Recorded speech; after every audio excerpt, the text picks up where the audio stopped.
ಇಲ್ಲ ಸನ್ಮಾನ್ಯ ಅಧ್ಯಕ್ಷರೇ, ನನಗೆ ತಾವು ಅವಕಾಶ. ಫುಲ್ ಟೀಮ್ ಅಂತಲ್ಲ, ಪಾಪ ನಮ್ಮ ಡಾಕ್ಟರ್ ಅವ್ರಿಲ್ಲ ಅಂದಿದ್ರೆ ಹೋಮ್ ಮಿನಿಸ್ಟರ್ ಆಗಿ ಬೇರೆ ರೀತಿದ್ರು ಇಷ್ಟೊತ್ತಿಗೆ ರಾಜೀನಾಮೆ ಕೊಡಿಸ್ಬಿಡ್ತಾ ಇದ್ರಿ. ಸನ್ಮಾನ್ಯ ಅಧ್ಯಕ್ಷರೇ, ನನಗೆ ಅವಕಾಶ ಕೊಟ್ಟಿದ್ದೀರಾ. ನೆನ್ನೆನೂ ಕೂಡ 2 ದಿನದಿಂದ ಫೋನ್ ಮಾಡಿ ಆರೋಗ್ಯನೂ ಕೂಡ ವಿಚಾರಿಸಿದ್ದೀರಾ, ಧನ್ಯವಾದಗಳು. ಸ್ವಲ್ಪ ಪರವಾಗಿಲ್ಲ, ಎಲ್ಲರಿಗೂ ಕಾಯಿಲೆ ಆಗಿದೆ, ನನಗೂ ಬಂದಿದೆ. ವೆದರ್ ಚೇಂಜ್ ಅಲ್ಲ, ವೆದರ್ ಚೇಂಜ್ ಆಗಿದೆ. ಸನ್ಮಾನ್ಯ ಅಧ್ಯಕ್ಷರೇ, ಪುಸ್ತಕ ಇಲ್ಲಪ್ಪ.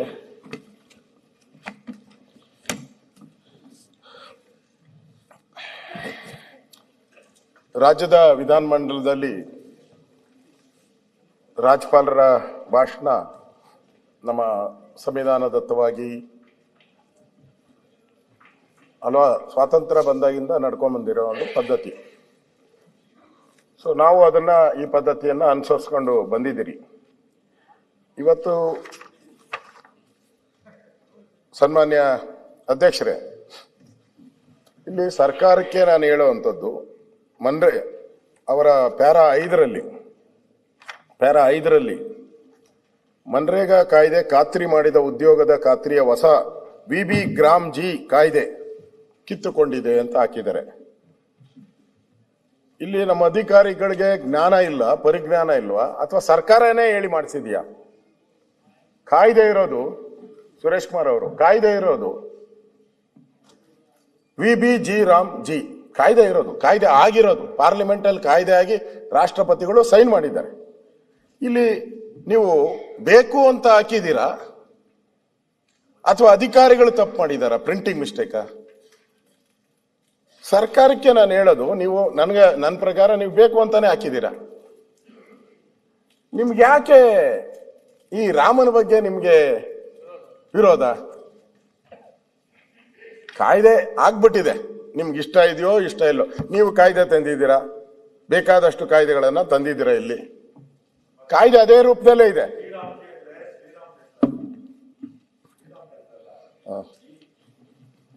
ನೀವು ಮುಜರಾಯಿ ಅಂದ್ರೆ ಅಲ್ಲಲ್ಲ, Viksit Bharat guarantee for Rozgar and Jeevika mission Gramin act ಅಂತ, ರಾಮ ಅದಕ್ಕೆ ಸಂಬಂಧ ಇಲ್ಲ ನೋಡಿ. ಇದೆ ಇದು ಅಲ್ಲ ಬಿಬಿಜಿ ರಾಮ್ಜಿ ಇರೋದು ಅಲ್ಲ.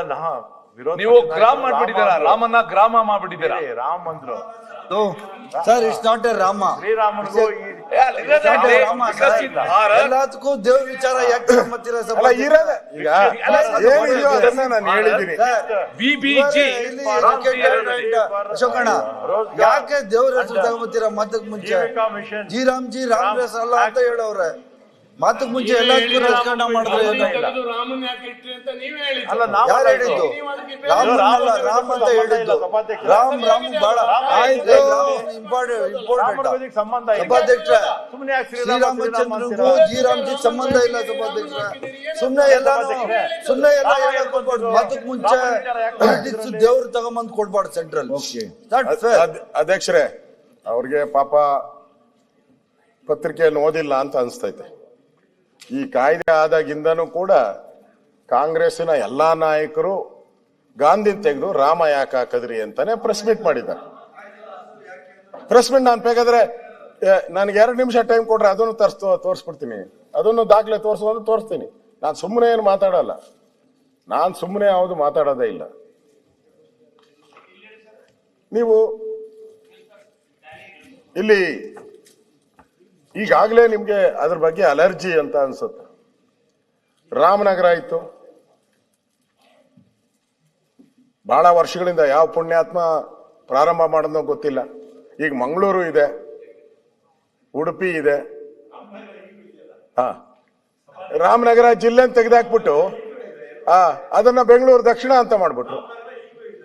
ಅಲ್ಲೇ ಇದೆ, ಅದನ್ನ ತಳ್ಳಿದ್ರ ಮೂಲೆ ಒಳಕ್ಕೆ ಅಷ್ಟೇ, ಮೂಲೆ ಒಳಗೆ ತಳ್ಳಿದೆ ಅಷ್ಟೇ. ಬೆಂಗಳೂರು ಜಿಲ್ಲೆ ಮತ್ತೆ ಯಾಕೆ ಬೆಂಗಳೂರು ದಕ್ಷಿಣ ಯಾಕಂತೀರಾ? ರಾಮನಗರ ಎಲ್ಲ ಸೇರಿ ಬೆಂಗಳೂರು ಜಿಲ್ಲೆ ಅಂತಿತ್ತು. ಅಲ್ಲ, ಬೆಂಗಳೂರು ದಕ್ಷಿಣ ಯಾಕೆ ಸಿಕ್ಕಿದ್ರಿ? ಅದ್ರ ರಾಮನಗರ ಜಿಲ್ಲೆ ಅಂತ ಇದ್ದಿದ್ದು, ರಾಮನಗರ ತಾಲೂಕ್ ಅಂತ ಅಲ್ಲ ಇದ್ದಿದ್ದು. ರಾಮನಗರ ಜಿಲ್ಲೆ ಇದೆಯಾ? ಈಗಲೂ ಅಲ್ಲೇ ಇದೆ. ಇಲ್ಲ, ರಾಮನಗರ ಜಿಲ್ಲೆ ಇದೆಯಾ? ನಾನ್ ಕೇಳಿದ್ದು ರಾಮನಗರ ಜಿಲ್ಲೆ ಇದೆಯಾ? ಸಭಾಧ್ಯಕ್ಷರೇ, ಈಗ ಅವರೇ ಇನ್ಚಾರ್ಜ್, ಬೆಂಗಳೂರು ಅವರಿದಾಗೆ ತೆಗೆದಿದ್ದು. ಬೆಂಗಳೂರು ನಗರ ಇದು ರಾಮನಗರ, ಆಮೇಲೆ ಗ್ರಾಮಾಂತರ ಎಲ್ಲ ಸೇರಿ ಬೆಂಗಳೂರು ಜಿಲ್ಲೆ ಅಂತ ಇದ್ದಿದ್ದು. ರಾಮಕೃಷ್ಣ ಹೆಗಡೆ ಅವರು ಅರ್ಬನ್ ಬೇರೆ ಮಾಡಿದ್ರು, ರೂರಲ್ ಬೇರೆ ಮಾಡಿದ್ರು. ಆಮೇಲೆ ಕುಮಾರಸ್ವಾಮಿ ಅವರು ಇದ್ದಾಗ ರಾಮನಗರ ಜಿಲ್ಲೆ ಆಯಿತು, ಗ್ರಾಮಾಂತರ ಆಯಿತು ಅಲ್ವಾ. ರಾಮನಗರ ಈಗಲೂ ಅಲ್ಲೇ ಇದೆ. ರಾಮನಗರ ಈಗೂ ಅಲ್ಲೇ ಇದೆ. ರಾಮಲಿಂಗಾರೆಡ್ಡಿ ಅವ್ರಿಗೆ ಯಾಕೋ ಮರು ಜಾಸ್ತಿ ಆದಂಗೆ ಕಾಣಿಸ್ತೈತೆ. ಮೊದ್ಲು ಅಧ್ಯಕ್ಷರೇ, ರಾಮಲಿಂಗಾರೆಡ್ಡಿ ಅಣ್ಣ ಹೆಸರಲ್ಲೇ ರಾಮ ಆಯ್ತಲ್ಲ, ಅದನ್ನ ಹೇಳ್ತಾನೆ. ಏನೋ ಅವ್ರ ಅಪ್ಪ ಇಟ್ಬಿಟ್ಟವನೇ ಪುಣ್ಯಾತ್ಮ. ಇವರಾದ್ರೆ 100% ಇಟ್ಕೊಂತ ಇರಲ್ಲ. ಇವರಾದ್ರೆ ಗ್ಯಾರಂಟಿ ಇಟ್ಕೊಂತ ಇರಲ್ಲ. ನಾನು ರಾಮಲಿಂಗಾರೆಡ್ಡಿಗೆ ಕೇಳ್ತೀನಿ, ಫಸ್ಟ್ ಅನೌನ್ಸ್ ಆದಾಗ ಇವ್ರನ್ನ ಜಿಲ್ಲಾ ಇನ್ಚಾರ್ಜ್ ಮಾಡಿದ್ರು, ಇವ್ರನ್ನ ಜಿಲ್ಲೆಗೆ ಇನ್ಚಾರ್ಜ್ ಮಾಡಿದ್ರು. ಆ ಕಾಪಿ ಐತೆ, ನಾನು ಓದ್ತೀನಿ. ಏನಂತ ಹೇಳಿದ್ರೆ, ರಾಮಲಿಂಗಾರೆಡ್ಡಿ ಅವರು ರಾಮನಗರ ಜಿಲ್ಲೆಯ ಉಸ್ತುವಾರಿ ಸಚಿವರು. ಈಗ ಯಾವ ಜಿಲ್ಲೆಯ ಉಸ್ತುವಾರಿ ಸಚಿವರು ಹೇಳಿ? ಈಗ ಯಾವ ಜಿಲ್ಲೆಯ ಉಸ್ತುವಾರಿ ಸಚಿವರು? ರಾಮನಗರ ತಾಲೂಕಿನ ಉಸ್ತುವಾರಿ ಸಚಿವರ ಹೇಳಿ, ಅದನ್ನ ಒಪ್ಕೊಂಬಿಡಿ. ನಾನು ತಾಲೂಕಿಗೆ ಹಾಕ್ಬಿಟ್ಟವ್ರೆ ಅಂತ. ಅದ್ರ ಎಲ್ಲೂ ಹೋಗಿಲ್ಲ, ಮೂಲೆಗುಂಬು ಮಾಡಿದೀರ ಅಷ್ಟೇ. ಅಂದ್ರೆ ಇವ್ರಿಗೆ ಯಾಕೋ ರಾಮನ ಬಗ್ಗೆ ಆ ಕಂಡ್ರನೇ ಆಗಲ್ಲ ಅಂತ ಅನ್ಸ್ತಾ ಐತೆ ನನ್ಗೆಲ್ಲ. ಇಲ್ಲಿ ಮಹಾತ್ಮ ಗಾಂಧೀಜಿಯವರು ಅಷ್ಟೇ, ಅವರ ಜೀವನ ಪೂರ್ತಿ ರಘುಪತಿ, ಎಲ್ಲೇ ಹೋದ್ರೂ ಯಾವುದೇ ಕಾರ್ಯಕ್ರಮ ಮಾಡಿದ್ರು ರಘುಪತಿ ರಾಘವ ರಾಜಾರಾಮ್, ಪತಿತ ಪಾವನ ಸೀತಾರಾಮ್, ಈಶ್ವರ ಅಲ್ಲ ತೇರೆ ನಾಮ್, ಅದು ಪರ್ಮನೆಂಟ್ ಆಗಿ ಹೇಳ್ತಾ ಇದ್ರು. ಈಗ ಆ ರಾಮನ ಹೆಸರನ್ನೇ ಯಾಕೆ ನಿಮ್ಗೆ ದ್ವೇಷ ಅಂತ? ರಾಮ ಈ ದೇಶದ ಆದರ್ಶ ಪುರುಷ, ಕೊಟ್ಟ ಮಾತಿಗೆ ತಪ್ಪದೇ ಇರುವಂತವನು. ಕಾಡಲ್ಲಿ ಹೋದಾಗ ಆ ಒಬ್ಬ ಹೆಣ್ಣುಮಗಳು ಕಚ್ಚಿ ಹಣ್ಣನ್ನ, ಎಂಜಲು ಹಣ್ಣನ್ನು ಕೊಟ್ಟರು ಭಕ್ತಿಯಿಂದ ಅದನ್ನ ತೆಗೆದುಕೊಂಡಂತವನು ರಾಮ. ಶಬರಿಗೆ. ಇಲ್ಲಿ ಆ ರಾಮನ ವಿರುದ್ಧನೇ ಕೂಡ ಒಂದು ದ್ವೇಷದ ಭಾವನೆಯನ್ನ ನೀವು ಮಾಡ್ತಾ ಇದ್ದೀರಾ. ನನ್ಗನ್ಸ್ತೈತೆ ಕೇಂದ್ರ ಸರ್ಕಾರದ ಮೇಲೆ ಪದೇ ಪದೇ ಪದೇ ಪದೇ ಯಾವುದೇ ರಾಜ್ಯಗಳನ್ನ ನಾನು ನೋಡಿಲ್ಲ. ಇದುವರೆಗೂ 18 ನಿರ್ಣಯಗಳನ್ನ ಮಂಡಿಸಿದ್ದಾರೆ. 18 ನಿರ್ಣಯಗಳು. ಇನ್ನು ಒಂದು 19ನೇ ನಿರ್ಣಯನೂ ಕೂಡ ನಾಳೆ ನಾಡ್ದು ಮಂಡಿಸಕ್ ಹೋಗ್ತಾ ಇದ್ದೀರ. ಕಾಲ್ ಕೆರೆದು ಜಗಳಕ್ಕೆ ಹೋಗ್ತಾ ಇದ್ದೀರ. ಅವಶ್ಯಕತೆ ಇದೆಯಾ? ರಾಜ್ಯದ ಅಭಿವೃದ್ಧಿಗೆ ಕೇಂದ್ರ ಮತ್ತು ರಾಜ್ಯ ಸರ್ಕಾರಗಳು ಒಟ್ಟೊಟ್ಟಿಗೆ ಕೆಲಸ ಮಾಡಿದಾಗ ಮಾತ್ರ ರಾಜ್ಯದ ಅಭಿವೃದ್ಧಿ ಆಗ್ತೈತೆ. ಹಿಂದೆ SM ಕೃಷ್ಣ ಅವರಿದ್ರು, ಅವರು ಕಾಂಗ್ರೆಸ್ಸಿನ ಪ್ರಭಾವಿ ನಾಯಕರು. ಪರಮೇಶ್ವರ ಬಹಳ ಅವ್ರ ಜೊತೆ ಇದ್ದವರು. SM ಕೃಷ್ಣ ಅವ್ರ ಜೊತೆ ಎಂದಾದರೂ ದ್ವೇಷ ಮಾಡ್ಕೊಂಡಿದ್ದೀರಾ? ಮೆಟ್ರೋ ಬಂತು ಅವರ ಕಾಲದಲ್ಲೇ, ಅಟಲ್ ಬಿಹಾರಿ ವಾಜಪೇಯಿ ಇದ್ದಾಗ. ಇಂಟರ್ನ್ಯಾಷನಲ್ ಏರ್ಪೋರ್ಟ್ ಬಂತು. ಸೌಹಾರ್ದತೆಯಿಂದ ನಡ್ಕೊಂಡಾಗ ಬೆನಿಫಿಟ್ ಜಾಸ್ತಿ. ಕೆರೆದು ಜಗಳ ಆಡೋದ್ರಿಂದ ನಿಮ್ಗೇನು ಆಗಲ್ಲ ಅಂತ ಅನ್ಸುತ್ತೆ. ಅಧ್ಯಕ್ಷರೇ, ಇವತ್ತು ತಾವು ತಮ್ಮ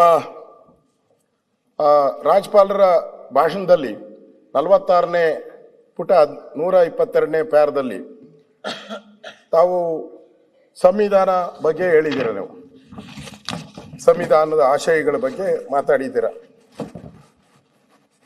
ಇಲ್ಲಿ ಅಂಬೇಡ್ಕರ್ ಅವರ ನೇತೃತ್ವದಲ್ಲಿ ರಚಿಸಿದ ಸಂವಿಧಾನದ ಆಶಯಗಳಿಗೆ ಅನುಗುಣವಾಗಿ ನಾವು ಕೆಲಸ ಮಾಡ್ತೀರಿ ಅಂತ ಹೇಳಿದ್ದೀರ ನೀವು. ಅಧ್ಯಕ್ಷರೇ, ನೀವು ಈ ಸಂವಿಧಾನದ ಅಡಿಯಲ್ಲಿ ನಡೆಯೋದಾಗಿದ್ದರೆ, ಅವ್ರು ಯಾರೋ ಅನಂತಕುಮಾರ್ ಹೆಗಡೆ ಒಬ್ರು ಒಂದು ಏನೋ ಸಂವಿಧಾನವನ್ನ ಏನೋ ಬದಲಾವಣೆ ಮಾಡ್ತೀನಿ ಅಂತ ಅವ್ರು ಆ ಅರ್ಥದಲ್ಲಿ ಹೇಳಲೇ ಇಲ್ಲ. ಆದ್ರೆ ನೀವು ಅದನ್ನೇ ದೊಡ್ಡ ಪ್ರಚಾರ ಮಾಡಿಬಿಟ್ರಿ. ಇವತ್ತು ನೀವು ಸಂವಿಧಾನದ ಬಗ್ಗೆ ಮಾತಾಡ್ತೀರಲ್ಲ,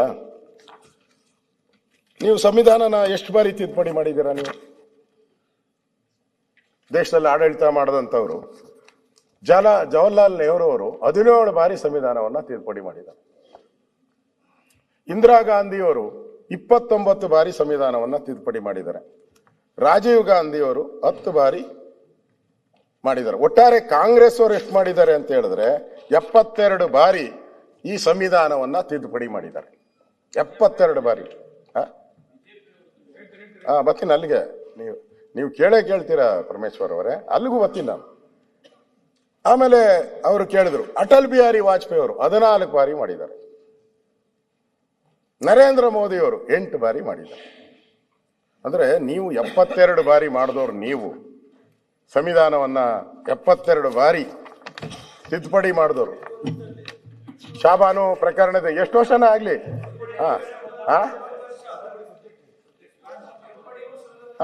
ಯಾವ್ದಾವ್ದು ನೀವು ತಿದ್ದುಪಡಿನೇ ಬೇರೆ, ಬದಲಾವಣೆ. ಶಾಬಾನು ಪ್ರಕರಣ ಸಂವಿಧಾನನೇ ಕೋರ್ಟ್, ಸುಪ್ರೀಂ ಕೋರ್ಟ್ ಆದೇಶ ಮಾಡ್ತು, ಸುಪ್ರೀಂ ಕೋರ್ಟ್ ಆದೇಶ ಮಾಡ್ತು ಶಾಬಾನು ಪ್ರಕರಣದಲ್ಲಿ ಮೂಲೆ ಗುಂಪು ಕಂಡುಬಿಟ್ರಿ. ಅಂದ್ರೆ ನೀವು ಯಾವ್ಯಾವ ಬದಲಾವಣೆಯನ್ನ ನೀವು ಮಾಡಿದ್ದೀರಾ, ನೀವು 72 ಬಾರಿ ಬದಲಾವಣೆ ಮಾಡ್ಬಿಟ್ಟು ನರೇಂದ್ರ ಮೋದಿ ಅವರು 8ನೇ ಬಾರಿ ಅದನ್ನು ಮೀಸಲಾತಿಯನ್ನ ಮುಂದುವರಿಸುವಂತ ಒಂದು ವಿಧೇಯಕ ಇರ್ಬೋದು, ತಲಾಕ್ ವಿಧೇಯಕ, 370 ಆರ್ಟಿಕಲ್, ಕಾಶ್ಮೀರ ನಮ್ಮದು ಅಂತ ಹೇಳುವಂತ ಆರ್ಟಿಕಲ್, ಇದನ್ನ ನರೇಂದ್ರ ಮೋದಿ ಅವರು ಮಾಡಿದ್ರು. ನೀವು 72 ಬಾರಿ ಸಂವಿಧಾನವನ್ನ ತಿದ್ದುಪಡಿ ಮಾಡಿಬಿಟ್ಟು ಈಗ ತಾವು ಹೇಳ್ತಾ ಇದ್ದೀರಾ ಸಂವಿಧಾನದ ಪರವಾಗಿದ್ದೀರಿ ಅಂತ. ನಾನು ಸಣ್ಣ ಎರಡೆರಡು ಉದಾಹರಣೆಗಳನ್ನು ಕೊಡ್ತೀನಿ ಅಧ್ಯಕ್ಷರೇ. ತಾವು ಸ್ವತಃ ಪರಮೇಶ್ವರ್ ಅವರು, ಪ್ರಧಾನಿ ಜವಾಹರ್ಲಾಲ್ ನೆಹರು ಅವರು ರೆಕಾರ್ಡಲ್ಲಿ ಬಂದಿರೋದು ಹೇಳ್ತಾ ಇದ್ದೀನಿ. ಭಾರತೀಯರಿಗೆ ಎಲ್ಲದರಲ್ಲೂ ದೇವರನ್ನ ಕಾಣುವ ಅಭ್ಯಾಸವಿದೆ. ಜವಾಹರ್ಲಾಲ್ ನೆಹರು, ಭಾರತೀಯರಿಗೆ ಎಲ್ಲದರಲ್ಲೂ ದೇವರನ್ನು ಕಾಣುವ ಅಭ್ಯಾಸವಿದೆ.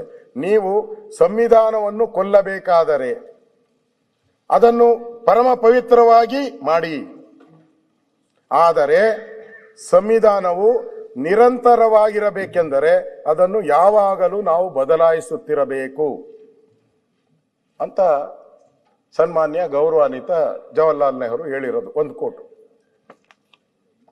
ಬಹುಶಃ ಬಾಬಾ ಸಾಹೇಬರು ಬದುಕಿದ್ದಾಗೆ ಕಾಂಗ್ರೆಸ್ ಅವರು ಅವರಿಗೆ ಗೌರವ ಕೊಟ್ಟಿದ್ದಾರೆ. ಕಾಂಗ್ರೆಸ್ ಅವರು ಬದುಕಿದ್ರು ಆಗ, ಈ ಸಂವಿಧಾನ ತಿದ್ದುಪಡಿ ಆದಾಗ.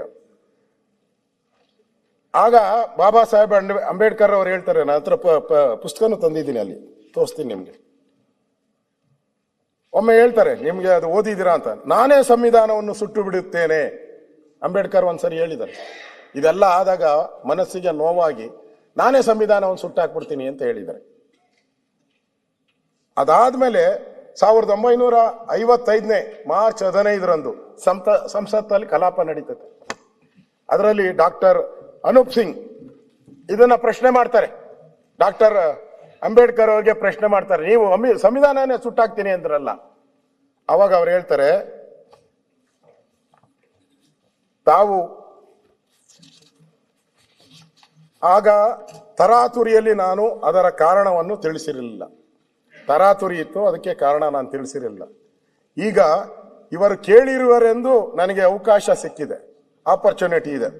ನಾವು ದೇವಸ್ಥಾನಗಳನ್ನು, ಅವ್ರು ಹೇಳಿರೋದು ಅಂಬೇಡ್ಕರ್, ನಾವು ದೇವಸ್ಥಾನಗಳನ್ನು ದೇವರು ಬರಲಿ ನೆಲೆಸಲಿ ಎಂದು ಕಟ್ಟಿದ್ದೇವೆ. ಆದರೆ ದೇವರನ್ನು ಪ್ರತಿಷ್ಠಾಪಿಸುವ ಮೊದಲೇ ಪಿಚಾಚಿಗಳು ಒಕ್ಕರಿಸಿ ಕೂತಾಗ ದೇವಸ್ಥಾನವನ್ನು ಕೆಡವದೆ ಮತ್ತೇನು ಮಾಡಲು ಸಾಧ್ಯ? ಅಂಬೇಡ್ಕರ್. ನಮಗೆ ಅಸುರ ಶಕ್ತಿಗಳು ಕೂರುವುದು ಬೇಕಿಲ್ಲ, ದೇವರು ಬಂದು ನೆಲೆಸಬೇಕೆಂಬುದು ನಮ್ಮಿಚ್ಛೆ. ಅದೇ ಕಾರಣಕ್ಕೆ ನಾನು ಸಂವಿಧಾನವನ್ನು ಸುಡುತ್ತೇನೆ ಎಂದು ಹೇಳಿದ್ದೆ ಅಂತ ಹೇಳಿ ಅಂಬೇಡ್ಕರ್ ಅವರು ಹೇಳಿದ್ದಾರೆ. ಸನ್ಮಾನ್ಯ ಅಧ್ಯಕ್ಷರೇ, ಇದು ಸಂವಿಧಾನದಲ್ಲಿ ಅಂಬೇಡ್ಕರ್ ಅವರು ಸಂವಿಧಾನದ ಬಗ್ಗೆ ಹೇಳಿರುವಂತ ಮಾತು. ಇನ್ನು ಮಹಾತ್ಮ ಗಾಂಧೀಜಿಯವರು ಹೆಸರನ್ನ ತೆಗೆದಾಕಿದ್ದೀರಿ ಅಂತ ಈಗ ಪುಸ್ತಕದಲ್ಲಿ ತೋರಿಸಿದ್ದೀರಾ. ಅದೇ 12 ಪೇಜ್ ಬರೆದಿದ್ರು. ಮಹಾತ್ಮ ಗಾಂಧೀಜಿ ವಿಚಾರವಾಗಿ ಸಂಬಂಧಪಟ್ಟ 12 ಪೇಜ್ ಬರೆದಿದ್ರ. ಗಾಂಧಿ ಹೆಸರು ತೆಗೆದಿದ್ದೀರಾ, ರಾಮ್ ಹೆಸರನ್ನ ಸೇರಿಸಿದ್ದೀರಾ.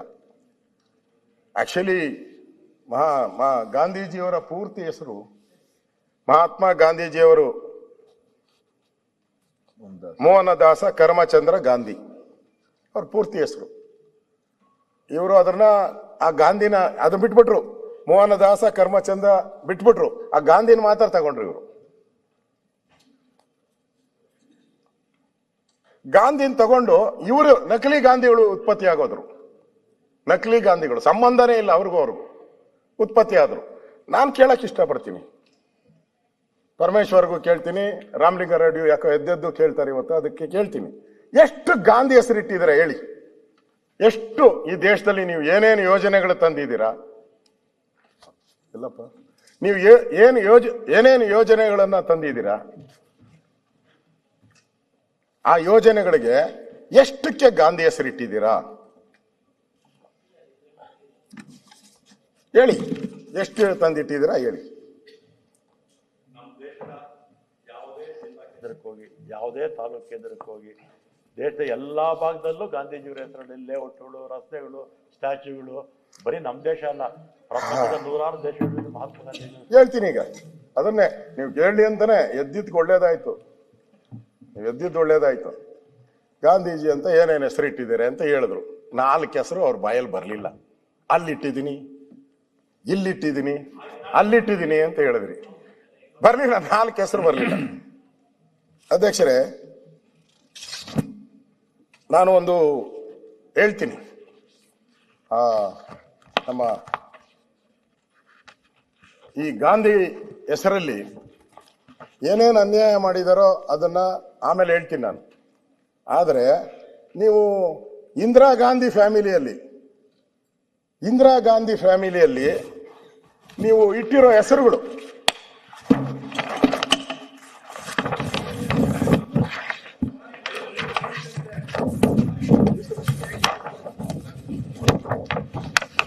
ಅಂದ್ರೆ ಒಂದಲ್ಲ, ಇದು ಡಬಲ್ ಪೇಜ್ ಮಾಡ್ಕೊಂಬಿಟ್ಟಿದ್ರಿ. ಇದೇ ಏನಾನ ಮಾಡ್ಕೊಂಡಿದ್ರೆ ಇನ್ನೂ ಜಾಸ್ತಿ ಓಡೋದು, ಇವರು ಡಬಲ್ ಹೋಗೋದು. ಬೇಡ, ನಮ್ಮ ಅಧ್ಯಕ್ಷರು ಪಾಪ ನನ್ನ ಆರೋಗ್ಯ ಎಲ್ಲ ವಿಚಾರಿಸ್ಕೊಂಡು ಮಾತಾಡಕ್ಕೆ ಅವಕಾಶ ಕೊಟ್ಟಿದ್ದಾರೆ. ನಮ್ಮ ಅಧ್ಯಕ್ಷರು ನೀವು ಎಷ್ಟಿಟ್ಟಿದ್ದೀರಾ? ಸುಮ್ಮನೆ 4-5 ಓದ್ತೀನಿ ಅಷ್ಟೇ, ನಾನೇನು ಜಾಸ್ತಿ ಓದಲ್ಲ. ಓದ್ರೆ ಬೇಜಾರು ಮಾಡ್ಕೊಂತೀನಿ. ರಾಜೀವ್ ಗಾಂಧಿ ಗ್ರಾಮೀಣ ವಿದ್ಯುತ್ ಯೋಜನೆ, ರಾಜೀವ್ ಗಾಂಧಿ ಕುಡಿಯುವ ನೀರಿನ ಮಿಷನ್, ರಾಜೀವ್ ಗಾಂಧಿ ರಾಷ್ಟ್ರೀಯ ಶಿಶು ವಿಹಾರ, ರಾಜೀವ್ ಗಾಂಧಿ ಉದ್ಯಮ ಮಿತ್ರ, ಇಂದಿರಾ ಆವಾಸ್ ಯೋಜನೆ, ಇಂದಿರಾ ರಾಷ್ಟ್ರೀಯ ವೃದ್ಧಾಪ್ಯ ಪಿಂಚಣಿ, ಜವಾಹರ್ಲಾಲ್ ನೆಹರು ನಗರ ನವೀಕರಣ, ಜವಾಹರ್ಲಾಲ್ ನೆಹರು ರೋಜ್ಗಾರ್ ಯೋಜನೆ, ರಾಜೀವ್ ಗಾಂಧಿ ಶ್ರಮಿಕ್ ಕಲ್ಯಾಣ್, ಇಂದಿರಾ ಗಾಂಧಿ ಕಾಲುವೆ ಯೋಜನೆ, ಕಾಲುವೆಗೂ, ರಾಜೀವ್ ಗಾಂಧಿ ಶಿಲ್ಪ ಸ್ವಾಸ್ಥ್ಯ ಬಿಮಾ ಯೋಜನೆ, ರಾಜೀವ್ ಗಾಂಧಿ ಪುನರ್ ವಸತಿ ಪ್ಯಾಕೇಜ್, ರಾಜೀವ್ ಗಾಂಧಿ ಸಾಮಾಜಿಕ ಭದ್ರತೆ, ರಾಜೀವ್ ಗಾಂಧಿ ಪ್ರಾಥಮಿಕ ಶಿಕ್ಷಣ, Rajiv Gandhi mission and food security, Rajiv Gandhi mission ಸಮುದಾಯ ಆರೋಗ್ಯ ಕೇಂದ್ರ, ಈ ತರ ಹಿಂಗೆ ಹೋಗ್ತಾ ಇದ್ದೀನಿ. ಇನ್ನು ಇದು ಇಂದಿರಾ ಗಾಂಧಿ ಮಹಿಳಾ ರಕ್ಷಣಾ ಯೋಜನೆ, ಇಂದಿರಾ ಗಾಂಧಿ ಪ್ರತಿಷ್ಠಾ, ಇಂದಿರಾ ಗಾಂಧಿ ಪಥ ಯೋಜನೆ, ಇಂದಿರಾ ಗಾಂಧಿ ವೃದ್ಧ ಭೂಮಿ ಜಟಾಜೂರಿ ಅನುದಾನ ಯೋಜನೆ, ಇಂದಿರಾ ಗಾಂಧಿ ನಹಾರ ಯೋಜನೆ. ಇನ್ನು ಹಂಗೆ ಬೇಕಾದಷ್ಟು ಮಧ್ಯದ ಬಿಟ್ಬಿಡ್ತೀನಿ. ರಾಜೀವ್ ಗಾಂಧಿ ವಿವಿ olympic Mumbai, Rajiv Gandhi beach ball kabaddi, Rajiv Gandhi ಕೊನೆಗೆ ಬಂತು ನಾಗರಹೊಳೆಗೂ ರಾಜೀವ್ ಗಾಂಧಿಗೆ ಏನು ಸಂಬಂಧ? ನಾಗರಹೊಳೆ ಅದು ಪ್ರಾಚೀನ ಕಾಲದಿಂದ ಬಂದಿದ್ದು. ನಾಗರಹೊಳೆ ಅಭಯಾರಣ್ಯ ಅಂತ ಇತ್ತು. ನಾವೆಲ್ಲ ಅಲ್ಲೇ ಇವತ್ತು ಅದೇ ಹೆಸರು ಕರೆಯೋದು. ಅಲ್ಲಿ ನಾನು ನೋಡಿದ್ರೆ, ಬೋರ್ಡ್ ನೋಡಿದ್ರೆ, ಮೊನ್ನೆ ನಾನು ಹೋಗ್ತೀನಿ ಟ್ರೆಕ್ಕಿಂಗ್ ಹೋಗೋ ಅಭ್ಯಾಸ, ನಾನು ಹೋಗ್ತೀನಿ, ಅದಕ್ಕೂ ರಾಜೀವ್ ಗಾಂಧಿ ಅಭಯಾರಣ್ಯ ಅಂತ ಹೇಳ್ತಾರೆ. ರಾಜೀವ್ ಗಾಂಧಿ ಅಭಯಾರಣ್ಯದಾಗ ಕೆಲಸ ಏನ್ ಮಾಡ್ತಾರಪ್ಪ? ಏನ್ ಮಾಡ್ತಾರೆ ಅಭಯಾರಣ್ಯದಲ್ಲಿ? ಆದರೆ ರಾಜೀವ್ ಗಾಂಧಿ ಇದು ಈ ತರ ಇಂದಿರಾ ಗಾಂಧಿ ಕಣ್ಣಿನ ಆಸ್ಪತ್ರೆ ಸಂಶೋಧನೆ ಕೇಂದ್ರ, ಇಂದಿರಾ ಗಾಂಧಿ ಆಸ್ಪತ್ರೆ ಶಿಶು ಸಿಮ್ಲಾ, ಆಮೇಲೆ ಜವಾಹರ್ಲಾಲ್ ನೆಹರು ಇನ್ಸ್ಟಿಟ್ಯೂಟ್ ಆಫ್ ಸ್ನಾತಕೋತ್ತರ ವೈದ್ಯಕೀಯ ಶಿಕ್ಷಣ, ಜವಾಹರ್ಲಾಲ್ ನೆಹರು ಕ್ಯಾನ್ಸರ್ ಆಸ್ಪತ್ರೆ, ಜವಾಹರ್ಲಾಲ್ ನೆಹರು ವೈದ್ಯಕೀಯ college, Jawaharlal ಹೋಮಿಯೋಪಥಿಕ್, Nehru Vigyan Kendra, Pandit Jawaharlal Nehru institute of homoeopathic medical science, ಈ ತರ ರಾಜೀವ್ ಗಾಂಧಿ ಸ್ಮಾರಕ ಉಪನ್ಯಾಸ, ರಾಜೀವ್ ಗಾಂಧಿ ಅಕ್ಷಯ,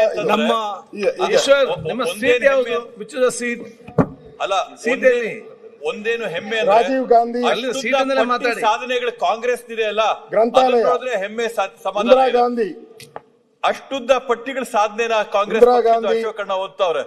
ರೋಲ್ ಮಾಡಿ ಇಂದಿರಾ ಗಾಂಧಿ ಸಾಗರ ಅಣೆಕಟ್ಟು ನಾಗ್ಪುರ, ಇಂದಿರಾ ಗಾಂಧಿ ಕ್ರೀಡಾಂಗಣ ಶಿಮ್ಲಾ, ನೆಹರು ಚೌಕ, ನೆಹರು ಸ್ಟ್ರೀಟ್, ನೆಹರು ನಗರ, ನೆಹರು ಮಾನ್ಯ ಸಭಾಧ್ಯಕ್ಷರೇ, ನಮ್ಮ ಪಕ್ಷದ ಅಭಿವೃದ್ಧಿ ಯೋಜನೆಗಳನ್ನ ರಾಜ್ಯದ ಜನತೆಗೆ ತಿಳಿಸಿದ ಅಶೋಕಣ್ಣ ಅಭಿನಂದನೆ ಸಲ್ಲಿಸ್ತೀನಿ ಸಭಾಧ್ಯಕ್ಷರೇ. ಮಾತಾಡಬೇಡಿ. 445 ನಮ್ಮ ಅಭಿವೃದ್ಧಿ ಯೋಜನೆಗಳದು ಚನ್ನಬಸಪ್ಪ ಅವರೇ ಕೂತ್ಕೊಳ್ಳಿ ನೀವೆಲ್ಲ. ಸಭಾಧ್ಯಕ್ಷರೇ, ಮಹಾತ್ಮ ಗಾಂಧಿ ಹೆಸರಿಟ್ಟಿರೋದು 1 ನಿಮಿಷ ಟೈಮ್ ಗಾಂಧಿಯಲ್ಲಿ ಹೇಳ್ರಿ. ಸುರೇಶ, ಮಹಾತ್ಮ ಗಾಂಧಿ ಈಗ ಮುಖ್ಯಮಂತ್ರಿಗಳು ಮಾತಾಡ್ತಾರೆ. ಮುಖ್ಯಮಂತ್ರಿ ಸಭಾಧ್ಯಕ್ಷರೇ, ಮತ್ತೆ ಹೇಳಿ. ಮಹಾತ್ಮ ಗಾಂಧಿ ಹೆಸರು ಏನೇನ್ ಇಟ್ಟವ್ರೆ ಅಂತ ಅಶೋಕಣ್ಣ ಲಿಸ್ಟ್ ತಂದವ್ರೆ. ಎಲ್ಲಿ ಮಹಾತ್ಮ ಗಾಂಧಿ ಹೆಸರು ಇಲ್ಲೇ ಹೇಳಿದ್ರು? ನೀನ್ ಮೊಬೈಲ್ ಇಟ್ಕೊಂಡು ಹೇಳ್ಬೇಡ, ಬರ್ಕೊಂಬ ಅದನ್ನು ಮಾತಾಡು. ಈಗ ನಾನು ಆದ್ಮೇಲೆ ನಿಮ್ಗೆ ಅವಕಾಶ ಇದ್ದೇ ಇದೆ. ಇಂಟರ್ವ್ಯೂ ಮಾಡ್ಬೇಡ. ಅಧ್ಯಕ್ಷರೇ, bunker Bima Yojana, once again Swachh Bharat mission ಸಭಾಧ್ಯಕ್ಷರೇ, ಗ್ರಾಮ ಪಂಚಾಯತ್ ರೀನೇಮಿಂಗ್ ಮನ್ರೇಗಾ ಸಭಾಧ್ಯಕ್ಷರೇ, ಮಹಾತ್ಮ ಗಾಂಧಿ ಸೂಪರ್ ಥರ್ಮಲ್ 445 ಐತೆ ಹೇಳಪ್ಪ ಗಾಂಧಿ ಹೆಸರು. Hydro electric project, 400. Mahatma Gandhi institute of rural industrialisation,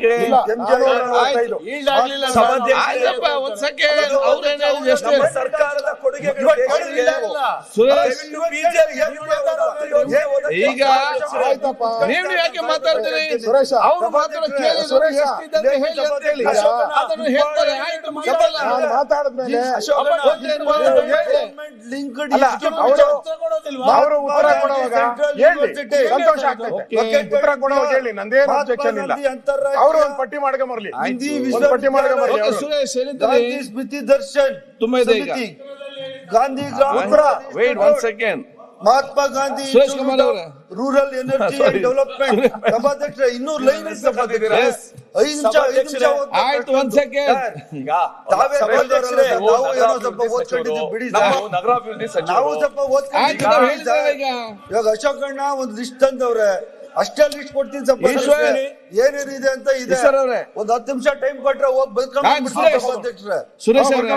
ಸಭಾಧ್ಯಕ್ಷ ಅದನ್ನ ಹೇಳಿದಿರಿ. ಸಭಾಧ್ಯಕ್ಷ ಇದು ಇವಾಗ ನಗರಾಭಿವೃದ್ಧಿ ಸಚಿವರು, ಸೆಂಟ್ರಲ್ ಗೌರ್ಮೆಂಟ್ ಇವರು ಗೌರ್ಮೆಂಟ್ ರಾಜೀವ್ ಗಾಂಧಿ, ಸಭಾಧ್ಯಕ್ಷ ನೆಹರು, ಇಂದಿರಾ ಗಾಂಧಿ, ಸಂಜಯ್ ಗಾಂಧಿ ಇದೆಲ್ಲ ಲಿಸ್ಟ್ ಅವರು ಮಹಾತ್ಮ ಗಾಂಧಿ list ನಾನು ಮಹಾತ್ಮ ಗಾಂಧಿ ಬಹಳ ಒಳ್ಳೆಯದು, ಒಳ್ಳೆಯದು. ಒಂದು ನಿಮಿಷ. ನಾನು ಮೋಹನ್ ಈಗ ದಾಸ್ ಬೆಂಗಳೂರಲ್ಲಿ BBMP ಕರಮ್ಚಂದ್ ಗಾಂಧಿ, ಈಗ ಮೋಹನ್ ಚಂದ್ ಒಂದು ನಿಮಿಷ 5 ಕಾರ್ಪೊರೇಷನ್ ಮಾಡಿದ್ರು. 5 corporation Bengaluru central corporation Gandhinagar constituency ಇದೆ. ಗಾಂಧಿನಗರ ಅನ್ನೋ ವಾರ್ಡ್ ಅನ್ನ ಹೆಸರು ಚೇಂಜ್ ಮಾಡಿ ನೆಹರು ನಗರ ಮಾಡಿದ್ದಾರೆ. ಇದು ಯಾವ ರೀತಿ ನ್ಯಾಯ? ಏನ್ ವಾರ್ಡ್ ಹೆಸರ ಹೌದು ಸ್ವಾಮಿ. ಸರ್, ಗಾಂಧಿ ಹತ್ರ ಬೇರೆ ವಾರ್ಡ್ ಇದೆ ಸರ್. ಗಾಂಧಿನಗರ, ನೆಹರು ನಗರ, ಬೇರೆ ವಾರ್ಡ್ ಇದೆ ಸಭಾಧ್ಯಕ್ಷ. ಆಮೇಲೆ ಇವತ್ತು ಎಲ್ಲ ಸಭಾಧ್ಯಕ್ಷ ಮಾಡಿದ್ದಾರೆ. ಇದು ನಿಮ್ಗೆ ಸಭಾಧ್ಯಕ್ಷ ಈಗ ಚರ್ಚೆ ಮಾಡೋಣ, ಬೇರೆ ಹೇಳಿ. ವಾರ್ಡು ಮಹಾತ್ಮ ಗಾಂಧಿ ಸಭಾಧ್ಯಕ್ಷರೇ, ಲಿಸ್ಟ್ ಇದೆ. ಆಯ್ತು, ಓದಿದ್ರಲ್ಲ ನೀವು ಹೇಳಿದ್ರಿ. ಇಷ್ಟೆಲ್ಲ ಯೋಜನೆಗಳನ್ನ ಆಯ್ತು. ನಾವು ತಂದಿದ್ದೀವಿ ಅಂತ ಇನ್ನೂ ಇದಾವೆ. ರಾಜ್ಯದ ಜನತೆ ಗೊತ್ತಾಯ್ತಲ್ಲ ಸಭಾಧ್ಯಕ್ಷರೇ. ಆಯ್ತು, ಈಗ ಮಾತಾಡ್ಲಿ. ಸಿಎಂ 11 ಗಂಟೆ ಮಾತಾಡ್ತಿದೆ. ಸುರೇಶ್ ಅವರೇ, ಸಿಎಂ ಅಷ್ಟು ರಿಪ್ಲೈ 12 o'clock. ಇಲ್ಲೇ ಇಲ್ಲ ಸಿಎಂ ರಿಪ್ಲೈ ಮಾಡ್ತಾರೆ, ಮುಗಿಸ್ಲಿ ಬೇಗ. ಇನ್ನೊಂದು 50 ಆಯ್ತು. ಹೋಗಿ 100 ತಗೊಂಬ. Okay Suresh, okay. Let us not disturb. ಜಾಸ್ತಿ ಇದೆ. ಆಯ್ತು, ಕೂತ್ಕೊಳ್ಳಿ ಈಗ. Ishwar, sit down. ಅದು ಮಿನಿಸ್ಟರ್ ಮಾತಾಡ್ತಿದ್ದಾರೆ. ಮಾಹಿತಿ ನಾನು ಸಚಿವರು ಹೇಳ್ತೀನಿ, ದಯವಿಟ್ಟು job central government. Okay. Suresh Kumar sir, ಸು- ಇಸ್ ಎ ಸೆಂಟ್ರಲ್ ಗವರ್ಮೆಂಟ್. ಆಯ್ತು, ಅವರಿಂದ ಬಂದಿರುವಂತದ್ದು ಹೆಸರುಗಳು. ಸರಿ. ನಾನು ತಪ್ಪು ಮಾಹಿತಿ ಕೊಡ್ತಾ ಇಲ್ಲ. ಆಯ್ತು. ನಾನು ತಪ್ಪಾಗಿ ಕೊಡ್ಲಿಲ್ಲ. ಮೋಹನ್ ನಾನು ದಾಸ್ ಕೂಡ ಕರಮ್ಚಂದ್ ಗಾಂಧಿ ಗಾಂಧಿನಗರ, ಹೆಸರಲ್ಲಿ ನೆಹರು ನಗರ ಈ ದೇಶದಲ್ಲಿ ಯಾವ ಇದನ್ನ ಕೊಡ್ತಾ ಇಲ್ಲ. ಇದಾವೆ, ಯಾವ Okay. ಯೂನಿವರ್ಸಿಟೀಸ್ ಇದಾವೆ, ಯಾವ್ಯಾವ ಪ್ರಾಜೆಕ್ಟ್ಸ್ ಇದಾವೆ, ಇವೆಲ್ಲ ಸಭಾಧ್ಯಕ್ಷರೇ, ಲಕ್ಷಾಂತರ ಲಿಸ್ಟೇ ಕೋಟಿ ಕಳಿಸ್ತೀನಿ ಬೆಲೆ ನೋಡು. ಬಾಳೋ ನಿಮ್ದು. ಒಂದು ಲಿಸ್ಟ್ ಅಲ್ಲ, ಲಿಸ್ಟ್ ಮಾಡಿ ಕೊಡ್ತೀವಿ. ಓಕೆ ಸುರೇಶ್. ಈ ದೇಶದ ವಹಿವಾಟು ಆಗ್ಬೇಕಂದ್ರೆ ಗಾಂಧಿ ನೋಟೇ ಪ್ರದೀಪ್. ಬೇಕು. Suresh, sit down. ದೇಶದ ವಹಿವಾಟಿಗೆ ಗಾಂಧಿ ನೋಟೇ ಬೇಕು. ಕೂತ್ಕೊಳ್ಳಪ್ಪ. ಗಾಂಧಿನೂ ಆ ನೋಟಲ್ಲಿ ಇದಾರೆ ಅಂತ ಒಂದು ಹೇಳಿಕ್ಕೆ. ಹೈಜಾಕ್ ಈಗ ಮಾಡ್ಬಿಟ್ಟಿದ್ದೀರಲ್ಲ. 1 ಸೆಕೆಂಡ್. ಈಗ ಗಾಂಧಿ ನೋಡಿ, ಹೆಸರನ್ನ ಹೈಜಾಕ್ ಮಾಡ್ಬಿಟ್ಟಿದ್ದೀರಲ್ಲ. ಚರ್ಚೆ ಮಾಡಿ. ಈಗ ಯಾಕಂತ ಹೇಳಿದ್ರೆ 12 ಗಂಟೆಗೆ ಸಿಎಂ ಅವರು ಬಂದು ಉತ್ತರ ಕೊಡ್ಲಿಕ್ಕಿದೆ. ಈಗ ಪ್ರತಿಪಕ್ಷ ನಾಯಕರು ಮಾತಾಡುವಾಗಲೇ ನೀವೆಷ್ಟು ಮಾಡಿ ಹೇಳಿ ಅಂತ ಹೇಳಿದ್ರು. ಆ ಇಂಟ್ರೆಸ್ಟ್ ನಲ್ಲಿ ಅವರು ಒಂದು ಗೂಗಲ್ ನೋಡಿದ್ರು. ಈಗ ಲಿಸ್ಟ್ ಸಿಗ್ತದೆ, ನೋಡಿದ್ರೆ ನೀವು ಹೇಳಬೇಕಲ್ಲ. ಈಗ ಆಯ್ತು, ಈಗ ಮುಂದೆ ಹೋಗಿ. ಈಗ ಆಮೇಲೆ ಹೇಳು ಲಾಸ್ಟ್ ಅಲ್ಲಿ. Yes, correct. ಸನ್ಮಾನ್ಯ ಅಧ್ಯಕ್ಷರೇ, ಕಾಂಟ್ ಡೈವರ್ಟ್. ಈಗ ಗಾಂಧೀಜಿ ಬಗ್ಗೆ ಏನ್ ಪ್ರೀತಿ ಇದೆ, ವಿಶ್ವಾಸ ಇದೆ, ಅದನ್ನ ತೋರಿಸಿದ್ದೀನಿ ನಾನು ಅವ್ರಿಗೆ. ಅದಕ್ಕಿಂತ ಅವರ ವಂಶ ಆಡಳಿತದಲ್ಲಿ 454 ಹೆಸರುಗಳು ಬಂದಿದೆ, ಅವರ ಮನೆತನದ ಹೆಸರುಗಳು. ಅದನ್ನ ಅಲ್ಲಿಗೆ ಬಿಡ್ತೀನಿ ನಾನು. ಅವರೇ ರಾಜ್ಯದ ಜನ ತೀರ್ಮಾನ ಮಾಡ್ಕೊಂಡ್ಲಿ. ನಾನು ಕೊಟ್ಟಿದ್ದೀನಿ ಪಟ್ಟಿ, ರಾಜ್ಯದ ಜನ ತೀರ್ಮಾನ, ಅಲ್ಟಿಮೇಟ್ ಆಗಿ ಜನ ತೀರ್ಮಾನ ಮಾಡೋರು. ರಾಜ್ಯದ ಜನ ತೀರ್ಮಾನ ಮಾಡಲಿ ಯಾರಿಗೆ ಪ್ರಾಮುಖ್ಯತೆಯನ್ನ ಯಾರು ಕೊಟ್ಟಿದ್ದಾರೆ ಅಂತ. ಅಧ್ಯಕ್ಷರೇ, ನೀವು ಮತ್ತೆ ಬಡ್ಜೆಟ್ ಮುಗಿಸ್ತೀನಲ್ಲಿ ಅದನ್ನ 87ರಲ್ಲಿ ಆರ್ಥಿಕ ಶಿಸ್ತನ್ನು ಕಾಪಾಡುವ ನಿಟ್ಟಿನಲ್ಲಿ ಗುತ್ತಿಗೆ ಸಾರ್ವಜನಿಕ ಸಂಗ್ರಹಣೆಯಲ್ಲಿ ಪಾರದರ್ಶಕ ತರಲು ಕಾಂಟ್ರಾಕ್ಟ್ ಮ್ಯಾನೇಜ್ಮೆಂಟ್ ಮಾಡ್ಯೂಲ್ ಮಾಡಿದೆ ಅಂತ ಹೇಳಿದ್ದಾರೆ. ಅಂದ್ರೆ ಕಾಂಟ್ರಾಕ್ಟರ್ಗಳಿಗೆ ನಾವು ಒಳ್ಳೇದು ಮಾಡ್ತಾ ಇದ್ದೀನಿ ಅನ್ನೋ ವಿಚಾರಗಳನ್ನ ಪ್ರಸ್ತಾವ ಮಾಡಿದ್ದಾರೆ ಅಧ್ಯಕ್ಷ. 2.5 ವರ್ಷದಲ್ಲಿ ರಾಜ್ಯ ಸರ್ಕಾರದ ವಿರುದ್ಧ ಕಾಂಟ್ರಾಕ್ಟರ್ಗಳು ಮೂರು ಬಾರಿ ಪ್ರೆಸ್ ಮೀಟ್ ಮಾಡಿದ್ದಾರೆ. 3 ಬಾರಿ ಪ್ರೆಸ್ ಮೀಟ್ ಮಾಡಿ ಲಂಚ ಹೆಂಗ್ ತಗಂತಾರೆ ಅನ್ನೋದನ್ನ ಬಿಡಿಸಿ ಹೇಳಿದ್ದಾರೆ.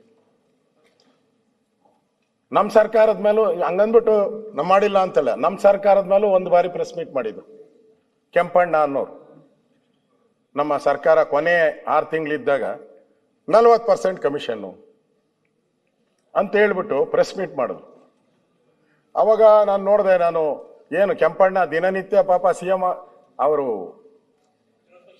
ವಿರೋಧ ಪಕ್ಷದ ನಾಯಕರಾಗ ದಿನ ಕರ್ಸ್ಕೊಂತ ಇದ್ರು ಕೆಂಪಣ್ಣನ 40% ಕಮಿಷನ್.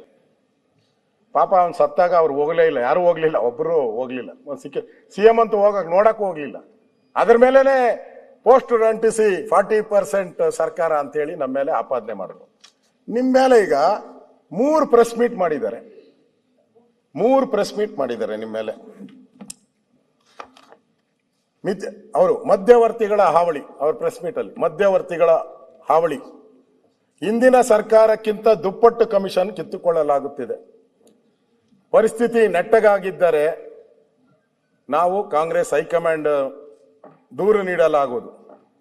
ರಾಜ್ಯದ ಎಲ್ಲಾ ಇಲಾಖೆಗಳಲ್ಲೂ ಭ್ರಷ್ಟಾಚಾರ ಹೆಚ್ಚಾಗಿದೆ. ಅವರು ಹಣ ಬಿಡುಗಡೆಗೆ ಕಮಿಷನ್ ನೀಡಬೇಕು, ಅದರ ಪ್ರಮಾಣವು ಡಬಲ್ ಔಟ್ ಇದೆ. 40% ಇದ್ದಿದ್ದು 80% ಆಗಿದೆ ಅಂತ. 80% ಕಮಿಷನ್, ಇನ್ನು 20% ಕೆಲಸ ಅಷ್ಟೇ. ಇಷ್ಟಾದರೂ ಸುಮ್ಮನಾಗದೆ ಸಚಿವರು ನಮ್ಮನ್ನು ಕರೆದು ಸಭೆ ನಡೆಸಿದರೆ ಭ್ರಷ್ಟಾಚಾರದ ಎಲ್ಲ ಮಾಹಿತಿಯನ್ನು ನೀಡುತ್ತೇನೆ ಅಂತ ಅವರು ಹೇಳಿದ್ದಾರೆ. ಸನ್ಮಾನ್ಯ ಅಧ್ಯಕ್ಷರೇ, ನಾನು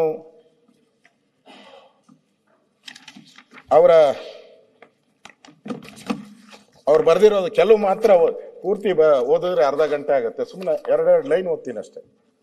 ನಮ್ಮ ಸುರೇಶ್ ಫ್ರೆಂಡ್ದು, ಸುರೇಶ್ ಆಯ್ತಾ ಇದ್ರಲ್ಲಿ, ಕರ್ನಾಟಕ ಸ್ಟೇಟ್ ಕಾಂಟ್ರಾಕ್ಟರ್ ಅಸೋಸಿಯೇಷನ್ ಗೌರವ ಅಧ್ಯಕ್ಷರು ಜಗನ್ನಾಥ್, ಕೃಷ್ಣಾರೆಡ್ಡಿ ಕಾರ್ಯಾಧ್ಯಕ್ಷರು, ಅವರು ಬರೆದಿದ್ದಾರೆ. ಬೇರೆ ಯಾವುದೇ ಇಲಾಖೆಯ ಜ್ಯೇಷ್ಠತೆ ಪಾಲಿಸುತ್ತಿಲ್ವಾ? ನಗರಾಭಿವೃದ್ಧಿ ಇಲಾಖೆ, ಸುರೇಶಣ್ಣ, ನಗರಾಭಿವೃದ್ಧಿ ಇಲಾಖೆಯಲ್ಲಿ ಮಧ್ಯವರ್ತಿಗಳೇ ಇಲಾಖೆಯ ಚಟುವಟಿಕೆಗಳನ್ನು ಅವರ ಖಾಸಗಿ ಕಚೇರಿಯಲ್ಲಿ ನಡೆಸುತ್ತಿದ್ದಾರೆ. ಅಫಿಷಿಯಲ್ ಲೆಟರ್ ಇದು, ಅಫಿಷಿಯಲ್. ಇದು ತಮ್ಮ ಗಮನಕ್ಕೆ ಬಾರದೆ ಟೆಂಡರ್ ಅನುಮೋದನೆ ಹಾಗೂ ಹಣ ಬಿಡುಗಡೆಯ ವ್ಯವಸ್ಥೆಗೆ ಹಿಂದಿನ ಸರ್ಕಾರಕ್ಕಿಂತ ಅಸ್ತವ್ಯಸ್ತವಾಗಿದೆ ಎಂದು ತಿಳಿಸಲು ಸಂಘವು ವಿಷಾದ ವ್ಯಕ್ತ ಮಾಡ್ತದೆ. ಹಣ ಬಿಡುಗಡೆ ಹಾಗೂ ಇತರ ಸಮಸ್ಯೆಗಳನ್ನು ನಾವು ಗೌರವಾನ್ವಿತ ರಾಜ್ಯಪಾಲರು, ಗೌರವಾನ್ವಿತ ಹಿರಿಯರಾದಂಥ ಮಲ್ಲಿಕಾರ್ಜುನ ಖರ್ಗೆ ಅವರಿಗೆ ಮತ್ತು ಭಾರತ ಸರ್ಕಾರದ ವಿರೋಧ ಪಕ್ಷದ ನಾಯಕರಾದಂಥ ಸನ್ಮಾನ್ಯ ರಾಹುಲ್ ಗಾಂಧಿ ಅವರಿಗೆ ತಿಳಿಸಲು ಸಭೆ ಒಕ್ಕರಿನಿಂದ ತೀರ್ಮಾನ ಮಾಡಲಾಗಿದೆ. ಅವರು ಅಂದ್ರೆ ಎಲ್ಲಿಗೆ ಮುಟ್ಕಂತು ನಿಮ್ದು?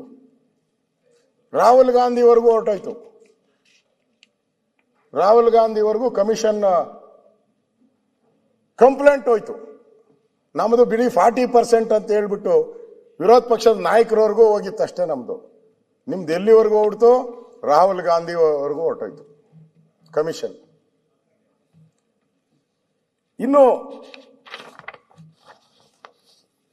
BS ಸುರೇಶ್ ಅವರು ನಗರಾಭಿವೃದ್ಧಿ ಯೋಜನೆ, ನಮ್ಮ ಇಲಾಖೆಯಲ್ಲಿ ಮಧ್ಯವರ್ತಿಗಳೇ ಇಲಾಖೆಯ ಚಟುವಟಿಕೆಯನ್ನು ಅವರ ಖಾಸಗಿ ಕಚೇರಿಯಲ್ಲಿ ನಡೆಸುತ್ತಾರೆ. ಇದು ತಮ್ಮ ಗಮನಕ್ಕೆ ಬಾರದೆ ಟೆಂಡರ್ ಅನುಮೋದನೆ ಹಾಗೂ ಹಣ ಬಿಡುಗಡೆ ವ್ಯವಸ್ಥೆ ಎಲ್ಲನೂ ಕೂಡ ಮನೆಗಳಲ್ಲಿ ನಡೆಯುತ್ತೆ. ಅವ್ರ ಹೆಸರು ಹೇಳಿದಾರೆ, ನಾನು ಹೇಳಲ್ಲ. ರಾಜಾಜಿನಗರ, RT ನಗರ ಎಲ್ಲ ಅಫಿಷಿಯಲ್ ಆಗಿ ಕೊಟ್ಟಿರೋದು, ಇದೇನು ಮುಚ್ಚುಮರೆ ಏನಿಲ್ಲ ಇದರಲ್ಲಿ. ಈ ಕಾಪಿನ ಆಗ್ಲೇ ಲೋಕಾಯುಕ್ತ ಎಲ್ಲ ಕಡೆನೂ ಹೋಗ್ತಿದೆ. ಅಫಿಷಿಯಲ್ ಲೆಟರ್ನ ನಾನು ಬಿಡುಗಡೆ ಮಾಡ್ತಾ ಇದ್ದೀನಿ. ಇದು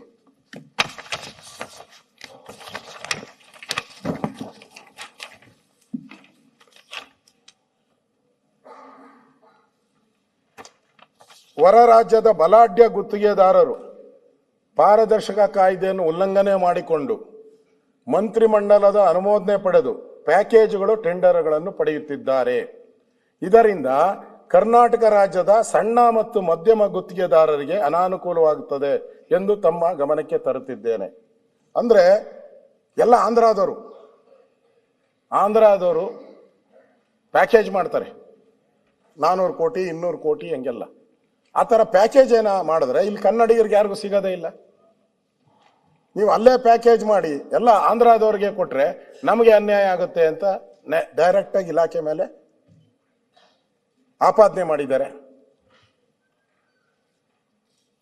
ಹಳೆಯ ಬಿಲ್ಲುಗಳು ಹಣ ಬಿಡುಗಡೆ ಸಮಯದಲ್ಲಿ ಹಿಂದಿನ ಸರ್ಕಾರಕ್ಕಿಂತ ಹೆಚ್ಚು ಕಮಿಷನ್ ಪಡೆಯುತ್ತಿದ್ದಾರೆ ಎಂದು ತಿಳಿಸಲು ರಾಜ್ಯದ ಸಂಘವು ವಿಷಾದ ವ್ಯಕ್ತಪಡಿಸುತ್ತಿದೆ. ಈ ವಿಷಯವನ್ನು ತಮಗೆ ಹಲವಾರು ಬಾರಿ ತಿಳಿಸಿದ್ದರೂ ತಾವು ಪರಿಗಣನೆಗೆ ತೆಗೆದುಕೊಂಡಿರುವುದಿಲ್ಲ.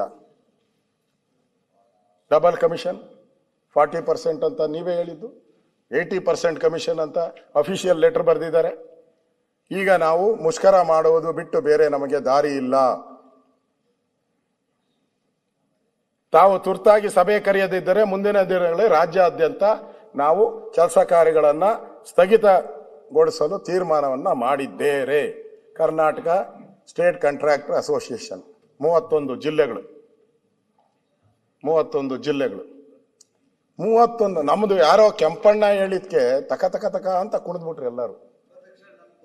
12 ಕಾರ್ಪೊರೇಷನ್ ಸಭಾಧ್ಯಕ್ಷ 31 ಜಿಲ್ಲೆಯಲ್ಲಿ ಬಂತು. ಮತ್ತೆ ನೋಡುವ ಸರ್, ನಾನು ಬರೋದೇ 12 ಸರ್. 12 ಕಾರ್ಪೊರೇಷನ್ ಅಲ್ಲೇ ಕೆಲಸ ಬರೋದು. ಸುರೇಶ್ 31 ಜಿಲ್ಲೆಯಲ್ಲಿ ಬಂದ ನಿಮಿಷ. ತಪ್ಪು ಮಾಹಿತಿ. ನಾನು ಯಾಕೆ ನಾನು ನಿನ್ಗೆ ನಾನು ಹೇಳಿದಲ್ಲ ಈಗ ನಗರಾಭಿವೃದ್ಧಿ ಅಂತ. ನಾನು ನಿನ್ಗೆ ಹೇಳ್ದ ಅಶೋಕಣ್ಣ ನನಗೆ ಹೇಳಿದೆ. ಈಗ ಸೇರಿದಂತೆ ಅಲ್ಲ ಅಶೋಕಣ್ಣ, ನಗರಾಭಿವೃದ್ಧಿ ಇಲಾಖೆ ಒಂದೇ ಒತ್ತವ್ರೆ. ನನ್ಗೆ ಅರ್ಥ ಆಗ್ತಾ ಇಲ್ಲ.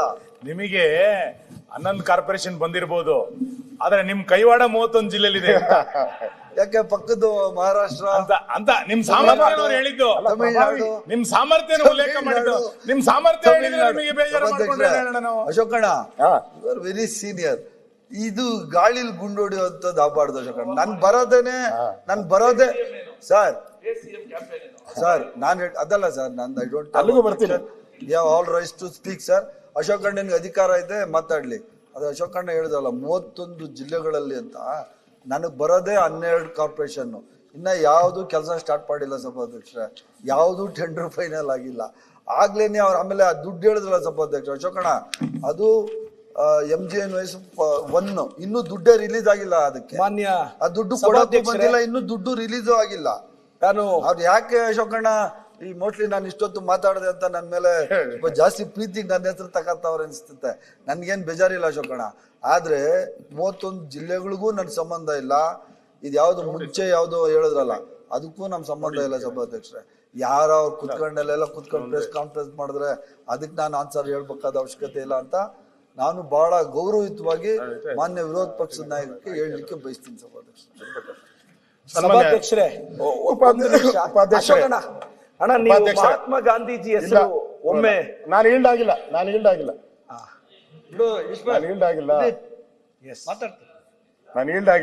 ಅಧ್ಯಕ್ಷರೇ, ನಾನು ಮೊದಲು ಓದಿದ್ದು ಸುರೇಶ್ದು, ಫಸ್ಟ್ ಓದಿದ್ದು ಸುರೇಶ್ದು, ಎರಡನೇದು ಓದಿದ್ದು ಸಿದ್ದರಾಮಯ್ಯನವರು ಮಾನ್ಯ ಮುಖ್ಯಮಂತ್ರಿ. ಅದರಲ್ಲಿ 31 ಜಿಲ್ಲೆದು ಅದರಲ್ಲಿ ಬಂದಿದೆ. ಇದರಲ್ಲಿ ಯಾಕೆ ಅದನ್ನು ಓದ್ಬಿಡ್ಲಾ? ಇನ್ನ ಟೈಮ್ ತಗೊಂತೈತೆ. ಓದು ಅಂದ್ರೆ ಓದ್ತೀನಿ, ಅದನ್ನು ಪೂರ್ತಿ ಎಲ್ಲ ಅದರಲ್ಲಿ ಬರ್ದಿದ್ದಾರೆ.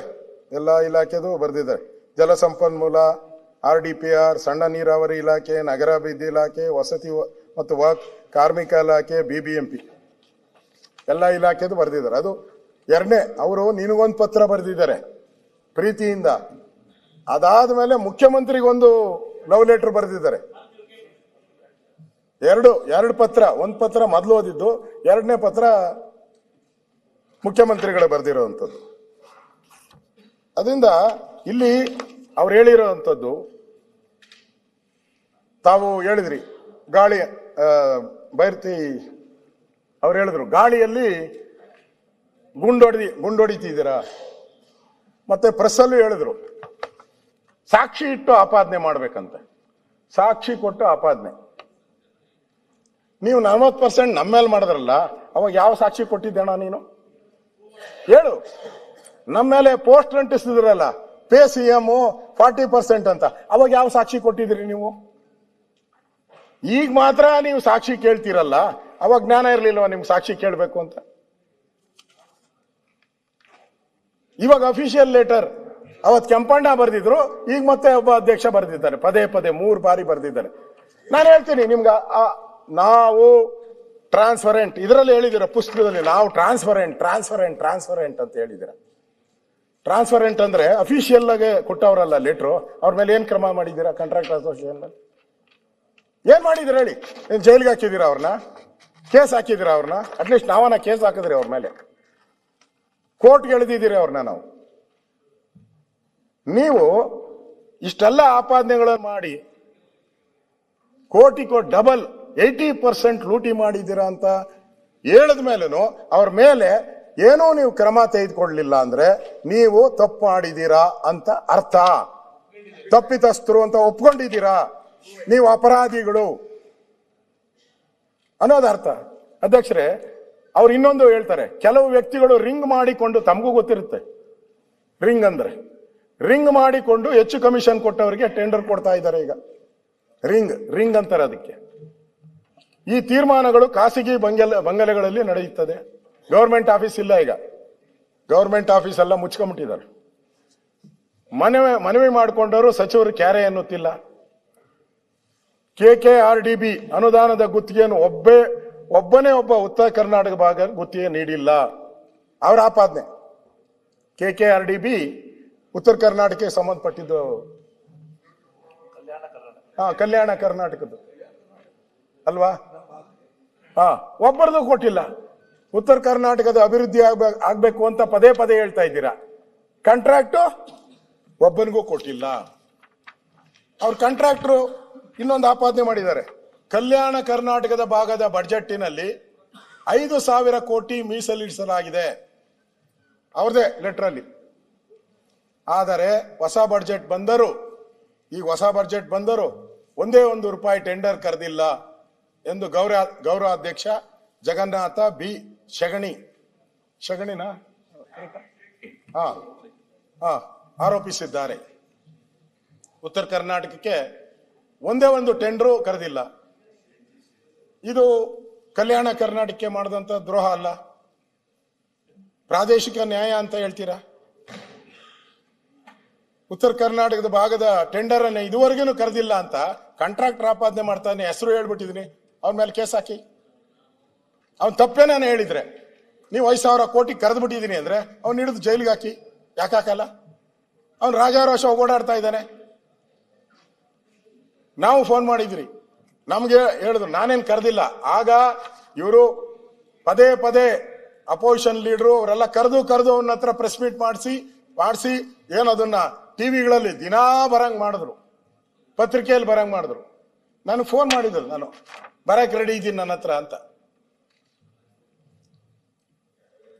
ಅಂದ್ರೆ ಈ ಸರ್ಕಾರ ಬಾಕಿ ಉಳಿಸ್ಕೊಂಡಿದೆ ಅಂತ. ಅವ್ರು 37,370 ಕೋಟಿ ಹಣವನ್ನ ನೀವು ಉಳಿಸ್ಕೊಂಡಿದ್ದೀರಾ,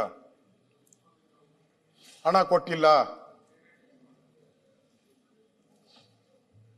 ನಮ್ಗೆ ಕಷ್ಟ ಆಗ್ತಾ ಇದೆ ಅಂತ ಹೇಳಿ ಅವರು ಕೊಟ್ಟಿರೋದು.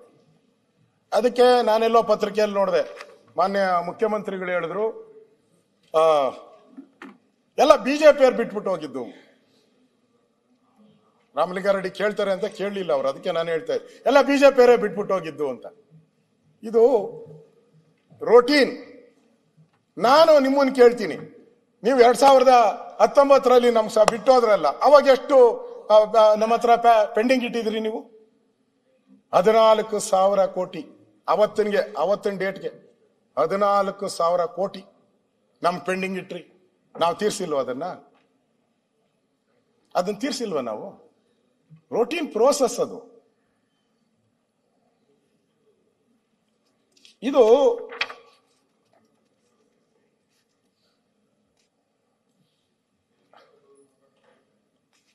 ಪ್ರಮುಖವಾಗಿ ನಾನು ಇದನ್ನ ಇಲ್ಲಿಗೆ ಇನ್ನೊಂದ್ಸರಿ ಹೇಳೋ ಅವಶ್ಯಕತೆ ಇಲ್ಲ ಅನ್ಸ್ತೈತೆ. ಅವರು ಪ್ರೆಸ್ ಮೀಟ್ ಅಲ್ಲಿ ಹೇಳಿರೋದು ಸುರೇಶ, ಮಧ್ಯವರ್ತಿಗಳ ದರ್ಬಾರು ನಿನ್ ಬಗ್ಗೆನೇ ಹೇಳಿದ್ದಾರೆ. ನಗರಾಭಿವೃದ್ಧಿ ಇಲಾಖೆಯಲ್ಲಿ ಮಧ್ಯವರ್ತಿಗಳ ಹಾವಳಿ ಹೆಚ್ಚಾಗಿದ್ದು, ಮಧ್ಯವರ್ತಿಗಳ ಇಂಜಿನಿಯರ್ಗಳನ್ನು ತಾವಿರುವ ಜಾಗಕ್ಕೆ ಕರೆಸ್ಕೊಳ್ತಾರಂತೆ ಮಧ್ಯವರ್ತಿಗಳು. ಅವರು ಹೇಳಿದವರಿಗೆ ಗುತ್ತಿಗೆ ನೀಡಲಾಗುತ್ತದೆ. RR ನಗರ, RT ನಗರ ಇಲಾಖೆಯ ವಾರು ಇಂಜಿನಿಯರ್ಗಳನ್ನು ಕರೆಸಿಕೊಳ್ಳುತ್ತದೆ. ಈ ರೀತಿ ಪರಿಸ್ಥಿತಿ ಹಿಂದೆ ನೋಡಿರಲಿಲ್ಲ ಎಂದು ಮಂಜುನಾಥ್ ಅಧ್ಯಕ್ಷರು ಬೇಸರವನ್ನ ವ್ಯಕ್ತ ಮಾಡಿದ್ದಾರೆ. ಇದು 40% ಅಂತ ಹಾಕಿ ನಮ್ಮನ್ನ ಅವಾಗ ಪೋಸ್ಟ್ಗಳು ಅಂಟಿಸಿದ್ದೆ. ಏನ್ ಯಾವ ಜಾಗನೂ ಬಿಟ್ಟಿಲ್ಲ. ಸಿದ್ದರಾಮಯ್ಯನವರು ಒಂದ್ ಕಡೆ, DK ಶಿವಕುಮಾರ್ ಒಂದ್ ಕಡೆ, ಜೋಡೆತ್ತು ಅಂತ. ಈಗ ಎಲ್ಲ ಕುಂಟೆತ್ತಾವುಟವೆ. ಆ ಕಡೆ ಒಂದು ಓಡ ಹುಟ್ಟತೆ, ಈ ಕಡೆ ಒಂದು ಓಡ ಹುಟ್ಟದೆ, ಅದು ಬೇರೆ ಪ್ರಶ್ನೆ. ಈಗ ಜನ ನಿಮ್ಮ ಮಕ್ಕದ ಮೇಲೆ ಅಂಟಿಸ್ತಾರೆ. ಈಗ ಇಷ್ಟೊಂದು ಭ್ರಷ್ಟಾಚಾರ ಆಗ್ತಾ ಇದ್ರು ಕೂಡ ನೀವು ಹಣ ಬಿಡುಗಡೆ ಮಾಡಿಲ್ಲ ಅಂತ ಹೇಳಿದ್ದಾರೆ. ಆಮೇಲೆ ನನಗಿರಪ್ಪ, ನಾನು ಬಸವರಾಜ ಬೊಮ್ಮಾಯಿ ಅವ್ರಿಗೂ ಫೋನ್ ಮಾಡಿದ್ದೆ. ಪದೇ ಸಿದ್ದರಾಮಯ್ಯನವರು ನಮ್ಮನ್ನ ಖಾಲಿ ಬಿಟ್ಬಿಟ್ಟು ಹೋಗ್ರು. ಬಿಜೆಪಿಯವರು ಸರ್ಕಾರ ಮಾಡಿದಾಗ ಖಾಲಿ ಬಿಟ್ಟು ಹೋದ್ರು. ನಾನು ಬೊಮ್ಮಾಯಿ ಅವ್ರು ಕೇಳಿದೆ, ಅವರು ಸ್ವಲ್ಪ ಆರ್ಥಿಕ ತಜ್ಞರು. ನಾನು ಕೇಳಿದೆ, ಅವ್ರು ಹೇಳಿದ್ರು 24,000 ಕೋಟಿನ ನಾನು ಬಿಟ್ಟೋಗಿದ್ದೀನಿ ಅಂತ ಹೇಳಿದ್ರು. 24,000 ಕೋಟಿ ಹಣವನ್ನ ನಾನು ಖಜಾನೆಯಲ್ಲಿ ಬಿಟ್ಟೋಗಿದ್ದೀನಿ. ಮೆಟ್ರೋದಲ್ಲಿ 2,000 ಕೋಟಿ ಹಣ ನಾನು ಬಿಟ್ಟೋಗಿದ್ದೀನಿ. ನಾನು ಅಧಿಕಾರ ಬಿಟ್ಟೋಗೋ ಸಂದರ್ಭದಲ್ಲಿ ಇಷ್ಟು ಹಣವನ್ನ ನಾನು ಬಿಟ್ಟೋಗಿದ್ದೀನಿ ಅಂತೇಳಿ ಬಸವರಾಜ ಬೊಮ್ಮಾಯಿ ಅವರು ಹೇಳಿದ್ರು. ಅಂದ್ರೆ ಇವತ್ತು ಸಾಮಾಜಿಕ ನ್ಯಾಯ ಹೆಸರಲ್ಲಿ ದಲಿತರಿಗಿರ್ಬೋದು, ಹಿಂದುಳಿದವರಿಗೆ ನೀವು ಸಹಾಯ ಮಾಡ್ತೀನಿ ಅಂತ ಹೇಳ್ಬಿಟ್ಟು ಇವತ್ತು ರಾಜ್ಯಪಾಲರ ಭಾಷಣದಲ್ಲಿ ಹೇಳಿಸಿದ್ದೀರಾ. ಹಾಗಾದ್ರೆ ನಿಮ್ಮಲ್ಲಿ ಭ್ರಷ್ಟಾಚಾರವೇ ನಡೆದಿಲ್ವಾ? ಸೀರಿಯಲ್ ಪ್ರಕಾರ ನಡೆದೋಗಿದೆ. ಸೀರಿಯಲ್ ವಾಲ್ಮೀಕಿ ಹಗರಣ ಆಯ್ತು, 187 ಕೋಟಿ. ಮುಖ್ಯಮಂತ್ರಿ ಹೇಳಿದ್ರು ಅದು 87, 187 ಅಲ್ಲ ಅಂತ ಅಸೆಂಬ್ಲಿಯಲ್ಲೇ ಒಪ್ಕೊಂಡ್ಬಿಟ್ರು.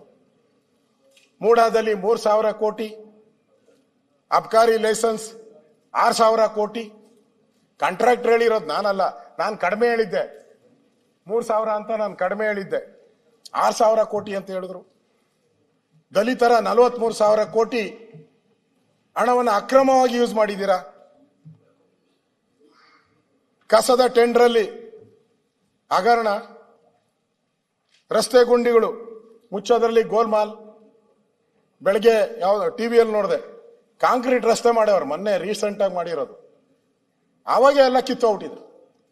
ಅದನ್ನ ಹಂಗೆ ಎಲೆಕ್ಟ್ರಾನಿಕ್ ಮೀಡಿಯಾದಲ್ಲಿ ತೋರಿಸ್ತಾ ಇದ್ರು ಬೆಳಗ್ಗೆ. ಕಾಂಕ್ರೀಟ್ ರಸ್ತೆ ಮಾಡೋದು 30 ವರ್ಷಕ್ಕೆ, 30 ಇಯರ್ಸ್ಗೆ ಕಾಂಕ್ರೀಟ್ ರಸ್ತೆ ಮಾಡೋದು. ನಾನು ಸಣ್ಣ ಎಕ್ಸಾಂಪಲ್ ಕೊಡ್ತೀನಿ. ನನ್ನ ಮನೆ ಇರೋದು HMT ಹತ್ರ. HMT ಫ್ಯಾಕ್ಟ್ರಿ ಓಪನ್ ಮಾಡಿದ್ದು ಎಷ್ಟು ವರ್ಷ ಆಯ್ತು? 70 ವರ್ಷ ಆಯ್ತು. ಒಂದು ಕಾಂಕ್ರೀಟ್ ರೋಡ್ ಮಾಡಿದ್ದಾರೆ ಅಧ್ಯಕ್ಷರೇ. ಇವತ್ತವರೆಗೂ ಒಂದು ಸಣ್ಣ ಓಲಲ್ಲ, ಒಂದು ಪಾಯಿಂಟ್ ಬಿಡ್ದಿಲ್ಲ. ಎಂಟ್ರೆನ್ಸ್ ಗೇಟ್ ಅಲ್ಲಿ ಮಾಡಿದ್ದಾರೆ. ಇಲ್ಲಿ ಇನ್ನ ಉದ್ಘಾಟನೆ ಆಗಿಲ್ಲ, ಅವಾಗ ಎಲ್ಲ ಕಿತ್ತೋಗ್ಬಿಟ್ಟಿದೆ. ಇವತ್ತು ಅಂದ್ರೆ ಇವತ್ತು ರಾಜ್ಯ ಸರ್ಕಾರದ ಲೂಟಿ ಏನಿದೆ ಅದನ್ನ ಕಾಂಟ್ರಾಕ್ಟರ್ಗಳು ಎಳೆಯಾಗಿ ಬಿಡಿಸಿದ್ದಾರೆ. ಇವತ್ತು ಅದನ್ನ ಜಾಹೀರಾತು ಕೊಡ್ಬೇಕಾಗಿತ್ತು.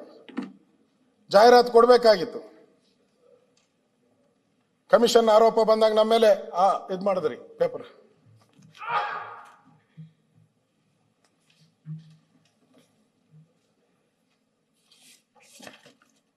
ಇವತ್ತು ನಮ್ಮ ಸರ್ಕಾರದ ಜನ್ಮ ಜಾಲಾಡಿದ್ರಿ, ಆಮೇಲೆ ಅಡ್ವರ್ಟೈಸ್ಮೆಂಟು ಕೊಟ್ರಿ. ಮೊನ್ನೆ ತಾನೇ ಗಾಂಧಿ ಹೆಸರಲ್ಲಿ ಒಂದು ಅಡ್ವರ್ಟೈಸ್ಮೆಂಟು ಕೊಟ್ಟಿದ್ರಿ. ಗಾಂಧಿ ಹಂಗೆ ಹೇಳಿದ್ರು ಹಿಂಗೆ ಹೇಳಿದ್ರು ಅಂತ ಹೇಳ್ಬಿಟ್ಟು ಯಾರೋ ಏನಣ್ಣ ಸಂಗಪ್ಪ ಅವ್ರಿಗೆ ಹೇಳಿದ್ದು. ಈಗ ಇನ್ನೊಂದು ಬಿಟ್ಟವ್ರೆ, ಓಡ್ತಾ ಐತೆ ಎಲ್ಲ ಇದ್ರಲ್ಲೂ. ನೀವು ಪೇಪರಲ್ಲಿ ಹಾಕ್ಸಿದ್ರಿ, ಇಲ್ಲಿ ಸೋಷಿಯಲ್ ಮೀಡಿಯಾದಲ್ಲಿ ಓಡ್ತಾ ಐತೆ. ಏನು ಅಂತ ಹೇಳಿದ್ರೆ, ಸಿದ್ದರಾಮಯ್ಯನವ್ರಿಗೆ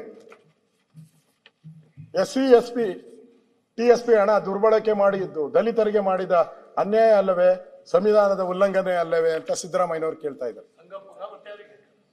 ಸಿದ್ದರಾಮಯ್ಯನವರು ಸಿದ್ದಣ್ಣವ್ರಿಗೆ. ಆಮೇಲೆ ತಿಮ್ಮಾಪುರ ಅವ್ರು ಕೇಳ್ತಾ ಇದ್ದಾರೆ, ಸಾರಾಯಿ ನಿಷೇಧ. ಗಾಂಧೀಜಿ ಕೇಳ್ತಾರೆ, ಸಾರಾಯಿ ನಿಷೇಧ ನನ್ನ ಆಶಯವಾಗಿತ್ತು, ನೀನು 3,000 ಹೊಸ ಲೈಸೆನ್ಸ್ ಕೊಟ್ಟು ಕಿಕ್ ಬ್ಯಾಕ್ ಪಡುತ್ತೀಯ, ಕಿಕ್ ತಗೊಂತಾ ಇದೀಯಾ ಅಂತ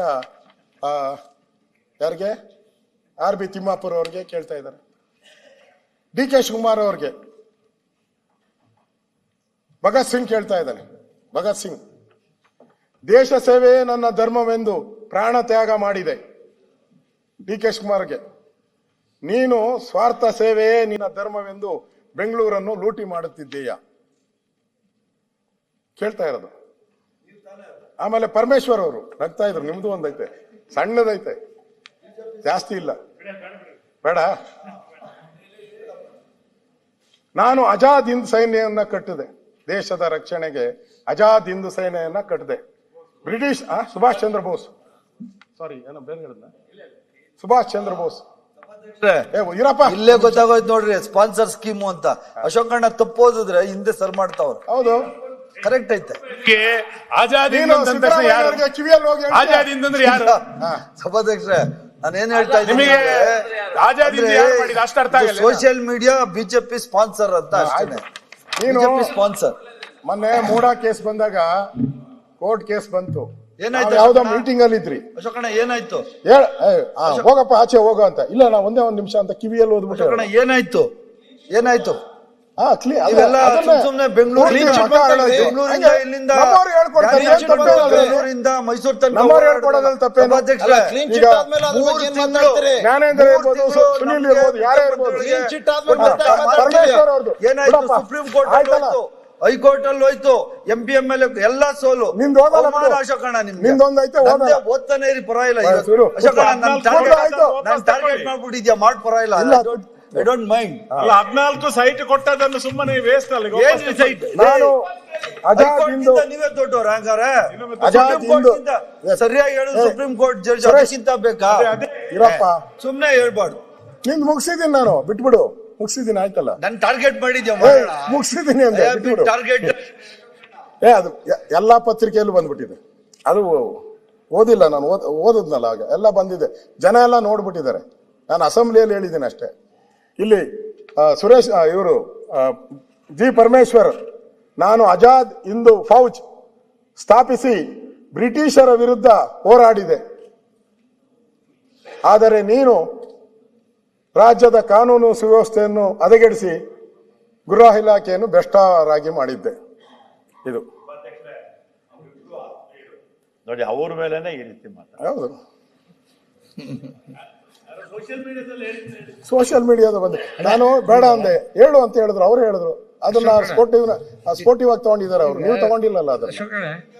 ಇದು ಆಮೇಲೆ ಸೋಷಿಯಲ್ ಮೀಡಿಯಾ ತಗೊಂಡು ಮಹಿಳೆಯರ ಸಬಲೀಕರಣಕ್ಕೆ ಅಧಿಕಾರ ಕೊಟ್ಟರು. ಇರ್ಲಿ ಸರ್ ಅಧ್ಯಕ್ಷ, ನಾನು ಅಸೆಂಬ್ಲಿಯಲ್ಲಿ ಓದ್ತಾ ಇದ್ದೀನಿ, ನಾನೇ ಬರ್ದಿರೋದಿನ್ನ ಸೋಷಿಯಲ್ ಮೀಡಿಯಾಗೆ ಹಾಕ್ತೀನಿ, ಸೋಷಿಯಲ್ ಮೀಡಿಯಾ ಹಾಕ್ತೀನಿ. ಇದು ಅದ್ರ ಮೇಲೆ ಅಷ್ಟು ತಲೆ ಕೆಡಿಸ್ಕೊಳ್ಳೋದು ಬೇಡ. ಏನ್ ಸಮಸ್ಯೆಗಳಿದಾವ ಅದ್ರ ಮೇಲೆ ಬೆಳಕು ಚೆಲ್ರಿ, ಸುಮ್ಮನೆ ಇದನ್ನ ಟೈಮ್ ಪಾಸ್ ಆಗ್ತದೆ. ಆಯ್ತು, ಬೇಡ, ಸಾಕಾ? ಸಾಕು ಸಾಕು, ಆಯ್ತು. ಏನಾದ್ರೂ ಬಾಧ್ಯತೆ ಇರ್ತದೆ. ಸನ್ಮಾನ್ಯ ಅಧ್ಯಕ್ಷರೇ, ಇದಾದ್ಮೇಲೆ ಮಾತಾಡ್ಬೋದು. ಇನ್ನ ಸುಮ್ನೆ ಹೇಳಿದ್ನಪ್ಪ, ಅದಿನ್ನ ಹಾಕಿಲ್ಲ, ಹಾಕ್ತೀನಿ, ಇವಾಗ ಹಾಕ್ತೀನಿ. 2.5 ವರ್ಷ ಒಂದ್ ರೀತಿ ಕಾಂಟ್ರಾಕ್ಟರ್ಗಳದ್ದು ಬಂದಾಗ ಈ ಸುದ್ದಿಗೆ ಬಂದಿದ್ದೇನೆ ಅಷ್ಟೇ. ನಾನು ಚಿಕ್ಕಬಳ್ಳಾಪುರದಲ್ಲಿ ಮುನೇಗೌಡ ವಿಷ ಕುಡಿದು ಆತ್ಮಹತ್ಯೆ ಮಾಡ್ಕೊಂತಾರೆ, ಬಿಲ್ ಬಂದಿಲ್ಲ. ಹಲವಾರು ಬಾರಿ ಕೇಳಿದ್ರು ಕೂಡ ಹಣ ಕೊಟ್ಟಿಲ್ಲ. ಅದಕ್ಕೆ ಅವರ ಆತ್ಮಹತ್ಯೆಯನ್ನ ಮಾಡಲು ಪ್ರಯತ್ನ ಮಾಡಿದ್ದಾರೆ. ನಿಮ್ಮ ಕೈಯಲ್ಲಿ ನನಗನ್ಸತ್ತೆ ಇವ್ರ ಕೈಯಲ್ಲಿ ಆಡಳಿತ ಮಾಡಕ್ ಆಗ್ತಾ ಇಲ್ಲ. ರಾಜ್ಯದಲ್ಲಿ ಹೇಳ್ತಾ ಇದ್ದಾರೆ ಆರ್ಥಿಕ ಪರಿಸ್ಥಿತಿಯನ್ನ ನಾವು ಸುಧಾರಿಸ್ತಾ ಇದ್ದೀರಿ ಅಂತ. ಆರ್ಥಿಕ ಪರಿಸ್ಥಿತಿ ಸಿಕ್ಕ ಎಲ್ಲರ ಮೇಲೂ ಟ್ಯಾಕ್ಸ್ ಹಾಕಿದ್ದೀರಾ. ಕಳೆದ ವರ್ಷ ಸಿದ್ದರಾಮಯ್ಯನವರು ಹೇಳಿದ್ರು ನಾವು ಈ 40% ಕಮಿಷನ್ ಆ ವಿಚಾರವಾಗಿ ಮಾತಾಡ್ತಾ ಹೇಳಿದ್ರು, ನಾವು ಯಾವುದೇ ತೆರಿಗೆಗಳನ್ನ ಹಾಕಲ್ಲ, ಲಂಚದ ಹಣ ಏನು ಹೋಗ್ತಾ ಇದೆ ಅದನ್ನ ಶೇಖರಣೆ ಮಾಡಿ ರಾಜ್ಯದ ಜನತೆಗೆ ಒಳ್ಳೇದು ಮಾಡ್ತೀನಿ ಅಂದ್ರು. ಎಷ್ಟು ಹಾಕಿದ್ದಾರೆ ಅಧ್ಯಕ್ಷರೇ? 56,000 ಕೋಟಿ. ನಾನು ಲೆಕ್ಕ ಮಾಡಿದ್ದೀನಿ, 56,000 ಕೋಟಿ ಟ್ಯಾಕ್ಸ್ ಹಾಕಿರೋದು. ಆಮೇಲೆ ನಮ್ಮದು 40% ಅಂದ್ರಿ. ನಮ್ಮನ್ನ 40% ಅಂದ್ರೆ 4 ಲಕ್ಷ ಬಡ್ಜೆಟ್ ಅಲ್ಲಿ 40% ಅಂದ್ರೆ 1,60,000 ಕೋಟಿ. ಇವೆರಡು ಸೇರಿಸಿದ್ರೆ 2,500 ಲಕ್ಷ ಕೋಟಿ. ಎಲ್ಲೋಯ್ತು? ಇಷ್ಟು ಹಣ ಎಲ್ಲೋಯ್ತು? ಇರ್ಬೇಕಲ್ಲ. ಈಗ ಅದು ಉಳಿಬೇಕು ಇವ್ರ ಪ್ರಕಾರ, ಈ ಟ್ಯಾಕ್ಸ್ ಹಾಕಿದ್ದು ಉಳಿಬೇಕು. ಈ ಹಣ ಯಾರ ಜಾಬ್ಗೆ ಹೋಗ್ತಾ ಇದೆ? ನಮ್ಮ ಪ್ರಶ್ನೆ. ಅದು 40 ಕೋಟಿ 80 ಕೋಟಿ ಇವೆಲ್ಲ ಊಹಾಪೋಹಗಳು. ಸಿಗದಂತವು ಎಲ್ಲಿ ಸಿಗ್ತದೆ ಲೆಕ್ಕ? ಈಗ 40 ಕೋಟಿಗೂ ಲೆಕ್ಕ ಇಲ್ಲ, 80 ಕೋಟಿಗೂ ಲೆಕ್ಕ ಇಲ್ಲ. ಈಗ ಉಳಿದಿರೋದು 20 ಕೋಟಿ. 20 ಕೋಟಿ ಒಳಗೆ ಏನ್ ಕೆಲಸ ಆಗದಿದ್ರೆ ಜನ ಬಿಟ್ಬಿಡ್ತಾರ? ಅದನ್ನು ಲೆಕ್ಕ ಹಾಕಿ ಮಾತಾಡ್ರಿ. ಕರೆಕ್ಟ್ ಅಧ್ಯಕ್ಷರೇ, ನೀವು ಇವಾಗ ನಾನು ಮೆಚ್ಚದೆ, ನೀವು ಕರೆಕ್ಟ್ ಅದ. ಅವ್ನು ನಂಗೆ ಹೇಳದಲ್ಲ, ಅವ್ರ ಮೇಲೆ ಯಾಕೆ ಅಧ್ಯಕ್ಷರ ಕೇಸ್ ಹಾಕಿಲ್ಲ ನೀವು? ಇಷ್ಟೊಂದು ದೊಡ್ಡ ಸರ್ಕಾರ, ಪೊಲೀಸವರೆಲ್ಲ ನಿಮ್ ಕೈಯಲ್ಲೇ ಇದ್ದಾರೆ, IAS ಅವರೆಲ್ಲ ನಿಮ್ ಕೈ, ಅವ್ರನ್ನ ಯಾಕೆ ಕೇಸ್ ಹಾಕಿಲ್ಲ ಅವ್ರ ಮೇಲೆ? ಪತ್ರಿಕಾ ಪ್ರೆಸ್ ಮೀಟ್ ಮಾಡಿ ಅಫಿಷಿಯಲ್ ಲೆಟರ್ ಬರೆದಿದ್ದಾರೆ, ಮುಖ್ಯಮಂತ್ರಿಗೆ ಬರೆದಿದ್ದಾರೆ. ಯಾಕೆ ಕ್ರಮ ಆಗಿಲ್ಲ ಅವ್ರ ಮೇಲೆ? ಹಿಡಿದು ಒಳಗಾಕಿ. ನೀವ್ ಹೇಳಿದ್ರಲ್ಲ 80% ಹೆಂಗ್ ಸಾರ್ ಕೊಡಕ್ ಆತತೆ ಅಂತ. ಬರ್ದವ್ರಲ್ಲ, ಆಕ್ಷನ್ ಬರೀರಿ. ಅದು ಕಾಗದ ರೂಪಕ್ಕೆ ಬರ್ಬೇಕಲ್ಲ. ಕಾಗದ ರೂಪಲ್ಲೇ ಕೊಟ್ಟಿರೋದು. ಅದು ಹೇಳ್ತಾರೆ ಸುಮ್ನೆ ಹೇಳ್ತಾರ. ನಮ್ಮೇಲೆ 40% ಅಂದಾಗ ಸುಮ್ನೆ ಹೆಂಗ್ ಅಂದ್ಬಿಟ್ರೆ ಅವಾಗೆಲ್ಲ ಡಮ ಅಂತ ಡಂಗುರ ಹೊಡೆದ್ರಿ ಎಲ್ಲ ಜನ ಬಿಡ್ತಾರೇನ್ರಿ? 80% 40% ಅಂದ್ರೆ ಸುಮ್ನೆ ಬಿಟ್ಬಿಡ್ತಾರ? 20% ಕೆಲಸ ಮಾಡಿದ್ರೆ ಜನ ಬಿಡ್ತಾರ? ಲೆಕ್ಕ ಹಾಕ್ಬೇಕಲ್ಲ. ಹಂಗಾರೆ ನಾ 80% ಇಲ್ಲ ಅಂತೀರಾ? ಇವೆಲ್ಲ ಊಹಾಪೋಹಗಳು. ಬೇಡ, ಒಂದ್ 60% ಆದ್ರೂ ಒಪ್ಕೊಂತೀರಾ? ಅದೇನ್ ಹೇಳಬೇಕು? ಒಂದ್ 60% ಆದ್ರೂ ಒಪ್ಕೊಳ್ಳಿ ಸರ್. ಅದು ನೀವು ಯಾವ ಲೆಕ್ಕ ಇಲ್ಲದೆ ಇರ್ತಕ್ಕಂತ ಹೇಳೋದಿಲ್ಲ, ಬರೀ ಹೇಳೋದು. ಅಧ್ಯಕ್ಷರೇ, ನೀವು ಪಾಪ ಅಮಾಯಕರು. ನಿಮ್ಗೆ ಗೊತ್ತಿಲ್ಲ. ನೀವು ಕಾಂಟ್ರಾಕ್ಟ್ ಕೊಡ್ಬೇಕಾದ್ರೆ 12% ಕೊಡ್ಬೇಕು, ಕೊನೆಯಲ್ಲಿ ಬಿಲ್ ಕೊಡ್ಬೇಕಾದ್ರೆ 7% ಕೊಡ್ಬೇಕು. ಇನ್ನ ಇಂಜಿನಿಯರ್ಗಳದ್ದು ಅವ್ರ ಕತೆ ಗೊತ್ತಿಲ್ಲ. ನಿಮ್ ಕ್ಷೇತ್ರದಲ್ಲಿ ಯಾರನ್ನ ಕಾಂಟ್ರಾಕ್ಟ್ ಅಂತ ಕರೆದು ಕೇಳಿ. ಅಧ್ಯಕ್ಷ ಬಿಡಿ, ಆಯ್ತು. ಒಂದ್ ಕಡೆ ಆರ್ಥಿಕ ಶಿಸ್ತು ಅಂತೀರ, ಸಾಲ ತೀರ್ಸಕ್ ಆತಾ ಇಲ್ಲ. ನಾನು ಹಂಗೆ ಚೆಕ್ ಮಾಡಿದೆ ಮೊನ್ನೆ, ಒಂದು ಟೋಟಲ್ ಹಾಕಿದೆ ಕೂತ್ಕೊಂಡು, ಎಲ್ಲ ಯೂಟ್ಯೂಬ್ಗೆ ಹೋಗಿ ಎಲ್ಲ ಚೆಕ್ ಮಾಡಿದೆ. ಕರ್ನಾಟಕದಲ್ಲಿ ಯಾರು ಅತಿ ಹೆಚ್ಚು ಸಾಲ ಮಾಡಿದವರು ಅಂದ್ರೆ ಸಿದ್ದರಾಮಯ್ಯನವರು. ಅತಿ ಹೆಚ್ಚು ಸಾಲ ಎಷ್ಟಪ್ಪ? 7 ಕೋಟಿನ? ಆಯ್ತಾ? ಇಲ್ಲಿ ಬರ್ದೇನೆ. ಸಾಲ ಅಷ್ಟು 7 ಲಕ್ಷ ಕೋಟಿ ಸಾಲ ಮಾಡವ್ರು ಸಿದ್ದರಾಮಣ್ಣ ಒಬ್ರೆ. ಹೈಯೆಸ್ಟ್ ಅವಾರ್ಡ್ ಕೊಡ್ಬೇಕಲ್ಲ ಅವ್ರಿಗೆ. ಹೆಚ್ಚು ಟ್ಯಾಕ್ಸ್ ಹಾಕ್ತಾ ಇದ್ದೀರಾ, ಬೇಕಾಬಿಟ್ಟಿ ಸಾಲ ಮಾಡಿದ್ದೀರಾ. ಒಟ್ಟು ಸಾಲ ಸಿದ್ದರಾಮಯ್ಯನವ್ರದ್ದು ಟೋಟಲ್ 7.64 ಲಕ್ಷ ಕೋಟಿ. ಸಿದ್ದರಾಮಯ್ಯ ಒಬ್ರೆ. ಎಲ್ಲಿಂದ ನಾನು ಹೇಳ್ತಾ ಇರೋದು? ಕೆಂಗಲ್ ಹನುಮಂತಯ್ಯನವರಿಂದ ಹಿಡಿದು ಯಡಿಯೂರಪ್ಪನವ್ರಿಗೂ ಬೊಮ್ಮ ಎಲ್ಲ ಸೇರಿ ಅವ್ರವ್ರ ಇಂಡಿವಿಜುವಲ್ ಸಾಲನೂ ಐತೆ. ನನ್ನ ಹತ್ರ ಪಟ್ಟಿನೇ ಐತೆ, ಯಾರ್ಯಾರು ಎಷ್ಟೇ ಸಾಲ ಮಾಡವ್ರೆ. ಸಿದ್ದರಾಮಯ್ಯನವರು ಒಬ್ಬರೇ 7.64 ಕೋಟಿ ಸಾಲ ಮಾಡಿದ್ರು. ಆರ್ಥಿಕ ಶಿಸ್ತು ಎಲ್ಲಿಂದ ಬರ್ತದೆ? ಬದನೆಕಾಯಿ ಆರ್ಥಿಕ ಶಿಸ್ತು ಎಲ್ಲಿಂದ ಬರಕ್ ಸಾಧ್ಯ? ಇಷ್ಟೊಂದು ಸಾಲ ಮಾಡಿ ಅಭಿವೃದ್ಧಿಗೆ ಹಣ ಕೊಡ್ತಾ ಇಲ್ಲ. ಆಮೇಲೆ ಪ್ರಮುಖವಾಗಿ ಈ ಗೃಹಲಕ್ಷ್ಮಿ ಹಣ, ಮೊನ್ನೆ ತೆಂಗಿನಕಾಯಿ ಅವರು ಮಹೇಶ್ ತೆಂಗನೆ ಗೃಹಲಕ್ಷ್ಮಿ ಹಣ 5,000 ಕೋಟಿ. ತಾವು ಆರೋಗ್ಯ ಸರಿ ಇರಲಿಲ್ಲ, ಬೆಳಗಾವಿ ಅಧಿವೇಶನ ಅಲ್ಲಿ 5,000 ಕೋಟಿ ಹಣನ 2 ತಿಂಗಳು ಫೆಬ್ರವರಿ ಮಾರ್ಚ್ ಅಲ್ವನಪ್ಪ, ಫೆಬ್ರವರಿ ಮಾರ್ಚ್ 2 ತಿಂಗಳು ಹಣ ಹಾಕಿಲ್ಲ ಅಂತ ಹೇಳಿದ್ರಿ. ಮಂತ್ರಿಗಳು ಬಂದು ಕ್ಷಮಾಪಣೆ ಕೇಳಿದ್ರು, ಮುಖ್ಯಮಂತ್ರಿ ಹೇಳಿದ್ರು ಏನೋ ಹಾಕ್ಬಿಡ್ತೀನಪ್ಪ ಅವ್ರಿಗೆ ಅಂತ ಹೇಳಿದ್ರು. ಇದುವರೆಗೂ ಹಾಕಿಲ್ಲ, ಇದುವರೆಗೂ. ಆಮೇಲೆ ನಮ್ಮ ಡಿ ಕೆ ಶಿವಕುಮಾರ್ ಅವರೊಂದು ಪ್ರೆಸ್ ಮೀಟ್ ಮಾಡಿದ್ರು. ಅವ್ರೇನ್ ಪ್ರೆಸ್ ಮೀಟ್ ಮಾಡಿದ್ರು ಗೊತ್ತಾ? ಡಿ ಕೆ ಶಿವಕುಮಾರ್ ಅವರು ಲಕ್ಷ್ಮೀ ಹೆಬ್ಬಾಳ್ಕರ್ ವಿಚಾರವಾಗಿ ಫೈನಾನ್ಸ್ ಅವರು ಹಣ ಬಿಡುಗಡೆ ಮಾಡಿಲ್ಲ, ಅವ್ರ ಸ್ಟೇಟ್ಮೆಂಟ್. ಫೈನಾನ್ಸ್ ಅವರು ಹಣ ಬಿಡುಗಡೆ ಮಾಡಿಲ್ಲ, ಪಾಪ ಆ ಹೆಣ್ಮಗಳು ಏನ್ ಮಾಡ್ತಾಳೆ? ನೀವು ನೋಡಿದ್ರೆ ಹಣ ಹಾಕು ಅಂತೀರಾ, ಆ ಹೆಣ್ಮಗಳು ಏನ್ ಮಾಡ್ತಾಳೆ ಅಂತ ಹೇಳಿ ಡಿ ಕೆ ಶಿವಕುಮಾರ್ ಅವರು ಹೇಳ್ತಾರೆ. ಮುಖ್ಯಮಂತ್ರಿಗಳು ಹೇಳ್ತಾರೆ ಹಣ ಬಿಡುಗಡೆ ಆಗಿದೆ ಅಂತ. ಈ ದೊಡ್ಡ ಮಟ್ಟದ ಹಣ 5,000 ಕೋಟಿ ಎಲ್ಲೋಯ್ತು? ಫೆಬ್ರವರಿ ಮಾರ್ಚ್ 5,000 ಕೋಟಿ, ಅಪ್ರಾಕ್ಸಿಮೇಟ್ 1.5 ಕೋಟಿ ಜನಕ್ಕೆ ಸಿಗ್ಬೇಕಾಗಿತ್ತು, ಎಲ್ಲೋಯ್ತು? ಈ ಜನವರಿಗೆ ಫುಡ್ ಗ್ರೇನು ಬಂದಿಲ್ಲ ಸರ್. ಅದಕ್ಕೆ ಹೇಳ್ತೀನಿ ಆಮೇಲೆ ನೆಕ್ಸ್ಟ್. ಅದು ಎಲ್ಲೋಯ್ತು? ಮೊನ್ನೆ ಏನೋ ಪರಮೇಶ್ವರ್ ಹಿಂದ್ ಬಿದ್ದು ಹೋದ್ರು, ಅದಕ್ಕೆ ಯಾವುದೋ ಟ್ಯಾಂಕರ್ಗೂ 400 ಕೋಟಿ ನೋಟ್ಗಳು ಇಟ್ಕೊಂಡು ಬೆಳಗಾವಿಂದ ಓಡೋಯ್ತು. ಹಂಗೆ ಈ 5,000 ಕೋಟಿ ಎಲ್ಲ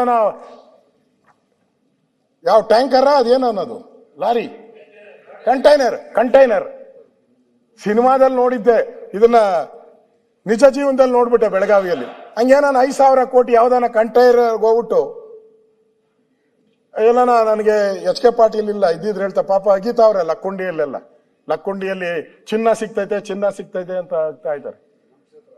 ನಿಮ್ ಕ್ಷೇತ್ರನಾ? ಅಲ್ಲಿಗೇನ ಈ ಟ್ರಕ್ಗಳು ಹೋಗಿ ಏನಾನ ಸೇರ್ಕೊಂಬಿಟ್ಟವ ಅಂತ. ಡಿ ಕೆ ಶಿವಕುಮಾರ್ ಪಾಪ ಹೆಣ್ಮಗಳು ಏನ್ ಮಾಡ್ತಾರೆ ಅಂತಾರೆ, ಸಿದ್ದರಾಮಯ್ಯನವರು ನಾನು ಕೊಟ್ಬಿಟ್ಟಿದ್ದೀನಿ ಅಂತಾರೆ. ಹಣ ಎಲ್ಲೋಯ್ತು 5,000 ಕೋಟಿ?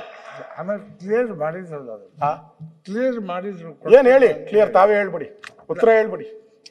ಅವರು ದುಡ್ಡು ಕೊಟ್ಟಿಲ್ಲ 2 ತಿಂಗಳು ಅಂತ ಸ್ವಲ್ಪ ಹತ್ರ ಮೈಕ್ ಹತ್ರ ಹೇಳ್ಕೊಳ್ಳಿ. ಕೊಟ್ಟಿಲ್ಲ ಅಂತ ಹೇಳಿದ್ರು. ಎಲ್ಲಿ ಹೋಗಿಲ್ಲ, ಅದು ಸರ್ಕಾರದಲ್ಲಿ ಐತಿ ದುಡ್ಡು. ಎಲ್ಲಿ? ಸರ್ಕಾರದಲ್ಲಿ. ಡಿ ಕೆ ಶಿವಕುಮಾರ್ ಯಾಕೆ ಹೇಳಿದ್ರು ಫೈನಾನ್ಸ್ ಅವ್ರು ಕೊಟ್ಟಿಲ್ಲ ಅಂತ ಹೇಳಿದ್ರು? ಸಿದ್ದರಾಮಯ್ಯನವ್ರು ನಾನು ಕೊಟ್ಟಿದ್ದೀನಿ ಅಂದ್ರು. ಎರಡೂ ಇಲ್ಲೇ ಸ್ಟೇಟ್ಮೆಂಟ್, ಎರಡೂ ಇಲ್ಲೇ. ಆದ್ರಿಂದ ನಾನು ಹೇಳೋದು, ಈ ಹಣ ಇಷ್ಟು ದಿನ ಬೇಕಾಯ್ತಾ? ಹಣ ಕೊಡಕ್ಕೆ ಎಷ್ಟು ದಿನ? ಇಲ್ಲೆಲ್ಲ ಚರ್ಚೆ ಆಯ್ತು, ತಪ್ಪಾಗಿದೆ ಅಂತ ಒಪ್ಕೊಂಡ್ರಿ. ಆ ಬಡವರಿಗೆ ಸೇರ್ಬೇಕಾಯ್ತು 1.5 ಕೋಟಿ ಗೃಹಲಕ್ಷ್ಮಿ ಹಣ ಕೊಡ್ಬೇಕಾಯ್ತಲ್ಲ, 5 ನಿಮಿಷದ ಕೆಲಸ. ಇದುವರೆಗೂ ಯಾಕೆ ಕೊಟ್ಟಿಲ್ಲ? ಒಂದು ಅಧಿವೇಶನ ಹೋಗಿ ಇನ್ನೊಂದು ಅಧಿವೇಶನಕ್ಕೆ ಬಂದ್ಬಿಡ್ತಲ್ಲ.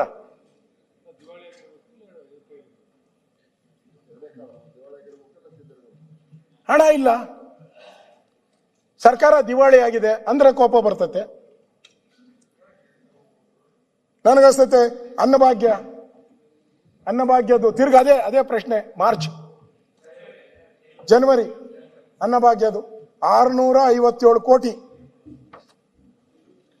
ನೀವ್ ಹೇಳಿದ್ರಲ್ಲ ಅದೇನೋ ಪಾಪ 5,000 ಕೋಟಿ ಇಲ್ಲೇ ಐತೆ, ಅಲ್ಲೇ ಎಲ್ಲೋ ಐತೆ ಅಂತ. ಅಲ್ಲೇ ಸರ್ಕಾರದಾಗ ಐತೆ ಅಂತ. ಈಗ ಜನವರಿದು 657 ಕೋಟಿ ಅನ್ನಭಾಗ್ಯದು ಕನ್ನಭಾಗ್ಯ ಆಗೋಟಿದೆ. ಕೊಟ್ಟೇ ಇಲ್ಲ, ಜನಗಳಿಗೆ ಕೊಟ್ಟೇ ಇಲ್ಲ, ದುಡ್ಡು ರೀಚ್ ಆಗಿಲ್ಲ, ಅನ್ನಭಾಗ್ಯದು ಹೋಗೇ ಇಲ್ಲ, ದುಡ್ಡು ಹೋಗೇ ಇಲ್ಲ. ಮುಖ್ಯಮಂತ್ರಿಗಳೇ ಒಪ್ಕೊಂಡ್ಬಿಟ್ರು ಆಹಾರ ಮತ್ತು ಹೌದು ತಪ್ಪಾಗಿದೆ ಕೊಟ್ಟಿಲ್ಲ. ಅಧ್ಯಕ್ಷರೇ ಮಾತೆತ್ತರೆ ಕೊಟ್ಟಿಲ್ಲ ತಪ್ಪಾಗಿದೆ ಅಂದ್ರೆ ಸರ್ಕಾರ ಏನಕ್ಕೆ ಬದುಕಿರ್ಬೇಕು? ಸಾಯ್ಬೇಕು ಸರ್ಕಾರ? ಇಲ್ಲ ಹಣ ಇಲ್ಲ ಅಂದ್ರೆ ಪಾಪರ್ ಆಗಿದೆ ಅಂತ ಬೋರ್ಡ್ ಹಾಕೊಂಬಿಡಿ, ಅದನ್ನೂ ಮಾಡಲ್ಲ. ನನ್ಗನ್ಸತ್ತೆ ಆಡುವ ಮುಟ್ಟದ ಸೊಪ್ಪಿಲ್ಲ, ಲೂಟಿ ಹೊಡೆದ ಇಲಾಖೆಗಳಿಲ್ಲ. ಒಡೆಯದ ಕರೆಕ್ಟಾ? ಕೃಷ್ಣಪ್ಪನವ್ರು ಹೇಳಿದ್ದಾರೆ ನೋಡಿ, ಹೆಂಗೆ ನಮ್ಗೆಲ್ಲ ಅಕ್ಷರಗಳು ಹೇಳ್ಕೊಡ್ತಾರೆ. ಮೊನ್ನೆ ಕಾಂಗ್ರೆಸ್ಸಿನ ಮೀಟಿಂಗ್ ಆಯ್ತು, CLP ಮೀಟಿಂಗ್. ಶಾಸಕರ ಪ್ರದೇಶ ಅಭಿವೃದ್ಧಿ ಕೊಟ್ಟಿಲ್ಲ ಅಂತೇಳಿ ಒಬ್ಬ ಶಾಸಕರು ಗಲಾಟೆ ಮಾಡಿದ್ದಾರೆ ಅಂತ ಪತ್ರಿಕೆಯಲ್ಲಿ ಬಂತು. ಶಾಸಕರ ಪ್ರದೇಶಾಭಿವೃದ್ಧಿ ಹಣ ಇಲ್ಲ, MLAಗಳ ಪರದಾಟ. ಅಭಿವೃದ್ಧಿ ಕಾರ್ಯಗಳಿಗೆ ಹಣ ಇಲ್ಲ, ಜನರ ಪರದಾಟ. ಅಂಗನವಾಡಿ ಕಾರ್ಯಕರ್ತರಿಗೆ ಸಂಬಳ ಇಲ್ಲ, ಕಾರ್ಯಕರ್ತರ ಪರದಾಟ. ನೆರೆ ಬರಕ್ಕೆ ಹಣ ಇಲ್ಲ, ರೈತರ ಪರದಾಟ. ದಲಿತರ ಯೋಜನೆಯ ಹಣ, ದಲಿತರ ಪರದಾಟ. ಇಷ್ಟು ಪರದಾಟ. ಆದರೆ ಮಂತ್ರಿಗಳು ಹಣ ಮಾಡೋದರಲ್ಲಿ ಕಿತ್ತಾಟ. ಹಣ ಮಾಡೋದ್ರಲ್ಲಿ ಮಂತ್ರಿಗಳು ಕಿತ್ತಾಟ. ಅವ್ರಿಗೆ ಒಂದ್ ರೀತಿ ಇದು ಇಲ್ಲಗಳ ಸರ್ಕಾರ. ಇಲ್ಲಗಳ ಸರ್ಕಾರ. ಅದರಿಂದ ಈ ಸರ್ಕಾರ ನಾನು ದಿವಾಳಿ ಆಗಿದೆ, ಪಾಪರ್ ಆಗಿದೆ. ನಾ ಉದಾಹರಣೆ ಕೊಟ್ಟಿದ್ದೀನಿ, ಕ್ವಶನ್ ಮಾಡ್ಬೋದು. ಉದಾಹರಣೆ ಕೊಟ್ಟಿದ್ದೀನಿ. 5,000 ಕೋಟಿ ಎಲ್ಲೋಯ್ತು? ಕಳೆದ ಅಸೆಂಬ್ಲಿ ಕೊಡ್ತೀನಿ ಅದು ಕೊಟ್ಟಿಲ್ಲ. ಅನ್ನಭಾಗ್ಯದು ಹಣ ಕೊಟ್ಟಿಲ್ಲ, ಎಲ್ಲೋಯ್ತು ಹಣ? ನಿಮ್ ಸರ್ಕಾರದಲ್ಲಿ ಖಜಾನೆಯಲ್ಲಿ ಹಣ ಇದ್ರೆ ಕೊಡಕ್ಕೆ ಏನ್ ಪ್ರಾಬ್ಲಮ್? 5 ನಿಮಿಷದ ಕೆಲಸ. DBT ಎಲ್ಲ DBT ಮುಖಾಂತರ ಹಾಕೋದು. ಒಂದ್ ಬಟನ್ ಹತ್ರ ಎಲ್ಲರಿಗೂ ಹೊಟ್ಟೋಗ್ತದೆ DBT ಮುಖಾಂತರ. ಕೊಡಕ್ ಆಗ್ತಾ ಇಲ್ಲ ಅಂದ್ರೆ ಖಜಾನೆಯಲ್ಲಿ ಹೆಗ್ಗಣಗಳ ಕಾಟ. ಆ ಹೆಗ್ಗಣಗಳ ಕಾಟದಿಂದ ಖಜಾನೆ ಖಾಲಿ. ಅದಕ್ಕೋಸ್ಕರ ಈ ಎಲ್ಲ ದುಡ್ಡುಗಳನ್ನ ಕೊಡ್ತಾ ಇಲ್ಲ. ಅಧ್ಯಕ್ಷರೇ, ಇನ್ನೊಂದು ಬಹಳ ಇಂಪಾರ್ಟೆಂಟ್. ಕೇಂದ್ರ ಸರ್ಕಾರದ ಮೇಲೆ ಪದೇ ಆಪಾದನೆ ಮಾಡ್ತಾರೆ. ಎಷ್ಟು ಜನಕ್ಕೆ ಕೆಲಸ ಕೊಟ್ಟಿದ್ದೀರಾ? ಎಷ್ಟು ಎಂಪ್ಲಾಯ್ಮೆಂಟ್ ಜನರೇಟ್ ಆಗಿದೆ ಅಂತ ಹೇಳಿ ಕೇಂದ್ರ ಸರ್ಕಾರಕ್ಕೆ ಪ್ರಶ್ನೆ ಮಾಡ್ತಾರೆ. ನೀವು ಅಲ್ಲಿ ಪ್ರಶ್ನೆ ಮಾಡಿದ್ರೆ ಒಂದ್ ಬೆರಳು ನಿಮ್ಮನ್ನು ಪ್ರಶ್ನೆ ಮಾಡ್ತತೆ. ನೀವೆಷ್ಟು ಕೊಟ್ಟಿದ್ದೀರಾ ಕಳೆದ 2.5 ವರ್ಷದಲ್ಲಿ? ಸಾವಿರಾರು ಹುದ್ದೆಗಳು ಖಾಲಿ ಇದೆ, ಭರ್ತಿ ಆಗ್ಲೇ ಇಲ್ಲ. ಹುಬ್ಬಳ್ಳಿಯಲ್ಲಿ ಸುಮಾರು 10,000ಕ್ಕೂ ಹೆಚ್ಚು ಜನ ಬೀದಿಗಿಳಿದು ಹೋರಾಟ ಮಾಡ್ತಾನೆ ಅವ್ರೆ. ಹುಬ್ಬಳ್ಳಿಯಲ್ಲಿ, ಧಾರವಾಡದಲ್ಲಿ ಇದುವರೆಗೂ ಹೋರಾಟ ನಡೀತಾ ಇದೆ. ಎಕ್ಸಾಮ್ ಮಾಡಿ ನಮಗೆ ಕೊಡಿ, ನಮ್ಗೆ ಏಜ್ ಬಾರ್ ಆಗೋಯ್ತು.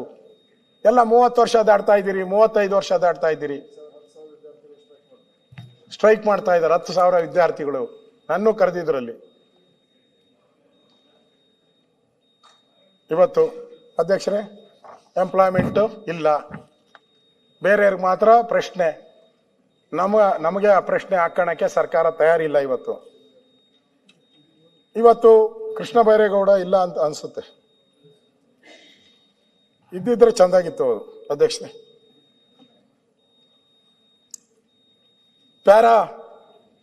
ರಾಜ್ಯಪಾಲರ ಭಾಷಣ 43 ಬಹಳ ದೊಡ್ಡ ಹೇಳಿಕೆ ನೀಡಿದ್ದಾರೆ ಕೃಷ್ಣ ಬೈರೇಗೌಡರು. ಇವತ್ತು ಈ ಸ್ವತ್ತು ಖಾತಾ ಸರ್ವೆ ಪಾರದರ್ಶಕ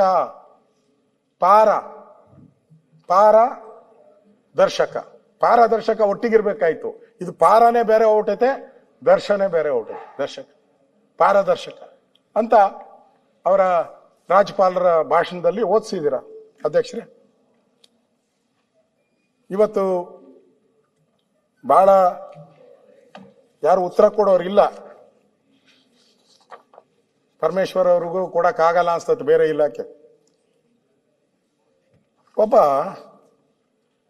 ಮಾಜಿ ಸಂಸದೆ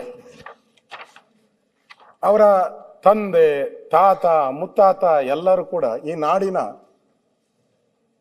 ಕಲೆಯನ್ನ, ಜಾನಪದ ಕಲೆಯನ್ನ, ರಂಗಭೂಮಿ ಕಲೆಯನ್ನ, ಕರ್ನಾಟಕದ ಕೀರ್ತಿಯನ್ನ ದೇಶ ಮಟ್ಟದಲ್ಲಿ ಎತ್ಕೊಂಡೋಗಿ ತೋರಿಸ್ತಂತ ಒಂದು ಕುಟುಂಬ ಅದು. ಗುಬ್ಬಿ ಕೇಳಿದ್ದೀರ ತಾವು? ಗುಬ್ಬಿ ಅವರು ಜಯಶ್ರೀ ಅವರು, ಪರಮೇಶ್ವರ್ ಗೊತ್ತಲ್ಲ, ರಾಜ್ಯಸಭಾ ಸದಸ್ಯರು, ಕೇಂದ್ರ ಪ್ರಶಸ್ತಿ ಕೊಟ್ಟಿದ್ದಾರೆ, ಕನ್ನಡ ರಾಜ್ಯೋತ್ಸವ ಪ್ರಶಸ್ತಿನೂ ಕೊಟ್ಟಿದ್ದೀರಿ. ರಂಗಭೂಮಿ ಕಲಾವಿದರು, ಅವರೊಂಥರ ಕರ್ನಾಟಕದ ಕೋಗಿಲೆ. ಅವರ ಹಾಡುಗಳಿಗೂ ಇನ್ನೂ ಕೂಡ ಜನರ ಮನಸ್ಸಲ್ಲಿ ಇನ್ನೂ ಉಳಿದಿದೆ. ಅವರು ಇನ್ನೊಬ್ಬ, ಮೊನ್ನೆ ಯಾರೋ ಹೇಳ್ತಾ ಇದ್ರು, ಇನ್ನೊಬ್ಬ ಜಯಶ್ರೀ ಹುಟ್ಟಕ್ಕೆ ಸಾಧ್ಯನೇ ಇಲ್ಲ, ಆ ತರದ ಕಂಠ ಅಂತ ಹೇಳಿದ್ರು. ಪದ್ಮಶ್ರೀ ಪುರಸ್ಕೃತ ರಂಗಭೂಮಿ ಕಲಾವಿದೆ ಬಿ ಜಯಶ್ರೀ ರಾಜ್ಯಸಭಾ ಸದಸ್ಯರು. ಅವರು ಕಂದಾಯ ಇಲಾಖೆಗೆ ಹೋದಾಗ ಏನಕ್ಕೆ ಹೋಗ್ತಾರೆ ಕಂದಾಯ ಇಲಾಖೆ? ನನ್ನ ಹತ್ರ ಜಮೀನಿದೆ, ನಾನು ಜಮೀನನ್ನ ಸರ್ಕಾರಕ್ಕೆ ದಾನ ಕೊಡ್ತೀನಿ, ರಂಗಭೂಮಿಗೋಸ್ಕರ ಈ ಜಮೀನನ್ನ ನಾನು ಕೊಡ್ತೀನಿ, ನಾನು 5 ಗುಂಟೆ ಜಮೀನನ್ನ ನಾನು ಕೊಡ್ತೀನಿ, ಅಲ್ಲಿ ರಂಗಭೂಮಿ ಕಲಾವಿದರು ಆ ರಂಗಕಲೆಯನ್ನ ಬೆಳೆಸ್ಲಿ, ಇದು ಮುಂದುವರಿಲಿ ಅಂತೇಳಿ ರಿಜಿಸ್ಟ್ರೇಷನ್ಗೆ ಹೋದ್ರು ಪರಮೇಶ್ವರ್ ಅವರು. ನಿಮ್ಗೆ ಗೊತ್ತಿದೆ ರಿಜಿಸ್ಟ್ರೇಷನ್ ಅವರು 100 ಕೊಯ್ರಿ ಹಾಕಿ ಕಳಿಸ್ತರು, ಸರ್ವೆ ಮಾಡಿಸ್ಕಮ್ಮ ಅಂತ ಹೇಳಿದ್ರು. ಪಾಪ ಆ ಅಮ್ಮ 3 ಬಾರಿ ಅರ್ಜಿ ಕೊಟ್ಟಿದ್ದಾಳೆ, 3 ಬಾರಿ 3 ಟೈಮ್ಸ್ ಅರ್ಜಿ ಕೊಟ್ಟಿದ್ದಾಳೆ, 3 ಬಾರಿ ಅರ್ಜಿ, ನೋ ರಿಪ್ಲೈ. ಬಿಡಿ ಬಡವ್ರ ಪಾಡು, ನಮ್ಮ ಪಾಡೆಲ್ಲ ನಮ್ಮದು ಬಿಡಿ, ಬಡವ್ರ ಪಾಡು ಏನ್ ಪಾಡು ಅಂತ ಆ ಪದ ಹೇಳಕ್ಕಾಗಲ್ಲ, ನಾವು ನಾಯಿ ಪಾಡಾಗೋಗ್ಬಿಟ್ಟಿದೆ ನಮ್ದೆಲ್ಲ. ಆ ಅಮ್ಮ ಕೊನೆಯಲ್ಲಿ ಆಫೀಸ್ಗೆ ಹೋಗ್ತಾರೆ, ಸರ್ವೆ ಆಫೀಸ್ಗೆ. ಅವನು ಯಾವನೋ ADLR ಹೇಳ್ತಾನೆ, ನಿಮ್ಮ ಕೆಲಸಕ್ಕಿಂತ ನಮ್ಮ ಮೇಲಾಧಿಕಾರಿಯೇ ಕೆಲಸ ಮುಖ್ಯ. ADLR ಅವನು ಹೇಳೋದು. ಜಯಶ್ರೀ ಅವರು ಸ್ಟೇಟ್ಮೆಂಟ್ ಮಾಡಿದ್ದಾರೆ, ಸರ್ವೇರ್ ಉಡಾಫೆಯಿಂದ ವರ್ತಿಸುವುದಲ್ಲದೆ ಉದ್ದಟನದ ಮಾತುಗಳನ್ನಾಡಿ ಬೇಸರ ಉಂಟು ಮಾಡಿದ್ದಾರೆ. ಮಾಜಿ ಸಂಸದೆ ಆದ ನನ್ನನ್ನೇ ಅಲೆದಾಡಿಸಿರುವ ಇವರು ಸಾರ್ವಜನಿಕ ಕೆಲಸ ಮನ್ನಣೆ ಕೊಡುತ್ತಾರೆಯೇ? ಜಯಶ್ರೀ ಕಲಾವಿದೆ, ನಮ್ಮ ಕನ್ನಡ ಸಂಸ್ಕೃತಿ ಇಲಾಖೆಯ ಮಂತ್ರಿನೂ ಇಲ್ಲೇ ಇದ್ದಾರೆ. ಕಿವಿ ತೆಗೆದ್ಬಿಟ್ರು, ನಾನು ಹೇಳಿದ ತಕ್ಷಣ ಕಿವಿಗೆ ಹಾಕೊಂಡಿದ್ದು ತೆಗೆದ್ಬಿಟ್ರು, ಯಾಕಪ್ಪ ನನಗೆ ಅಂತ ಹೇಳ್ಬಿಟ್ಟು. ಇರ್ಲಿ ಇಲ್ಲಿ ಹೇಳ್ಬಿಡ್ತೀನಿ, ಅದನ್ನ ಹೇಳ್ಬಿಡ್ತೀನಿ. ದಾನ ಕೊಡಕ್ಕೆ ಹೋದಂತ ಜಮೀನ್ಗೆ ಸರ್ವೆ ಮಾಡೋಣಕ್ಕೆ ನೀನು ಲಂಚಕ್ಕೋಸ್ಕರ ಅಲಿಸ್ತಾ ಇದ್ದೀರಲ್ಲ. ಇಂಥ ಕಲಾವಿದೆ ಜಯಶ್ರೀ ರಾಜ್ಯಸಭಾ ಸದಸ್ಯರು, ಪದ್ಮಶ್ರೀ, ಏನಕ್ಕೆ ಬೇಕು ಅವ್ರಿಗೆ ರಾಜ್ಯಸಭಾ ಪದ್ಮಶ್ರೀ? ರಂಗಭೂಮಿ ಕಲಾವಿದೆ, ಟಿವಿಗಳಲ್ಲಿ ದಿನನಿತ್ಯ ನೋಡಿದ್ದಾರೆ ಆ ಅಮ್ಮ ಆಡೋ ಹಾಡನ್ನ. ಆ ಅಮ್ಮ ನೋವಿನಿಂದ ಹೇಳಿದಾಳೆ, ನನ್ನನ್ನು ಅಲಿಸಿ ಅಲ್ಲಿಂದ ಕಳಿಸಿದ್ದಾರೆ, ನಿನ್ನ ಕೆಲಸ ಮುಖ್ಯ ಅಲ್ಲ ನನಗೆ, ನಮ್ಮ ಅಧಿಕಾರಿ ಕೆಲಸ ಮುಖ್ಯ ಅಂತ ಹೇಳಿದ್ದಾರೆ. ನಾಚಿಕೆ ಆಗ್ಬೇಕಲ್ಲ ಈ ಸರ್ಕಾರಕ್ಕೆ? ಗೌರವ ಇದ್ದಿದ್ರೆ 1 ನಿಮಿಷಕ್ಕೆ ಸಸ್ಪೆಂಡ್ ಮಾಡ್ಬೇಕಾಯ್ತು, ಮಾಡಿದ್ದೀರಾ? ಯಾಕೆ ಮಾಡಿಲ್ಲ? ಯಾಕೆ ಮಾಡಿಲ್ಲ ಹೇಳ್ಬೇಕು, ಉತ್ತರ ಕೊಡ್ಬೇಕು ಇದಕ್ಕೆ. ಇನ್ನೆಷ್ಟು ಜನಕ್ಕೆ ಅವಮಾನ ಮಾಡ್ತೀರ ಕಲಾವಿದರಿಗೆ? ನಿಮ್ ಪುಸ್ತಕದಲ್ಲಿ ಎಲ್ಲ ಹಾಕಿದ್ದೀರ, ನಾನು ಓದ್ನಲ್ಲ. ಕಂದಾಯ ಇಲಾಖೆ ಪಾರದರ್ಶಕ ಸರ್ವೆನಲ್ಲಿ, ಈ ಖಾತಾದಲ್ಲಿ ಎಲ್ಲಾನು ಪಾರದರ್ಶಕ ತಂದಿದ್ದೀರಿ ಅಂತ ಓದಿಸಿದ್ದೀರ ಗವರ್ನರ್ ಕೈಲಿ. ಇಲ್ಲ, ಓದಿದ್ದೀನಿ ನಾನು. ಪಾರದರ್ಶಕ ಅಶೋಕಣ್ಣ, ಒಂದೇ ಒಂದು ನಿಮಿಷ ಅಶೋಕಣ್ಣ. ಅಧ್ಯಕ್ಷರೇ, ಇದು ದೊಡ್ಡ ಹಗರಣ. ನಾನು ಇದ್ರ ಬಗ್ಗೆ 1500 ಕೇಸು 1 to 5 ಮಾಡಬೇಕು. ನಾವು ಕೂತ್ಕೊಂಡು ತಹಸೀಲ್ದಾರ್ ಆಫೀಸಲ್ಲಿ ಮಾಡಿ ಅವರ ADR ಅಲ್ಲಿ ಕಳ್ಸಿದ್ರೆ ಮಡಿಕಲ್ ಕೂತವನೆ. ಯಾಕೆ ಇಷ್ಟು ಅಂತ ಫಿಕ್ಸ್. ಆ ವಿಷಯನ ನಾನು ಮಾನ್ಯ ಮುಖ್ಯಮಂತ್ರಿ ಪತ್ರ ಮುಖಾಂತರ ನಾನು ಲೆಟರ್ ಬರ್ದು ಕೊಟ್ಟಿದ್ದೆ. ಎನ್ಕ್ವೈರಿ ಮಾಡ್ತೀನಿ ಕಣೆ ಅಂದ್ರು, ಅದು ಏನಾಯ್ತು ಅಂತ ಗೊತ್ತಿಲ್ಲ. ಸನ್ಮಾನ್ಯ ನಮ್ಮ ಕೃಷ್ಣ ಬೈರೇಗೌಡರು ಕೂತ್ಕೊಂಡು ಸಸ್ಪೆಂಡ್ ಮಾಡಪ್ಪ ಅವ್ರನ್ನ ಅಂದ್ರೆ ಮಾಡ್ತೀನಿ, ನೋಡ್ತೀನಿ. ಏನಾಗಿದೆ, ನಾವು ಮುಂಜೂರು ಮಾಡ್ತೀವಿ. ಇವತ್ತು ಜಮೀನ್ ಬೆಲೆ ಜಾಸ್ತಿ ಆಗಿದೆ, ಇಲ್ಲ ಅಂತ ನಾನು ಹೇಳಕ್ಕಿಲ್ಲ. ಕುಂಟೆಗೆ ಲಕ್ಷಾಂತರ ರೂಪಾಯಿ ಆಗಿದೆ. ಲಕ್ಷಾಂತರ ರೂಪಾಯಿ ಅವ್ರು ಉತ್ತವ್ರೆ 30-40 ವರ್ಷ ಅವ್ರ ಪೊಸಿಷನ್ ಅವ್ರೆ. ಇವ್ರಿಗೇನ್ ಕೆಲಸ? 1 to 5 ಮಾಡಿ ಖಾತೆ ಮಾಡ್ಕೊಡಕ್ಕಾಗಲ್ವಾ? ನಮ್ಮಲ್ಲಿ 1500 ಕೇಸ್ ಫೈಲ್ ಪೆಂಡಿಂಗ್ ಇದೆ. ನಾನು ಮುಖ್ಯಮಂತ್ರಿ ಗಮನ ಸೆಳೆದಿದ್ದೀನಿ, ಮುಖ್ಯಮಂತ್ರಿ ಹೇಳಿದ್ದೀನಿ, ಆದ್ರೂ ತಗೊಂಡಿಲ್ಲ. ಈಗಲೂ ತಮ್ಮ ಮುಖಾಂತರ ಮುಖ್ಯಮಂತ್ರಿ ವಿನಂತಿಸ್ತೀನಿ, ಕೂಡಲೇ ಅವನು ADಯನ್ನು ಸಸ್ಪೆಂಡ್ ಮಾಡಿ ಜನಕ್ಕೆ ನ್ಯಾಯ ಕೊಡಿಸಿ ಅಂತ ನಾವು ಒತ್ತಾಯ ಮಾಡ್ತೀವಿ. ಅಧ್ಯಕ್ಷ, ಮುಖ್ಯಮಂತ್ರಿಗಳು ಬಂದಿದ್ದಾರೆ, ಅವರು ಕನ್ನಡವೇ ಸತ್ಯ, ಕನ್ನಡವೇ ನಿತ್ಯ ಫಸ್ಟ್ ಪ್ರಾರಂಭ ಮಾಡಿದ್ದೆ ಅಲ್ಲಿಂದ. ಮಾತತ್ರ ಸಂಧಿಗಳಿಗೆ ಹೋಗ್ತಾರೆ, ನಾನು ಹೋಗಲ್ಲ ಸಂಧಿ ವಿಚಾರಕ್ಕೆ. ಅಲ್ಲಿ ಬಂದಿದೆಯಲ್ಲ ಮುಖ್ಯಮಂತ್ರಿಗಳೇ, ನನಗೋಸ್ಕರ ಬೇಡ ನಾನು ಹೇಳೋದು. ಒಂದು ರಾಜ್ಯಕ್ಕೆ ಒಂದು ಸಂದೇಶ ಹೋಗ್ಲಿ, ಮೆಸೇಜ್ ಹೋಗ್ಲಿ. ಅಧಿಕಾರಿಗಳಿದೆ ಆರ್ಭಟ, ಕೇಳೋರಿಲ್ಲ, ದುಡ್ಡು ಕೊಟ್ರೆ ಕೆಲಸ, ಇಲ್ಲ ಅಂದ್ರೆ ಕೆಲಸ ಇಲ್ಲ ಅಂತಾರೆ. ಒಂದ್ಸರಿ ಎದ್ದು ನಿಂತು, ತಾವು ಹಿಂದೆ ನೋಡ್ಬೇಡಿ, ಎದ್ದು ನಿಂತು ಇದು ಮಾಡಿರೋದು ಎಲ್ಲ ಪತ್ರಿಕೆಯಲ್ಲಿ ಬಂದಿದೆ. ಆ ಅಮ್ಮ ಇನ್ನೊಂದ್ಸರಿ ಓದ್ಬಿಡ್ತೀನಿ. ಆ ಅಮ್ಮ ಸ್ಟೇಟ್ಮೆಂಟ್ ಕೊಟ್ಟಿರೋ ದುಡ್ಡಿನ ಡಿಮಾಂಡ್ ಒಂದೇ ನಿಮಿಷ ಇರ್ಲಿ. ಅಲ್ಲಿ ದುಡ್ಡಿನ ಡಿಮಾಂಡ್ ಬಗ್ಗೆ ಇಲ್ಲ. ಅದು ಯಾಕೆ ದಾಖಲೆಗಳು ಸರಿ ಇಲ್ಲ, ಸರಿ ಮಾಡ್ಕೊಂಡ್ರಿ ಅಂತ ಹೇಳಿದ್ರೆ ಸತ್ಯ ಏನಿದೆ ಅದನ್ನ ಸ್ವಲ್ಪ ಹೇಳಿ. ಸತ್ಯ ಮುಖ್ಯಮಂತ್ರಿಗೆ ಗೊತ್ತು. ಆದ್ರೆ ದುಡ್ಡು ಕೇಳಿದ್ರು ಅಂತ ಅಲ್ಲಿ ಇದು ಬರ್ತಾ ಇಲ್ಲ. ಅದೇನಾಗಿದೆ, ಇನ್ನೇನು ಕಸಾಯಿಸ್ತಾರೆ. ಸರಿ ಇಲ್ಲದೆ ಇದ್ರೆ ಅದ್ ನೆಕ್ಸ್ಟ್ ಐತೆ ಹೇಳ್ತೀನಿ, ನೆಕ್ಸ್ಟ್ ಐತೆ ಹೇಳ್ತೀನಿ. ಅದನ್ನು ಅಧ್ಯಕ್ಷ ಯಾಕೋ ತಾವು ಫುಲ್ ರೆಡಿಯಾಗಿ ಬಂದಂಗಿದೆ. ದುಡ್ಡು ಕೇಳಿದ್ರು ಅಂತ ಹೇಳೋದು ಅಷ್ಟು ಸಮಂಜಸ ಅಲ್ಲ. ಮುಖ್ಯಮಂತ್ರಿಗಳು ತಾವು ಇರ್ಲಿಲ್ಲ. ಜಯಶ್ರೀ ಅವರು ಗೊತ್ತಿದೆ ತಾನೇ ಅಧ್ಯಕ್ಷ, ನಿಮ್ಗೆ ಗೊತ್ತಿದೆ. ರಾಜ್ಯಸಭಾ ಸದಸ್ಯರು ಮಾಡಿದ್ದು ನೀವೇ ಅನಿಸ್ತೈತೆ ಮಾಡಿದ್ದ ನಿಮ್ ಸರ್ಕಾರ. ಇಲ್ಲ ನಿಮ್ ಸರ್ಕಾರ. ಅವ್ರಿಗೆ ಪದ್ಮಶ್ರೀ ಕೇಂದ್ರ ಸರ್ಕಾರ ಕೊಟ್ಟಿತ್ತು. ನೀವು ಕನ್ನಡ ರಾಜ್ಯೋತ್ಸವ ಪ್ರಶಸ್ತಿ ಕೊಟ್ರಿ. ಎಲ್ಲ ನಾವು ಕೊಟ್ಟಿದ್ದೀರಿ. ಆಯಮ್ಮ ಸ್ಟೇಟ್ಮೆಂಟ್ ಕೊಟ್ಟಿರೋದು ನಾನು ಹೇಳ್ತಾ ಇರೋದು. ಸರ್ವೇರ್ ಉಡಾಫೆಯಿಂದ ವರ್ತಿಸುವುದಲ್ಲದೆ ಉದ್ದಟತನದಿಂದ ಮಾತುಗಳನ್ನಾಡಿ ಬೇಸರ ಉಂಟು ಮಾಡಿದ್ದಾರೆ. ಮಾಜಿ ಸಂಸದೆಯಾದ ನನ್ನನ್ನೇ ಅಲೆದಾಡಿಸ್ತಿರೋ ಇವರು ಸಾರ್ವಜನಿಕ ಕೆಲಸ ಮಣ್ಣೆನೆ ಕೊಡುತ್ತಾರೆಯೇ. ಜಯಶ್ರೀ ಯಾವುದು ಸಣ್ಣದು, 5 ಗುಂಟೆ ಜಮೀನನ್ನ ದಾನ ಕೊಡ್ತೀನಿ ರಂಗಭೂಮಿಗೆ ಸರ್ಕಾರಕ್ಕೆ ಅಂತ. ದಾನ ಕೊಡೋದಕ್ಕೂ ನೀವು ಕಮಿಷನ್ ಕೇಳ್ತೀರಾ, ಅಲೆದಾಡಿಸ್ತೀರಾ. ಇವತ್ತು ದಾನ ಪ್ರಕ್ರಿಯೆ ನಡೆಸಲು ಅವಶ್ಯಕವಾದ ಸರ್ವೆ ಮಾಡಲು ಭೂಮಾಪನ ಇಲಾಖೆಯ 3 ಬಾರಿ ಅರ್ಜಿ ಸಲ್ಲಿಸಿ ನಿಗದಿತ ಶುಲ್ಕವನ್ನ 3 ಬಾರಿ ಪಾವತಿಸಿದರೂ ಕೆಲಸವಾಗಿಲ್ಲ. 3 ಸರಿ ಅರ್ಜಿ ಹಾಕವ್ರೆ, 3 ಸರಿನೂ ದುಡ್ಡು ಕಟ್ಟವ್ರೆ. ಸರ್ವೇಯರ್ ಸೂಚನೆಯಂತೆ ಬೆಂಗಳೂರಿನಿಂದ ಸರ್ವೆ ಇಲಾಖೆ ಕಚೇರಿಗೆ ಬಂದೆ. ಆ ಅಮ್ಮನಿಗೆ ರಾಜ್ಯಸಭಾ ಸದಸ್ಯರು ಪದ್ಮಶ್ರೀ. ಮನೆ ಬಾಗಿಲಿಗೆ ಸರ್ಕಾರ ಅಡ್ವರ್ಟೈಸ್ಮೆಂಟ್ ಸಿದ್ದರಾಮಯ್ಯನವರು. ಇಲ್ಲಿ ಅವರು ನೀನ್ ಬಾ ಇಲ್ಲಿಗೆ ಅಂತ ಕರೆದ್ರು. ಯಾರನ್ನ? ಜಯಶ್ರೀ ಅವ್ರನ್ನ. ಬರ್ರಿ ಇಲ್ಲೇ ಅಂತ ಕರೆದು ಕಚೇರಿಗೆ ಬಂದೆ. ಆದರೆ ಸರ್ವೇಯರ್ ಶಿವಾನಂದ ಬೇರೆ ಕೆಲಸ ಸರ್ವೆ ಇದೆ ಅಂತ ಹೊರಟೋದ್ರು. ಅವರೇ ಕರೆದಿದ್ದು. ನಮ್ಮ ಮೇಲಧಿಕಾರಿಯ ಕೆಲಸವಿರುವ ಫೋನ್ ಬಗ್ಗೆ ಬಂದಿದೆ, ಹಾಗಾಗಿ ನಿಮ್ಮ ಕೆಲಸ ನನಗೆ ಮುಖ್ಯ ಅಲ್ಲ. ಇದೇ ವರ್ಡ್ ಹೇಳಿದ್ದಾರೆ, ನಿಮ್ಮ ಕೆಲಸ ನನಗೆ ಮುಖ್ಯ ಅಲ್ಲ. ಆಯಮ್ಮ ಹೇಳಿರೋದು. ಆಯಮ್ಮ ಸುಳ್ಳು ಹೇಳ್ತಾರ? ಯಾರ ರಾಜಕಾರಣಿ ಆದ್ರೆ ಬೇರೆ ಯಾರಾದ್ರೂ ಬಿಟ್ಬಿಡಿ. ನಿಮ್ಮದಲ್ಲ ಎಂದು ಉಡಾಫೆಯಿಂದ ಹೇಳಿ ಹೋದರು. ಜಯಶ್ರೀ ಬೇಸರ ವ್ಯಕ್ತ ಮಾಡಿದರು. ಮುಖ್ಯಮಂತ್ರಿಗಳೇ, ಈ ಕ್ಷಣ ನೀವು ಸಸ್ಪೆಂಡ್ ಮಾಡಬೇಕು. ನನಗೋಸ್ಕರ ಅಲ್ಲ, ಮಾಡಬೇಡಿ. ಈ ಸರ್ಕಾರ ಕಟ್ಟುನಿಟ್ಟಿದೆ. ಈ ಸರ್ಕಾರ ಇಂಥ ಕಳ್ಳರಿಗೆ ಕದಿಮರಿಗೆ ಮಣೆ ಹಾಕಲ್ಲ. ಇಂಥ ದ್ರೋಹಿಗಳು ಸರ್ಕಾರಕ್ಕೆ ಕೆಟ್ಟ ಹೆಸರು ತರ್ತಾ ಇದ್ದಾರೆ. 1 ನಿಮಿಷನೂ ಅವ್ರನ್ನ ಅಲ್ಲಿ ಇರೋಕೆ ಬಿಡಲ್ಲ. ಹೇಳಿ, ರಾಜ್ಯಕ್ಕೆ ಒಂದು ಮೆಸೇಜ್ ಹೋಗ್ತದೆ. ಮೊನ್ನೆ ಬೇರೆ ಸುನೀಲ್ ಹೇಳಿದ್ದಾರೆ, ಆ ಖಡಕ್ ಮುಖ್ಯಮಂತ್ರಿ ಹೊರಟೋಟ್ರು ಅಂತ. ಇವಾಗ ಗೊತ್ತಾಗ್ತತೆ. ಈಗ ಹೇಳಿ, ಯಾರು ADLR ಮಾಡಿದ್ದಾರೆ ಅವನಿಗೆ ಸದನದಿಂದಾನೇ ಪನಿಷ್ಮೆಂಟ್ ಹೋಗಿ ಬುದ್ಧಿ ಬರ್ತೈತೆ ಇವ್ರಿಗೆಲ್ಲ. ಇಂಥವ್ರಿಗೆ ಹಿಂಗಾದ್ರೆ ಈ ಕಲಾವಿದರ ಪಾಡಿ ಏನು ಕರ್ನಾಟಕದಲ್ಲಿ? ಇದು ಬಹಳ ನೋವಿನ ಸಂಗತಿ. ನಾನು ಕೂಡ ಮುಖ್ಯಮಂತ್ರಿಗಳು ಇದಕ್ಕೆ ರಿಯಾಕ್ಟ್ ಮಾಡ್ತಾರೆ ಅಂತ ತಿಳ್ಕೊಂಡಿದ್ದೆ. ಯಾಕೋ ಸುನೀಲ್ ನೀ ಹೇಳ್ದಂಗೆ ಆದಂಗೈತೆ. ಖಡಕ್ ಇದ್ದಂಗೆ ಕಾಣಿಸಿಲ್ಲ ನಮ್ಮ ಮುಖ್ಯಮಂತ್ರಿಗಳು. ಅದರಿಂದ ಈ ಅಧಿಕಾರಿನ ಸಸ್ಪೆಂಡ್ ಮಾಡಬೇಕು.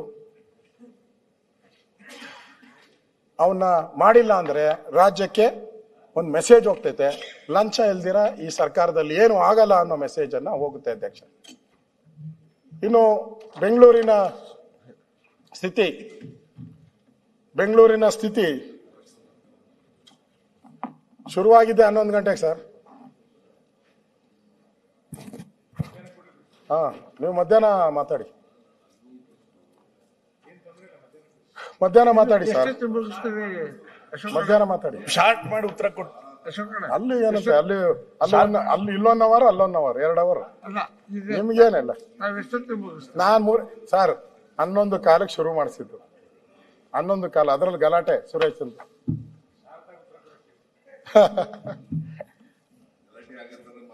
ಇಲ್ಲ, ನಾನೇನು ಮಾತಾಡಿಲ್ಲ. ನಾನು ಫಸ್ಟ್ ಟೈಮ್ ಸಂವಿಧಾನದ ಬಗ್ಗೆ ಮಾತಾಡಿದೆ. ಅಷ್ಟಕ್ಕೆ ಗಲಾಟೆ ಆಗೋಯ್ತು. ಅಧ್ಯಕ್ಷರೇ, ಈ ಬೆಂಗಳೂರು ಸ್ಥಿತಿ ದೇವರೇ ಗತಿ.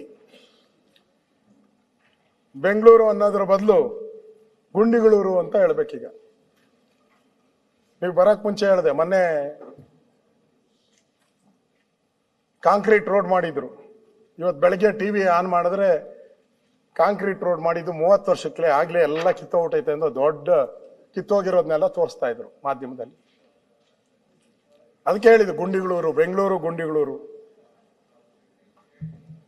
ಕಸ ಎಲ್ಲ ಕಡೆ ರಾಶಿ ರಾಶಿ ಬಿದ್ದಿದೆ. 5 ಭಾಗ ಮಾಡಿದ್ದೀರಾ. 5 ಭಾಗ ಮಾಡಿದ್ಮೇಲೆ ಎಲ್ಲಿ ಹಣ ಪಾವತಿ ಮಾಡಬೇಕು ಅಂತ ಯಾರಿಗೂ ಗೊತ್ತೇ ಇಲ್ಲ. ಇನ್ನ ನಾನು ಮೊನ್ನೆ ಕಮಿಷನರ್ ಫೋನ್ ಮಾಡಿದ್ದೆ, ಏನಪ್ಪ 3 ತಿಂಗಳಿಂದ ಕಸದ ಬಿಲ್ ಪೆಂಡಿಂಗ್ ಇದೆಯಾ ಅಂತ. ಸರ್ ನಾನು ವೆಸ್ಟ್ಗೆ ಬಂದ್ಬಿಟ್ಟಿದ್ದೀನಿ ಸರ್, ಅದು ಸೌತ್ಗೆ ಬರುತ್ತೆ ಸರ್, ಕೆಲಸ ಮಾಡಿರೋದು ಸೌತ್ಗೆ, ಈಗ ಅದು ನಮ್ಮ ವೆಸ್ಟ್ಗೆ ಸೇರ್ಕೊಂಡ್ಬಿಟ್ಟಿದೆ ಸರ್. ಅದು ನಾನು ಬಿಲ್ ಬರೆಯೋಕ್ಕಾಗಲ್ಲ ಸರ್, ಅಲ್ಲಿ ಬಿಲ್ ಬರೆದ್ರೆ ಇಲ್ಲಿ ಹಣ ಕೊಡ್ತೀನಿ ಸರ್. ನನಗೆ ಹೇಳಿರೋದು, ನಾನು ಇದಕ್ಕೆ ಸಾಕ್ಷಿ. ನಾನು ಸೌತ್ಗೆ ಮಾಡಿದೆ ಸರ್, ನಾನು ಹೆಂಗೆ ಸರ್ ಬಿಲ್ ಮಾಡಲಿ, ಹಣ ಕೊಡೋದು ಅವರು, ನಾನು ಹೆಂಗೆ ಬಿಲ್ ಮಾಡಲಿ. ಇವ್ ಬಿಲ್ ಮಾಡಲ್ಲ, ಅವನು ಹಣ ಕೊಡಲ್ಲ, ಕಸ ಹೋಗಲ್ಲ. ಅಂದ್ರೆ ನೀವು 5 ಭಾಗಗಳನ್ನ ಮಾಡಿದಾಗ ಏನೇನು ಅಂತೇಳಿ ಡೈರೆಕ್ಷನ್ಸ್ ಅನ್ನ ನ್ಯಾಯವಾಗಿ ಕೊಟ್ಟಿದ್ರೆ ಈ ಸಮಸ್ಯೆನೇ ಆಗ್ತಾ ಇರಲ್ಲ. ಏನೋ ಮಾಡ್ಬಿಟ್ರೆ ಅರ್ಜೆಂಟ್ ಬಿಲ್ ಕೊಡಕ್ ಆಗ್ತಾ ಇಲ್ಲ. ನಾನು ಕಸದ್ದೊಂದು ಹೇಳ್ದೆ, ಯಾವ ಬಿಲ್ಲು ಕೊಡಕ್ ಆಗ್ತಾ ಇಲ್ಲ. ವೆಸ್ಟ್ ಝೋನ್ ಅಂತೂ ಹಣನೇ ಇಲ್ಲ. ಅದು ಪಾಪ ಆ ಝೋನ್ಗೆ ಟ್ಯಾಕ್ಸೇ ಬರಲ್ಲ. ಅವ್ರು ಕೇಳಿದ್ದಾರೆ 500 ಕೋಟಿ ಬೇಕು ನಮಗೆ ಅಂತ ಕೇಳಿದ್ದಾರೆ ರಾಜ್ಯ ಸರ್ಕಾರಕ್ಕೆ. ಯಾಕಂದ್ರೆ ಟ್ಯಾಕ್ಸ್ ಎಲ್ಲ ಕಡಿಮೆ ವೆಸ್ಟ್ ಝೋನ್ಗೆ ಬರೋದು. ಅಂದ್ರೆ ಈ ಸರ್ಕಾರ ಏನಂತೀರ? ಈ ಗುಂಡಿಗಳು ಬಿದ್ದಿದೆಯಲ್ಲ ಇವಾಗ, ಅದನ್ನ ಯಾವಾಗ ಮುಚ್ತಾರೆ ಅನ್ನೋದಕ್ಕೂ ಟೈಮ್ಗಳು ಬೌಂಡ್ಗಳು ಹಾಗೆ ಹೋಯ್ತು. ಆ ಟೈಮ್ ಬೌಂಡ್ಗಳೆಲ್ಲ ಮುಗಿದು ಕೊನೆಗೆ ಪತ್ರಿಕೆಯವರು ಬರೆದ್ರು ಪಾಪ, 3 ತಿಂಗಳು 4 ತಿಂಗಳು ಬರೆದ್ರು. ಡಿ ಕೆ ಶಿವಕುಮಾರ್ ಹೇಳಿದ್ರು 15 ದಿನದಲ್ಲಿ ಎಲ್ಲ ಮುಚ್ಚುತ್ತೀನಿ ಅಂದ್ರು. ತಿರ್ಗ 15 ದಿನ ಆದ್ಮೇಲೆ ತಿರ್ಗ 15 ದಿನ. ಕೊನೆಗೆ ಮುಖ್ಯಮಂತ್ರಿ ಬಂದು ಕೇಳಿದ್ರು, ಹೋಗ್ರಿ ರೀ ಆ ಡಿ ಕೆ ಶಿವಕುಮಾರ್ ಕೇಳ್ರಿ ಅಂದ್ಬಿಟ್ಟು. ನಾನು ನೋಡಿದ್ದೀನಿ ಪತ್ರಿಕೆಯಲ್ಲಿ. ಈಗ ನಾವ್ ಯಾರನ್ನ ಕೇಳೋದು? ಬ್ರ್ಯಾಂಡ್ ಬೆಂಗಳೂರು ಅಂತ ಡಿ ಕೆ ಶಿವಕುಮಾರ್ ಹೇಳಿದ್ರು ಪ್ರಾರಂಭ 2.5 ವರ್ಷಕ್ಕೆ ಮುಂಚೆ. ಬಂದ ತಕ್ಷಣ ಬ್ರ್ಯಾಂಡ್ ಅಂದ್ರು, ಬೆಂಗಳೂರು ಹಂಗ್ ಮಾಡ್ಬಿಡ್ತೀನಿ ಹಿಂಗ್ ಮಾಡ್ಬಿಡ್ತೀನಿ, ಬ್ರ್ಯಾಂಡ್ ಬೆಂಗಳೂರು ಅಂದ್ರು. ಈಗ ಆ ಸುದ್ದಿನೇ ಇಲ್ಲ. ಆ ಬೆಂಗಳೂರು ಇದೆಯಲ್ಲ ಆ ಸುದ್ದಿ, ಆ ಹೆಸರೇ ಹೇಳಲ್ಲ ಎಲ್ಲೂ. ಈಗ ನಮ್ಮ ಪಾಟೀಲ್ ಬಂದಿಲ್ಲ, ಪಾಟೀಲ್ ಹೇಳಿದ್ರು ಬಿಹೈಂಡ್ ಬೆಂಗಳೂರು ಮಾಡ್ತಾರಂತೆ. ಬ್ಯಾಂಡ್ ಬೆಂಗಳೂರು ಇಷ್ಟೊತ್ತು ಹೇಳಿದ್ರು 2.5 ವರ್ಷದ ಹಿಂದೆ. ಈಗ ಬ್ಯಾಡ್ ಬೆಂಗಳೂರು ಗುಂಡಿ ಬೆಂಗಳೂರು ಎಲ್ಲ ಆದ್ಮೇಲೆ ನಮ್ಮ ಪಾಟೀಲರು ಅವ್ರು ಬಿಹೈಂಡ್ ಬೆಂಗಳೂರು ಮಾಡ್ತೀನಿ ಅಂತ ಹೊರಟರು. ನನಗನ್ಸುತ್ತೆ ನಿಮ್ಮ ಬ್ರ್ಯಾಂಡ್ ಬೆಂಗಳೂರು ಬೇಡ, ನಮಗೆ ಬಿಹೈಂಡ್ ಬೆಂಗಳೂರು ಬೇಡ. ನಿಮ್ಮ ಈ ಒಂದು ನಮ್ಮ ಹಳೆ ಇತ್ತಲ್ಲ ಕೆಂಪೇಗೌಡರು ಬೆಂಗಳೂರು, ಆ ಕೆಂಪೇಗೌಡರು ಬೆಂಗಳೂರನ್ನ ಉಳಿಸಿ, ಇಲ್ಲ ಕೆಂಗಲ್ ಹನುಮಂತಯ್ಯನವ್ರ ಬೆಂಗಳೂರು ಆದ್ರೂ ಉಳಿಸಿ, ಇಲ್ಲ ನಮ್ಮ SM ಕೃಷ್ಣ ಅವ್ರ ಬೆಂಗಳೂರು ಆದ್ರೂ ಉಳಿಸಿ. ಬೆಂಗಳೂರು ಉಳಿದ್ರೆ ಸಾಕು ಸ್ವಾಮಿ, ಆ ಪರಿಸ್ಥಿತಿಗೆ ಇವತ್ತು ಬಂದಿದೆ ನಾವು. ನಮ್ಮ ಡಿ ಕೆ ಶಿವಕುಮಾರ್ ಅವರು ಬ್ಯಾಂಡ್ ಬೆಂಗಳೂರು ಮಾಡಿಬಿಟ್ಟು ಆಮೇಲೆ ಈಗ ಅದು ಸುದ್ದಿಗೆ ಹೋಗ್ತಾ ಇಲ್ಲ, ಒಂಥರ ಮಾಯ ಆಗೋಗ್ಬಿಟ್ಟವ್ರೆ. ಸದನಕ್ಕೂ ಬರ್ತಾ ಇಲ್ಲ, ಎಲ್ಲೂ ಕಾಣಿಸ್ತಾನೂ ಇಲ್ಲ. ಅದು ಬೇರೆ ಯಾವುದೋ ಹೊಸದೊಂದು ಶಾಲು ಹಾಕೊಂಡು ಹಿಂಗೆ ಹಾಕೊಂಡು ಹೊಸದಾಗಿ ಓಡಾಡ್ತಾವ್ರೆ ಹಿಂಗೆ ಅಂತ ಹಾಕಂತಾರೆ, ಓದ್ತಾರೆ ಪಾಪ.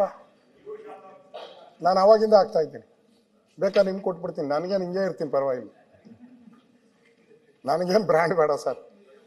ನಾನು ಹಾಕೋದು ಇದು ಎಷ್ಟು ಗೊತ್ತಾ? 150 ರೂಪಾಯಿ ಇರ್ಬೋದು ಅಷ್ಟೇ. ಅವ್ರು ಹಾಕೋದು ಎಷ್ಟು ಗೊತ್ತಾ? 2.5 ಲಕ್ಷ. 2.5 ಲಕ್ಷದ್ದು ಅವರು ಪತ್ತೆ ಇಲ್ಲ. ಬೆಂಗಳೂರು ಬ್ರ್ಯಾಂಡ್ ಬೆಂಗಳೂರು ಮಾಡ್ತೀನಿ ಅಂದ್ರು ಪತ್ತೆ ಇಲ್ಲ. ನಮ್ಮ ಕನ್ನಡ ಒಂದು ಪುನೀತ್ ರಾಜ್ಕುಮಾರ್ ಅವ್ರದ್ದು ಒಂದು ಹಾಡು ಬಂದಿತ್ತು. ಪುನೀತ್ ರಾಜ್ಕುಮಾರ್, ಕಾಣದಂತೆ ಮಾಯವಾದನು ನಮ್ಮ ಶಿವಕುಮಾರ, ಕೈಯ ಕೊಟ್ಟು ಓಡಿ ಹೋದನು ಬೆಂಗಳೂರಿಗೆ. ಕಾಣದಂತೆ ಮಾಯವಾದನು ನಮ್ಮ ಶಿವ, ಕೈಯ ಕೊಟ್ಟು ಓಡಿ ಹೋದನು. ಪುನೀತ್ ರಾಜ್ಕುಮಾರ್ದು ಒಂದು ಹಾಡು, ಸ್ವಲ್ಪ ಚೇಂಜ್ ಮಾಡಿದ್ದೀನಿ, ಕುಮಾರ ಅಂತ ಸೇರಿಸಿದ್ದೀನಿ, ಉಳಿದಿದ್ದ ಕರೆಕ್ಟಾಗಿ. ಶಿವಕುಮಾರ್ ಪತ್ತೆನೇ ಇಲ್ಲ ಸರ್. ನೀವು ಕೇಳಲ್ಲ, ನನಗೆ 2 ಸರಿ ಫೋನ್ ಮಾಡ್ತೀರಾ, ಆರೋಗ್ಯ ಸರಿ ಇದೆಯಾ ಬರ್ತೀರಾ, ಎಷ್ಟೊತ್ತು ಮಾತಾಡ್ತೀರಾ? ಎಲ್ಲ ಕೇಳ್ತೀರಾ? ಅವ್ರಿಗೆ ಪಾಪ ಕಾಣೆ ಔಟಿದ್ರೆ ಕಾಣದಂತೆ ಮಾಯವಾದ ನಮ್ಮ ನೀವು ಜೀವ. ಮಾತಾಡ್ತೀರಾ ಇಲ್ವೋ ಅದಕ್ಕೆ ಅನುಗುಣವಾಗಿ ನಾವು ಇಲ್ಲಿ ಎಜೆಂಡಾ ಫಿಕ್ಸ್ ಮಾಡ್ಬೇಕಲ್ಲ. ಕರೆಕ್ಟ್ ಸರ್, ನಿಮ್ ಬಗ್ಗೆ ನಮ್ ಗೌರವ ಇದೆ, ಹೇಳಿಲ್ಲ ನಾನು ಪ್ರಾರಂಭದಲ್ಲೇ ಹೇಳಿದೆ, ನಾನು ನಿಮ್ ಬಗ್ಗೆ ಅಭಿನಂದನೆ ಸಲ್ಲಿಸ್ತೇನೆ. ಈ ಕಾಣೆ ಆಗಿರೋ ಅಂತ ನಮ್ಮ ಶಿವನ್ ಎಲ್ಲಿ ಹುಡ್ತೀರಾ? ಶಿವಕುಮಾರನ್ನ ಬೆಂಗಳೂರು ಜನಕ್ಕೆ ಕಾಣೆ ಆಗೋ ಹುಟ್ಟಿದ್ದಾರೆ.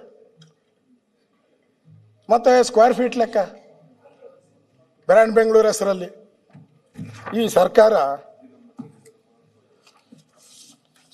ಒಂದ್ ರೀತಿ ಮಾತಾಡಿರೋದೆಲ್ಲ ನಾನೇ ಕೊಟ್ಬಿಡ್ತೀನಿ ಸರ್, ಅವ್ರ ಹತ್ರ ಆಗ್ತಾ ಅಂತೀರ. ಟೋಟಲ್ ಜನ ಮಾತಾಡೋದು. ಹಾ ಅಧ್ಯಕ್ಷರೇ, ಇಲ್ಲಿ ಒಂದು ರೀತಿ ಈ ಸರ್ಕಾರ ಕೋಮಾ ಸ್ಟೇಜ್ಗೆ ಹೋದಂಗೆ ಕಾಣಿಸ್ತಾ ಇದೆ. ನನಗನ್ಸುತ್ತೆ ಮುಖ್ಯಮಂತ್ರಿಗಳು ಈ ನಾಯಕತ್ವದ ಚೆಲ್ಲಾಟ ಆಡೋದು ಸರಿಯಲ್ಲ. ನೀವು ಯಾವ್ದಾದ್ರೂ ಒಂದು ತೀರ್ಮಾನಕ್ಕೆ ಬಂದ್ಬಿಡ್ಬೇಕು, ಇಲ್ಲ ಅಂದ್ರೆ ಈ ಆಡಳಿತ ಹದಗೆಟ್ಟು ಹೊರಟೋಗಿದೆ. ಅಧಿಕಾರಿಗಳಿಗೂ ಹೇಳೋರು ಕೇಳೋರು ಯಾರು ಇಲ್ಲ.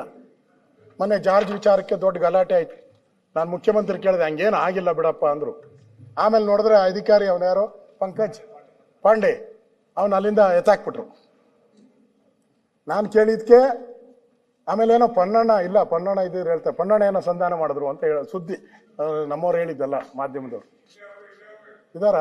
ಹಾ, ಸಂಧಾನ ಮಾಡಿದ್ರು ಆಮೇಲೆ ಆಯ್ತು ಅಂತ ಹೇಳ್ಬಿಟ್ಟು ಮಾಧ್ಯಮದಲ್ಲಂತೂ ಸುದ್ದಿ ಬಂತು.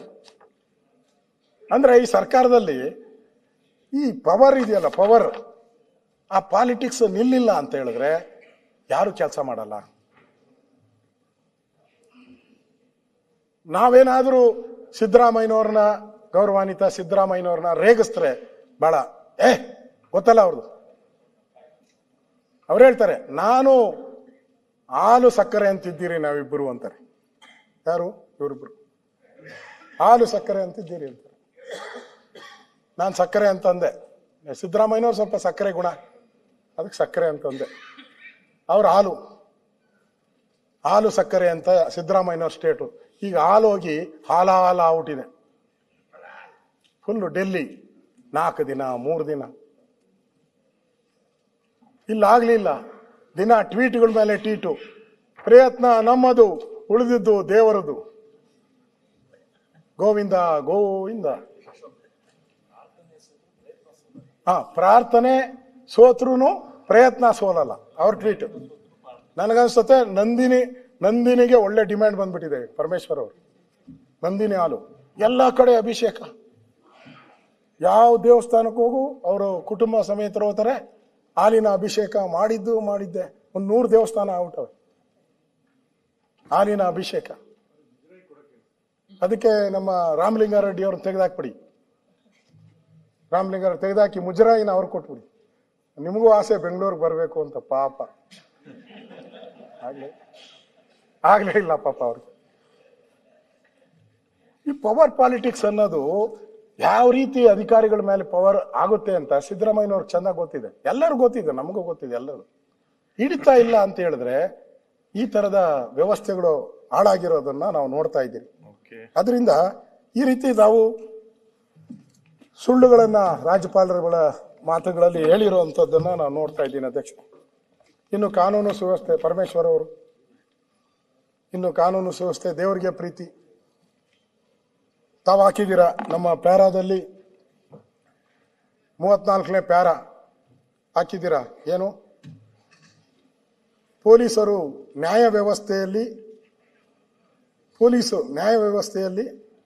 ಕರ್ನಾಟಕ ದೇಶದಲ್ಲೇ ಮಾದರಿ ಅಂತ ಹಾಕ್ಬಿಟ್ಟಿದ್ರ.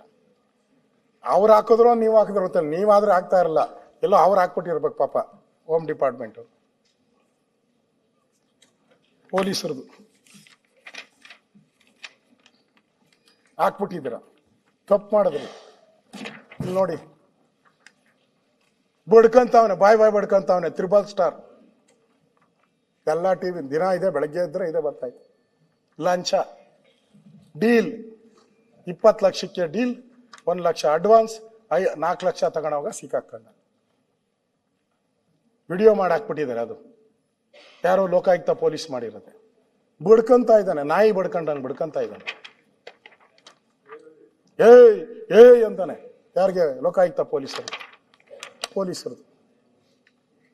ಇದು ಕನ್ನಡಿ ಅಲ್ವಾ ಇಲಾಖೆಗೆ? ಆಮೇಲೆ ನಮ್ಮ ಸ್ನೇಹಿತರಾದಂಥ ಪರಮೇಶ್ವರ್ ಅವರು ಸ್ಟೇಟ್ಮೆಂಟ್ ಕೊಟ್ಟರು. ಅದಾದ ತಕ್ಷಣ ಅವ್ರಿಗೆ ಬೇಜಾರಾಗಿರ್ಬೇಕು ನೋಡ್ಬಿಟ್ಟು, ಪೊಲೀಸರೇ ಲಂಚ ಪಡೆದಿರೋದು ಮುಜುಗರ ತಂದಿದೆ ಪರಮೇಶ್ವರ್ ಅವರು. ಅದು ಎಲ್ಲಿ ಕರೀತಾನೆ ಅಧ್ಯಕ್ಷರೇ? ಲಂಚ ತಗೊಳಕ್ಕೆ ಮೊದಲೆಲ್ಲ ಲಂಚ ಟೇಬಲ್ ಕೆಳಗಡೆ ಓಡ್ತಾ ಇತ್ತು, ಕೈ ಇಕ್ಕೋರು ಹಿಂಗೆ, ಅಲ್ಲಿ ಆ ಕೈಯಲ್ಲಿ ಅವನಿಡೋನು, ಕಾಣಿಸ್ತಾ ಇಲ್ಲ ಕ್ಯಾಮ್ರಾಗೆ, ಅದು ಹೊರ್ಟೋಯ್ತು. ಈಗ ಇವನ್ ಎಲ್ಲಿ ಕರೆದ ಅವನ್ ಗೊತ್ತಾ ಲಂಚ ಇಸ್ಕೊಳಕ್ಕೆ? ಮುಖ್ಯಮಂತ್ರಿಗಳೇ, CR ಗ್ರೌಂಡ್ಗೆ, ಎಲ್ಲಿ ಪೊಲೀಸರು ಧ್ವಜ ಹಾಕಿ ಪೆರೇಡ್ ಮಾಡ್ತಾರಲ್ಲ, ಆ ಪೆರೇಡ್ ಗ್ರೌಂಡ್ಗೆ ಕರೆದಿರೋದು ಲಂಚ. ಏನೋ ಕ್ರಿಮಿನಲ್ ಕೇಸ್ ಅಲ್ಲ ಇದು, ಪಾರ್ಟ್ನರ್ಶಿಪ್ ಕೇಸು. ಪಾರ್ಟ್ನರ್ಗಳು ಜಗಳಾಡಿ ಇವನಿಗೆ ಬರೋದೇ ಇಲ್ಲ.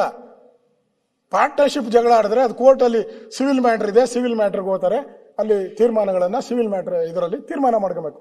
ಇವನಿಗೇನು ಕೆಲಸ? ಅರೆಸ್ಟ್ ಮಾಡ್ತಾನೆ, ಅವನ್ನ ಲಾಕಪ್ ಅಲ್ಲಿ ಹಾಕ್ತಾನೆ, ಅವನ ಮೇಲೆ ಕೇಸ್ಗಳು ಹಾಕ್ತಾರೆ, 1 ಲಕ್ಷ ಕೊಡ್ತಾನೆ ಅವನು, ಆಮೇಲೆ ಬಿಡ್ತಾನೆ, ಇನ್ನು 4 ಲಕ್ಷ ತಗೊಂಬ ಅಂತಾನೆ, ಆಮೇಲೆ ಒಟ್ಟು 11 ಲಕ್ಷಕ್ಕೆ ಡೀಲ್ ಮಾಡ್ತಾನೆ. ಅವ್ನು 4 ಲಕ್ಷ ಕೊಡುವಾಗ ಸಿಕ್ಕಾಕೊಂಡಿರೋದು ಇದು ಪಡ್ಕೊಳ್ತಾ ಇರೋದು. CR ಪೆರೇಡ್ ಗ್ರೌಂಡು ಲಂಚದ ಕೇಂದ್ರ ಆಗೋಯ್ತು ಈಗ. CR ಪೊಲೀಸ್ ಲಂಚದ ಕೇಂದ್ರ ಆಗೋಗಿದೆ ಇದು. ಇವತ್ತು ಕಾನೂನು ಸುವ್ಯವಸ್ಥೆ ತಾವು ನೋಡ್ತಾ ಇದ್ದೀರಾ. ಡ್ರಗ್ ಸಿಕ್ಕಿದಾಗೂ ಕೂಡ ಮೈಸೂರಲ್ಲಿ ಸಿಕ್ತು, ಬೆಂಗಳೂರಲ್ಲಿ ಸಿಕ್ತು. ನಮ್ಮ ಮಿನಿಸ್ಟರ್ ಹೇಳ್ತಾರೆ ಯಾವುದೋ ಒಂದು ಸ್ವಲ್ಪ ಸಿಕ್ಕಿದೆ ಅಂತ ಹೇಳಿದ್ರು. ಆಮೇಲೆ ಅವರು ಪ್ರೆಸ್ ಮೀಟ್ ಹೇಳಿದ್ರು ಭಾಳ ಜಾಸ್ತಿ ಸಿಕ್ಕಿದೆ, 100 ಕೋಟಿ ಸಿಕ್ಕಿದೆ ಅಂತ ಹೇಳಿದ್ರು. ಆಮೇಲೆ ಮುಖ್ಯಮಂತ್ರಿಗಳು ಮೀಟಿಂಗ್ ಕರೆದ್ರು, ಚೀಮಾರಿ ಹಾಕಿದ್ರು, ನಿಮ್ಮ ಯೋಗ್ಯತೆಗೆ ಅಷ್ಟು ಬೆಂಕಿ ಇಕ್ಕಿದ್ರು. ಹೇಳ್ಬೋದ ಪದ ಸರಿ ಇಲ್ಲ, ಬೆಂಕಿ ಇಟ್ಟರು. ಅವ್ರು ಯಾವನೋ ಒಂದು ಡೆಲ್ಲಿಯಿಂದ ಮಹಾರಾಷ್ಟ್ರದಿಂದ ಎಲ್ಲ ಅರೆಸ್ಟ್ ಮಾಡ್ತಾವ್ರು, ನೀವೇನು ಮಣ್ಣು ತಿಂತಾ ಇದ್ದೀರಾ ಅಂತಂದ್ರು. ಅಷ್ಟು ಹೇಳಿದ ಮೇಲೂ ಮತ್ತೆ ಡೆಲ್ಲಿ ಪೊಲೀಸರು ಬಂದು ಮತ್ತೆ ಇಲ್ಲಿ ಡ್ರಗ್ ಹಿಡಿತಾರೆ. ಹಿಂಗೆ ಪದೇ ಬೇರೆ ರಾಜ್ಯದವ್ರು ಬಂದು ಈ ತರ ಡ್ರಗ್ ಅನ್ನ ಹಿಡಿತಾ ಇದ್ರೆ ರಾಜ್ಯದ ಏನು ಡ್ರಗ್ ರಾಜ್ಯ ಆಗೋಗ್ಬಿಟ್ಟಿದೆ ಇದು. ನಮ್ಮ ಕಾನೂನು ಮತ್ತು ಸುವ್ಯವಸ್ಥೆಯಲ್ಲಿ ಹಾಕಿದ್ದೀರಾ ಏನು? ಸರ್ವ ಜನಾಂಗದ ಶಾಂತಿಯ ತೋಟ, ಸರ್ವ ಜನಾಂಗದ ಶಾಂತಿಯ ತೋಟ. ಇದೇನಾ ಶಾಂತಿಯ ತೋಟ? ಇದೇನಾ ಕರ್ನಾಟಕ ಮಾದರಿ, ದೇಶಕ್ಕೆ ಮಾದರಿ? ಡ್ರಗ್ ರಾಜ್ಯ ಮಾಡಿರೋದು ದೇಶಕ್ಕೆ ಮಾದರಿನ? ಒಬ್ಬ 3 ಸ್ಟಾರ್ CR ಪೊಲೀಸ್ ಸ್ಟೇಷನ್ ಇದಕ್ಕೆ ಕರೆದು, ಗ್ರೌಂಡ್ ಕರೆದು ಹಣ ವಸೂಲಿ ಮಾಡ್ತಾ ಇರೋದು ಇದು ದೇಶಕ್ಕೆ ಮಾದರಿನಾ ನೀವು? ಬೀದರಲ್ಲಿ ATM ದರೋಡೆ ಆಯ್ತು, ಇನ್ನೂ ಕಂಡಿಡದೇ ಇಲ್ಲ, ಕಳ್ಳ ಯಾರು ಅಂತಾನೆ ನಮ್ಗೆ ಗೊತ್ತಾಗಿಲ್ಲ. ಇಲ್ಲಿ ವೈಫಲ್ಯ ಅಲ್ಲ, ಇದು ದೇಶಕ್ಕೆ ಮಾದರಿನ? ಪೊಲೀಸರೇ ಕಳ್ಳರಾದರೆ 7 ಕೋಟಿ ಜಯನಗರ ಆಯಿತು. ಪೊಲೀಸ್ ಕಮಿಷನರ್ ಆಫೀಸ್ ಎದುರುಗಡೆನೆ ಅವರ ಚೇಂಬರ್ ಮುಂದೆನೆ 11 ಲಕ್ಷ ಕಳ್ತನ ಆಯಿತು. ಕಾಸಿಗಾಗಿ ಪೋಸ್ಟಿಂಗ್, ಹಣಕ್ಕಾಗಿ ಪೋಸ್ಟಿಂಗ್. ಇದುವರೆಗೂ ನಾನು ಅಧ್ಯಕ್ಷರೇ ಪೊಲೀಸರದ್ದು 2 ವರ್ಷಕ್ಕೊಂದ್ಸರಿ ಟ್ರಾನ್ಸ್ಫರ್, 6 ತಿಂಗಳಿಂದ ಪೊಲೀಸ್ ಟ್ರಾನ್ಸ್ಫರೇ ಆಗ್ತಾ ಇಲ್ಲ. ಯಾಕೆ ಅಂತ ನಾನು ಕೇಳಿದೆ, ಯಾರೋ ಹೇಳಿದ್ರಂತೆ DK ಶಿವಕುಮಾರ್, ನಾವು ಬೆಂಗಳೂರೆಲ್ಲ ನಂದು, ನಾನು ಹೇಳ್ದವ್ರನ್ನೇ ಮಾಡಬೇಕು ಅಂತ. ಪರಮೇಶ್ವರ್ ಹಂಗಾರೆ ನಾನೇನ್ ಕಿರೋದು? Home minister Parameshwar. ಮುಖ್ಯಮಂತ್ರಿ ನಿಮ್ಮನ್ನೆಲ್ಲ ನಾಮಿನೇಟ್ ಮಾಡಿದ್ದೆ ನಾನು, ನಂದು ಹೇಳ್ದಂಗೆ ನಡಿಬೇಕು. ಈ 3 ಕಿತ್ತಾಡದಲ್ಲಿ ಪೋಸ್ಟಿಂಗ್ಸೇ ಇಲ್ಲ, ಯಾವುದು ಪೋಸ್ಟಿಂಗ್ಸೇ ಆಗ್ತಾ ಇಲ್ಲ. ಇವತ್ತು ಮುಗಿದೋಯ್ತು, ಇನ್ನೇನು ಕೊನೆ ಮುಗಿದೋಯ್ತು, ಅರ್ಧ 70-80 ಭಾಗ ಮುಗಿದೋಗಿದೆ. ಕೊನೆ ಅಂಕಿಅಂಶಕ್ಕೆ ಹೋಗ್ತೀನಿ ಅಷ್ಟೇ ಅಧ್ಯಕ್ಷ. ಅದರಿಂದ ಈಗಾಗಲೇ ಯಾರಿಗಿಲ್ಲ ಲೇಟಾಗಿ ಶುರು ಮಾಡ್ಬಿಟ್ರಲ್ಲ ತಾವು. ಆರೋಗ್ಯ ಕರೆಕ್ಟ್ ಇಲ್ಲ, ಏನಾಗುದು ಬೇಡ. ರಾಜ್ಯದ ಕೂತ್ಕೊಂಡ್ಬಿಡ್ಬೇಕು ನಾನೇನು ನೋಡಿ, ನೀರು ಕುಡಿಲಿಲ್ಲ, ಏನು ಕೂಡ ಗಂಟ್ಲು ಕಟ್ಕೊಂಡು ಮಾತಾಡ್ತಾ ಇದ್ದೀನಿ. ರಾಜ್ಯಕ್ಕೆ ಒಳ್ಳೇದಾಗ್ಬೇಕು ಅಧ್ಯಕ್ಷ. ರಾಜ್ಯದ ಅಪರಾಧದ ಅಂಕಿಅಂಶಗಳು 23ರಿಂದ 25ರವರೆಗೂ. ಮಹಿಳೆಯರು ಮತ್ತು ಮಕ್ಕಳ ಮೇಲಿನ ದೌರ್ಜನ್ಯ, crimes against women and children, ಅತ್ಯಾಚಾರ ಪ್ರಕರಣಗಳು 2024ರಿಂದ ರಾಜ್ಯಾದ್ಯಂತ 739. 2023 ಶೇಕಡ ಹೋಲಿಸಿದರೆ 23% ಜಾಸ್ತಿ ಆಗಿದೆ. 23% ಮಹಿಳೆಯರ ಮೇಲೆ ದೌರ್ಜನ್ಯ ಜಾಸ್ತಿ ಆಗಿದೆ. ಪೋಕ್ಸೋ ಕೇಸ್ 5ರಷ್ಟು ಜಾಸ್ತಿ ಆಗಿದೆ. ವರದಕ್ಷಿಣೆ ಸಾವು 112 ವರದಕ್ಷಿಣೆ ಸಾವಾಗಿದೆ.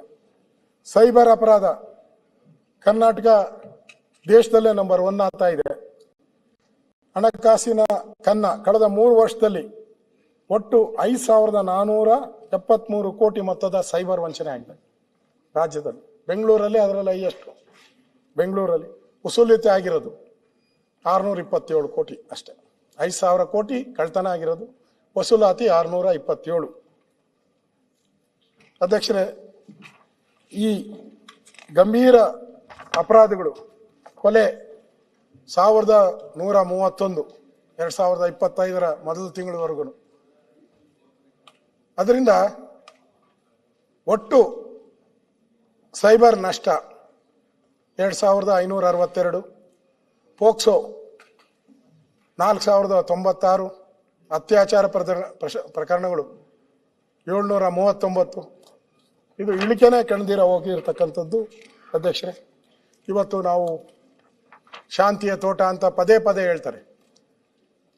ನೇಹಾ ಕೊಲೆ ಆಯಿತು ಹುಬ್ಬಳ್ಳಿಯಲ್ಲಿ, ಇನ್ನೂ ಪರಿಹಾರ ಸಿಕ್ಕಿಲ್ಲ. ನಾಗಮಂಗಲದಲ್ಲಿ ಕೋಮುಗಲಭೆ ಆಯಿತು. ಕೆರೆಗೋಡು ಧ್ವಜ ವಿವಾದ ಆಯಿತು. ದಾಖಲೆ ಮಟ್ಟದ ಮದ್ಯ ವಶ ಆಯಿತು. ಮೊನ್ನೆನೂ ಕೂಡ ಗೋವಾದಿಂದ ಬರಬೇಕಾದ್ರೆ ಅಬಕಾರಿ ಇಲಾಖೆಯವರು ಹಿಡಿಯಲ್ಲ ಎಲ್ಲೂ. ಅಲ್ಲಿ ಲೋಕಲ್ ಪೊಲೀಸ್ ಹೋಗಿ ಹಿಡಿದಾಕಿದ್ದಾರೆ 16 ಕೋಟಿ ಇದನ್ನ ಲಿಕ್ಕರ್ನ. ಅಷ್ಟನ್ನು ನಮ್ಮ ರಾಜ್ಯಕ್ಕೆ ಬರಬೇಕಾದಂಥ ಟ್ಯಾಕ್ಸ್ ಎಲ್ಲ ಹೋಗ್ತಾ ಇದೆ. ಡ್ರಗ್ ಫ್ಯಾಕ್ಟ್ರಿಗಳು ಪತ್ತೆ ಆಗ್ತಾ ಇದೆ. ಪೊಲೀಸರು ಯಾವುದೇ ಕ್ರಮಗಳನ್ನು ತೆಗೆದುಕೊಳ್ತಾ ಇಲ್ಲ. ಒಟ್ಟು ರಾಜ್ಯದಲ್ಲಿ ಡ್ರಗ್ ಪ್ರಕರಣಗಳು 2024 5,200, ನವೆಂಬರ್ವರೆಗೆ 5,901. ವಶಪಡಿಸಿಕೊಂಡ ಡ್ರಗ್ ಮೌಲ್ಯ 31.87 ಕೋಟಿ. ನವೆಂಬರ್ವರೆಗೆ 2025 163 ಕೋಟಿ .35. ಬಂಧಿತ ಡ್ರಗ್ಸ್ ಮಾರಾಟಗಾರರು 24ರಲ್ಲಿ 3,961, 25ರಲ್ಲಿ 4,172 ಜನ. ಇದರಲ್ಲಿ ಪೊಲೀಸರು ಸೇರವ್ರೆ. ಪೊಲೀಸರು ಒಂದು 300-400 ಜನ ಇದ್ದಾರೆ ಡ್ರಗ್ ವ್ಯಾಪಾರದಲ್ಲಿ. ಅದನ್ನು ಪರಮೇಶ್ವರ್ ಅವರು ಒಪ್ಕೊಂಡಿದ್ದಾರೆ.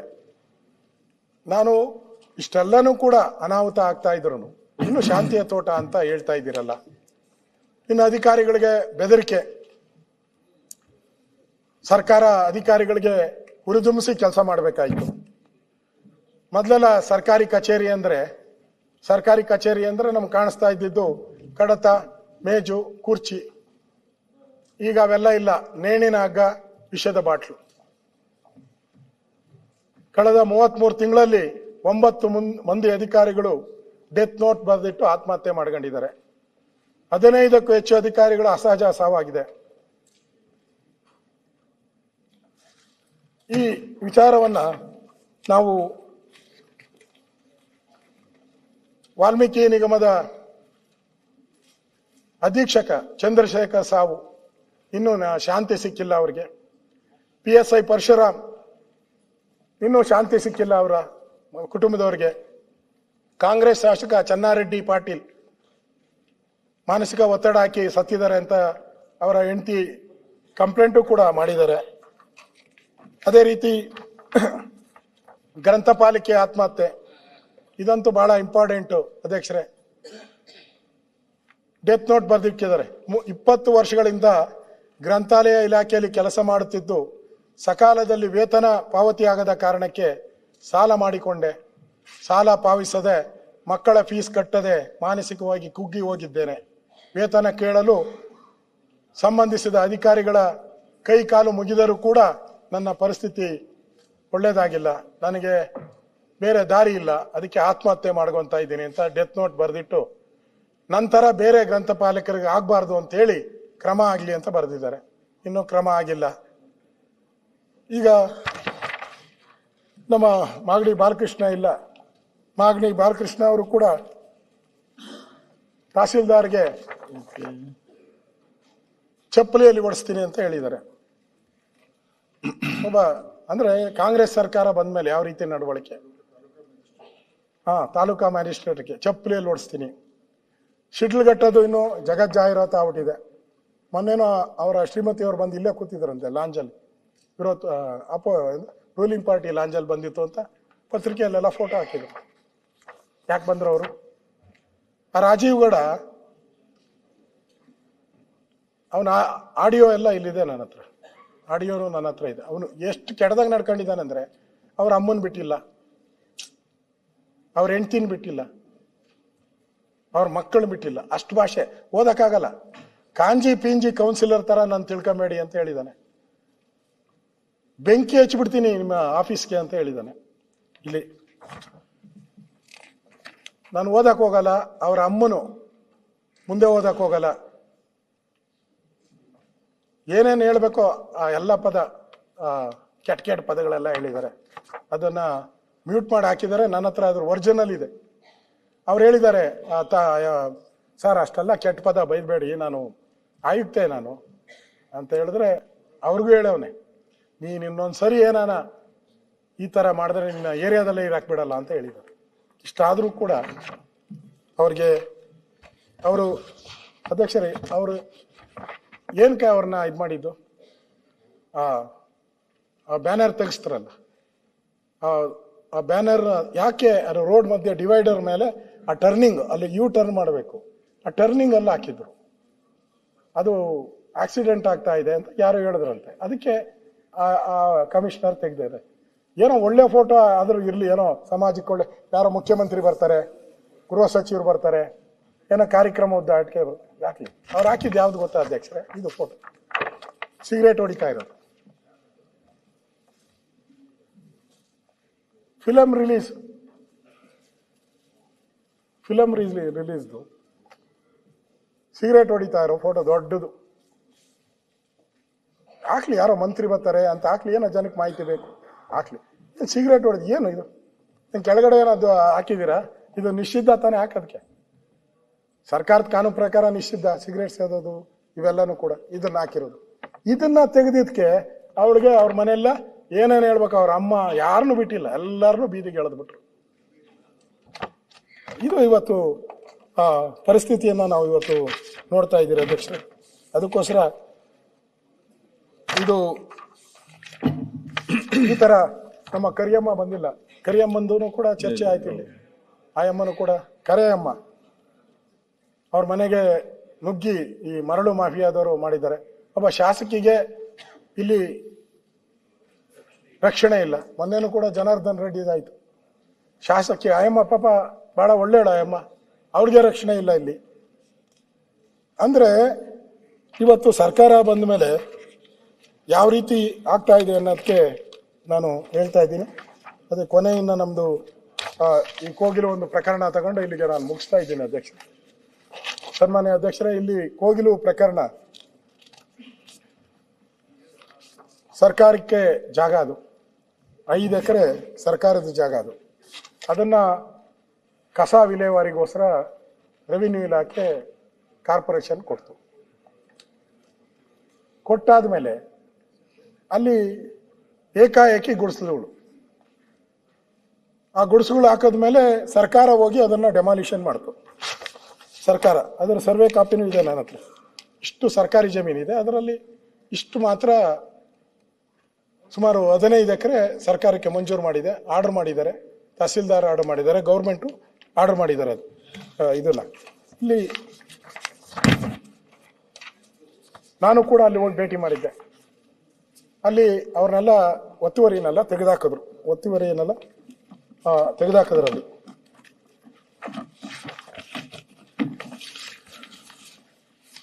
ಫೀಟ್ ಎಲ್ಲಪ್ಪ,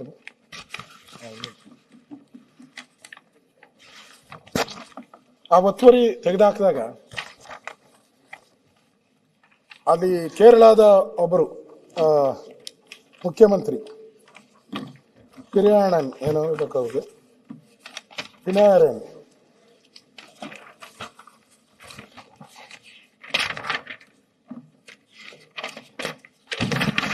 ಅವರು ಒಂದು ಟ್ವೀಟ್ ಮಾಡ್ತಾರೆ, ಇಲ್ಲಿ ಬುಲ್ಡೋಜರ್ ಸರ್ಕಾರ ಇದು ಅಂತ. ಬುಲ್ಡೋಜರ್ ಸರ್ಕಾರ ಅಂತ ಕೇರಳದ ಮುಖ್ಯಮಂತ್ರಿ ಈ ಕೋಗಿಲಿಗೂ ಸಂಬಂಧಪಟ್ಟಂತೆ ಮಾಡ್ತಾರೆ. ಆಗ ನಮ್ಮ ಸರ್ಕಾರ ಮುಖ್ಯಮಂತ್ರಿಗಳು ಡಿ.ಕೆ. ಶಿವಕುಮಾರ್ ಅವರು, ಪಿನರಾಯಿ ವಿಜಯನ್ ಅವರು ಹೇಳ್ತಾರೆ ಬುಲ್ಡೋಜರ್. ಆಗ ನಮ್ಮ ಮುಖ್ಯಮಂತ್ರಿ ಹೇಳ್ತಾರೆ, ಇಲ್ಲ ನಾನು ಕಾನೂನು ಪ್ರಕಾರ ಮಾಡಿದ್ದೀನಿ ಅಂತ ಹೇಳ್ತಾರೆ. ಡಿ.ಕೆ. ಶಿವಕುಮಾರ್ ನಾವು ಕಾನೂನು ಪ್ರಕಾರ ಮಾಡ್ತೀವಿ ಅಂತ ಹೇಳ್ತಾರೆ. ಯಾವಾಗ ಕೆ.ಸಿ. ವೇಣುಗೋಪಾಲ್ ಒಂದು ಟ್ವೀಟ್ ಮಾಡ್ತಾರೆ, ಕಾಂಗ್ರೆಸ್ಸಿನ ಜನರಲ್ ಸೆಕ್ರೆಟರಿ, ಅದು ಆದ ತಕ್ಷಣ ಮುಖ್ಯಮಂತ್ರಿಗಳು ಉಲ್ಟಾ ಹೊಡೆದ್ರು, ಫುಲ್ ಉಲ್ಟಾ. ಅವ್ರು ಹೇಳಿದ್ರು ಅವ್ರಿಗೆಲ್ಲ ಇಮಿಡಿಯೇಟ್ ಆಗಿ ನಾಳೆನೆ ಅವ್ರಿಗೆಲ್ಲ ಮನೆ ಕೊಟ್ಬಿಡ್ತೀನಿ ಅಂತ. ಪತ್ರಿಕೆಯಲ್ಲೆಲ್ಲ ದೊಡ್ಡದ ಬಂದು ನಾಳೆನೆ ಮನೆ ಕೊಟ್ಬಿಡ್ತೀನಿ ಅವ್ರಿಗೆಲ್ಲ. ಅವರು, ನಾನು ಮುಖ್ಯಮಂತ್ರಿನ ಕೇಳ್ತೀನಿ ಇನ್ನೊಂದು ಇದು,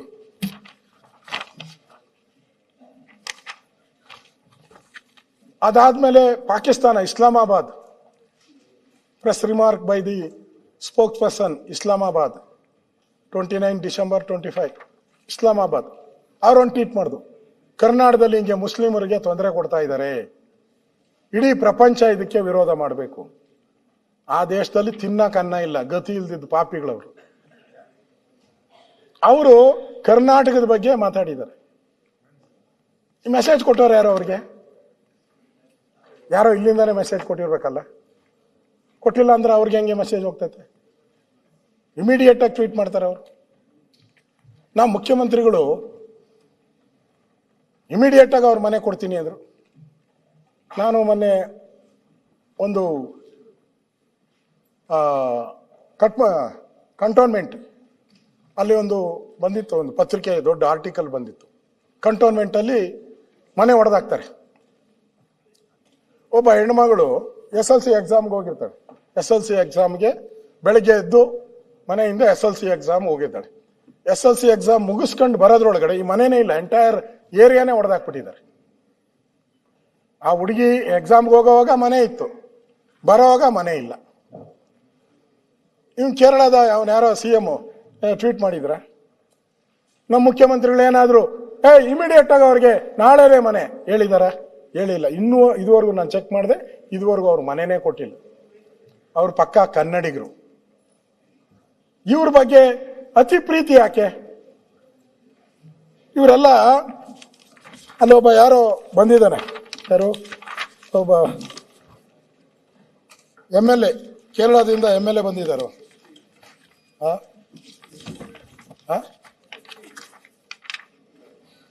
ಅವನ ಹೆಸರೇನೋ ಗೊತ್ತಿಲ್ಲ. ಇಲ್ಲಿ MLA ಅಲ್ಲಿಂದ ಬಂದು ಇಲ್ಲಿ ಬಂದು ಕರ್ನಾಟಕ ಸರ್ಕಾರನ ಬೈದ್ಬಿಟ್ಟು ಹೊರಟೋಗ್ತಾನೆ. ಇಲ್ಲಿದೆ, ಹುಡುಕಿ ನೋಡಿ, ಹತ್ರ ಇದೆ, ಫೋಟೋನು ಇದೆ. ಇಲ್ಲಿದೆ. ಓ ಸಿಕ್ತು ನೋಡಿ, ಇಲ್ಲಿದೆ. ಬಂದು ಇಲ್ಲಿನ ಸರ್ಕಾರವನ್ನ ಹೆಗ್ಗ ಮುಗ್ಗ ಬೈದ್ಬಿಟ್ಟು ಹೊರಟೋಗ್ತಾನೆ. ಅವನಿಗೆ ಯಾರು ಅಧಿಕಾರ ಕೊಟ್ಟರು ಸರ್ಕಾರನ ಬೈಯಕ್ಕೆ? ರಿಯಾಕ್ಷನ್ ಇಲ್ಲ ನಿಮ್ದು. ಯಾರೋ ಡಾಕ್ಟರ್ ಹೋಗಿ ಮೊನ್ನೆ ಯಾರೋ ನೀನು ಹೇಳಿದಲ್ಲಪ್ಪ, ಅವನು ಹೋಗಿ ಬಾಂಗ್ಲಾದೇಶದವ್ರು ಇದ್ದಾರೆ ಅಂತ ಹೇಳಿದ್ಕೆ ಅವನಿಗೆ ಪೊಲೀಸರು ಟಾರ್ಚರ್ ಮಾಡಕ್ಕಿದ್ದಾರೆ. ಪುನೀತ್ ಕೆರೆಹಳ್ಳಿ ಇದೇ ಕೆಲಸ ಮಾಡಿದ್ಕೆ ಪುನೀತ್ ಕೆರೆಹಳ್ಳಿಗೆ ಹಿಡಿದು ಟಾರ್ಚರ್ ಮೇಲೆ ಟಾರ್ಚರು, ಕೇಸ್ಗಳ ಮೇಲೆ ಕೇಸು. ಕರ್ನಾಟಕದವರು, ಬೆಂಗಳೂರವರು, ಪುನೀತ್ ಕೆರೆಹಳ್ಳಿ. ಇವನು ಯಾರೋ ಬಂದು ಅಲ್ಲಿಂದ ಬಂದು ಕೇರಳದಿಂದ ಬಂದು ಇಲ್ಲಿ ಬಂದು ಸರ್ಕಾರನ ಬೈದು ಹೋಗಿದ್ದಾನೆ. ಇವನ ಮೇಲೆ ಕೇಸ್ ಹಾಕಿಲ್ಲ ನೀವು?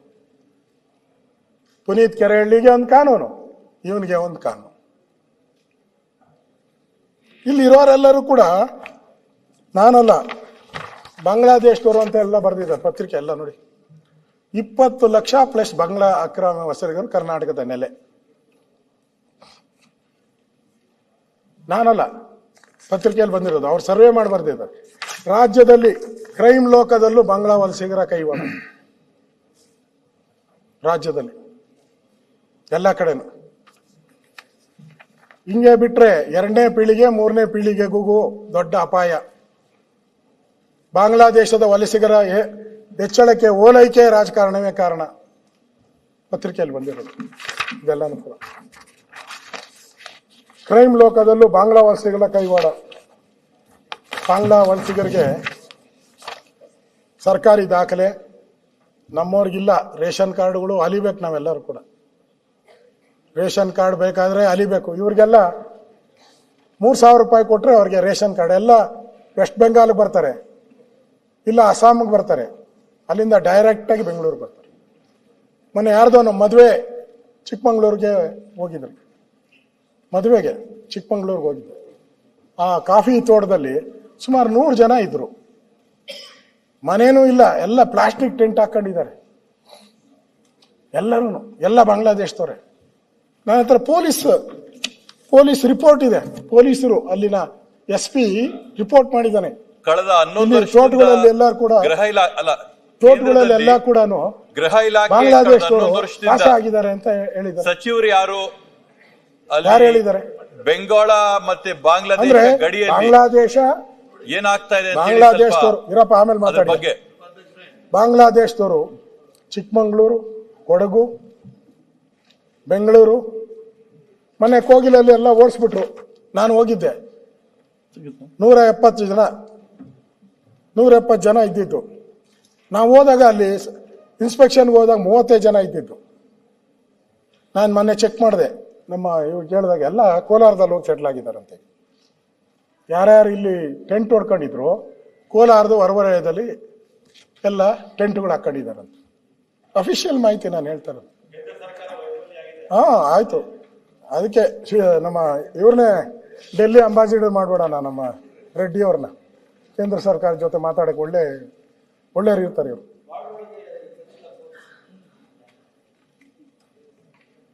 ಹಾಸನಕ್ಕೆ ಬಂದು ಇಲ್ಲಿ ರೆಕಾರ್ಡ್, ಹಾಸನಕ್ಕೆ ಬಂದು ಬಾಂಗ್ಲಾ ಅಕ್ರಮ ವಲಸಿಗರಿಗೆ ಅನುಶ್ರೀ ಅವರ ನಕಲಿ ದಾಖಲೆ ಸೃಷ್ಟಿ ಕೊಡುತ್ತಿದ್ದರು. ಜಿಲ್ಲಾಧಿಕಾರಿಗಳ ಕಚೇರಿ ಕಟ್ಟಡದಲ್ಲಿ ಆಧಾರ ಕೇಂದ್ರ ಅವರು ಕೆಲಸ ಮಾಡುತ್ತಿದ್ದರು. ಜನ್ಮ ದಿನಾಂಕ ತಿಳಿಸಿದರೆ ಸಾಕು, ಅಕ್ರಮ ವಲಸಿಗೆ ಆಧಾರ್ ಸೇರಿದಂತೆ ಎಲ್ಲ ದಾಖಲೆಯನ್ನು ತರಿಸಿಕೊಡುವ. ತಲಾ 5 ರಿಂದ 10,000 ರೂಪಾಯಿ ಕೊಟ್ಟರೆ ಎಲ್ಲನೂ ಕೂಡ ಅಲ್ಲಿ ಪ್ರಿಂಟ್ ಆಗಿ ನಿಮಗೆ ಕೊಟ್ಬಿಡ್ತಾರೆ. ಇದು ಯಾಕೆ ಮಾಡ್ತಾ ಇದ್ದಾರೆ ಅದು ಬೇರೆ. ಇಲ್ಲಿ ನೀವು ಕಾಫಿ, ನಿಮಗೂ ಗೊತ್ತಿದೆ, ಕಾಫಿ ಬಿಡಿಸೋಂಥದ್ಕೆ ನಾನು ಕೇಳಿದೆ ಎಷ್ಟು ಕೂಲಿ ಅಂತ. ನಮ್ಮವ್ರು ಹೋದ್ರೆ 1,000 ರೂಪಾಯಿ ಕೇಳ್ತಾರಂತೆ. ಅದು ಕೂಲಿ ಬೇಡ, ನಮಗೆಲ್ಲ ಕಾಂಟ್ರಾಕ್ಟಲ್ಲಿ ಕೊಡಿ, ಒಂದು ದಿನಕ್ಕೆ 1,000 ರೂಪಾಯಿ. ಇವ್ರು 300 ರೂಪಾಯಿ ಸಿಗ್ತಾರೆ.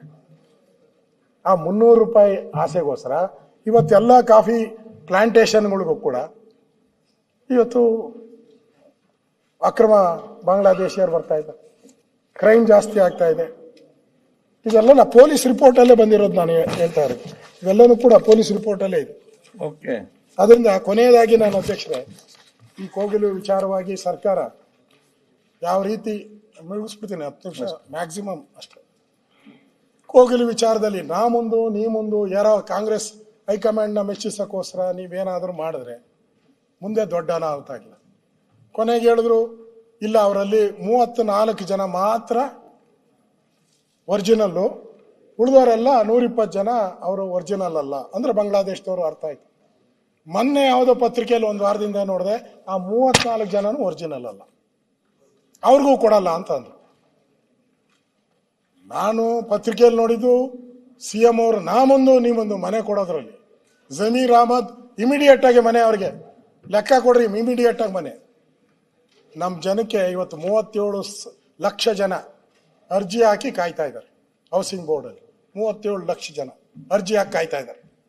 ನಾನು ಹೋಗಿದ್ದೆ ಹೌಸಿಂಗ್ ಬೋರ್ಡ್, ಇದಾದ್ಮೇಲೆ ಹೌಸಿಂಗ್ ಬೋರ್ಡ್ಗೆ ಹೋಗಿದ್ದೆ. ನಾನು ಕೇಳಿದೆ 37 ಜನ, ಅದರಲ್ಲಿ ಸುಮಾರು ಒಂದು 25,000 ಜನ ದುಡ್ಡು ಕಟ್ಬಿಟ್ಟವ್ರು.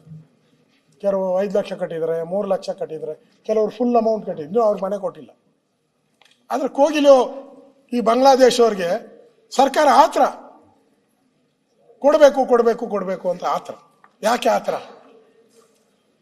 ಈ ಕೋಗಿಲು ಬಾಂಗ್ಲಾದೇಶವ್ರಿಗೆ ಇಷ್ಟೊಂದು ಆತ್ರ ಯಾಕೆ? ಇವತ್ತಿಂದ ನೋಡೋಕೆ ಹೋಗಬೇಡಿ, ನಾಳೆ ಮುಂದಿನ ಜನರೇಷನ್ ಪಾಪ ನಮ್ಮ ಮೇಲೆ ಬರ್ತೈತೆ. ಈಗಾಗಲೇ ಅಸ್ಸಾಮನ್ನ ಸ್ಥಿತಿ ನಾವು ನೋಡ್ತಾ ಇದ್ದೀರಿ, ವೆಸ್ಟ್ ಬೆಂಗಾಲ್ ಸ್ಥಿತಿ ನಾವು ನೋಡ್ತಾ ಇದ್ದೀರಿ, ಕಾಶ್ಮೀರದ ಸ್ಥಿತಿಯನ್ನ ನೋಡ್ತಾ ಇದ್ದೀರಿ. ನಮ್ಮ ದೇಶದ ಹಣ ಎಲ್ಲ ಅಲ್ಲೇ ಖರ್ಚಾಗ್ತಾ ಇದೆ. ಇನ್ನಾದ್ರೂ ನಾವು ಬುದ್ಧಿ ಕಲ್ತ್ಕೊಂಡಿಲ್ಲ ಅಂತ ಹೇಳಿದ್ರೆ ಏನೋ ಇವತ್ತು ಓಟ್ಗೋಸ್ಕರ ಪಾಲಿಟಿಕ್ಸ್ ಮಾಡಿದ್ರೆ ನಾಳೆ ನಮ್ಮ ಜೀವನದ ನಾಯಿ ಪಾಡಾಗೋತತೆ ನಮ್ಮ ಮುಂದಿನ ಜನಾಂಗ. ಅದಕ್ಕೋಸ್ಕರ ಅಧ್ಯಕ್ಷರೇ, ನಾನು ಸರ್ಕಾರಕ್ಕೆ ಯಾವುದೇ ಮುಲಾಜಿಲ್ಲದೆ ಈ ಬಾಂಗ್ಲಾದೇಶದವ್ರು ಯಾರಿದ್ದಾರೋ ಅವ್ರನ್ನೆಲ್ಲರೂ ಹೊರ ಹಾಕುವಂತ ಒಂದು ಕೆಲಸವನ್ನ ಮಾಡಬೇಕು. ಅದು ಅಂತೂ ಇವ್ರು ಬಂದು ರೇಷನ್ ಕಾರ್ಡ್ ಮಾಡ್ಕೊಡೋರು ಇವಾಗ ಜಾಸ್ತಿ ಆಗ್ಬಿಟ್ಟವ್ರೆ 2.5 ವರ್ಷದಿಂದ.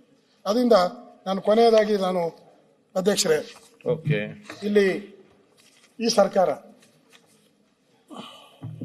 ಕರಪ್ಷನ್ ನಾನು ಹೇಳಿದ್ದೀನಿ, ಈಗಾಗಲೇ ಕಾಂಟ್ರಾಕ್ಟರ್ ಅಸೋಸಿಯೇಷನ್ ಆಪಾದನೆ ಮಾಡಿದೆ, ದುಡ್ಡು ಡಬಲ್ ಆಗಿದೆ, ಲಂಚ ಕೊಡದಿರೋ ಏನೂ ಆಗಿಲ್ಲ ಅಂತೇಳಿ. ಮೊನ್ನೆ ಸಿದ್ದರಾಮಯ್ಯನವರು 16 ಬಜೆಟ್ ಅನ್ನ ಮಂಡಿಸಿದ್ದಾರೆ. 16 ಬಜೆಟ್, ಈಗ 17ಕ್ಕೂ ಹೋಗ್ತಾ ಇದ್ದಾರೆ. ಅದಾದ್ಮೇಲೆ 18ಕ್ಕೂ ಹೋಗ್ತೀನಿ ಅಂತ ಹೇಳ್ತಾ ಇದ್ದಾರೆ.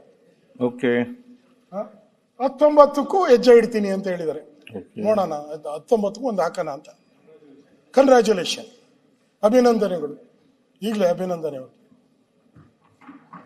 ಯಾವ ಪುರುಷಾರ್ಥಕ್ಕೋಸ್ಕರ ಮಾಡ್ತಾ ಇದ್ದೀರಾ ಈ ಬಡ್ಜೆಟ್ಗಳನ್ನೆಲ್ಲ ಮುಖ್ಯಮಂತ್ರಿಗಳು?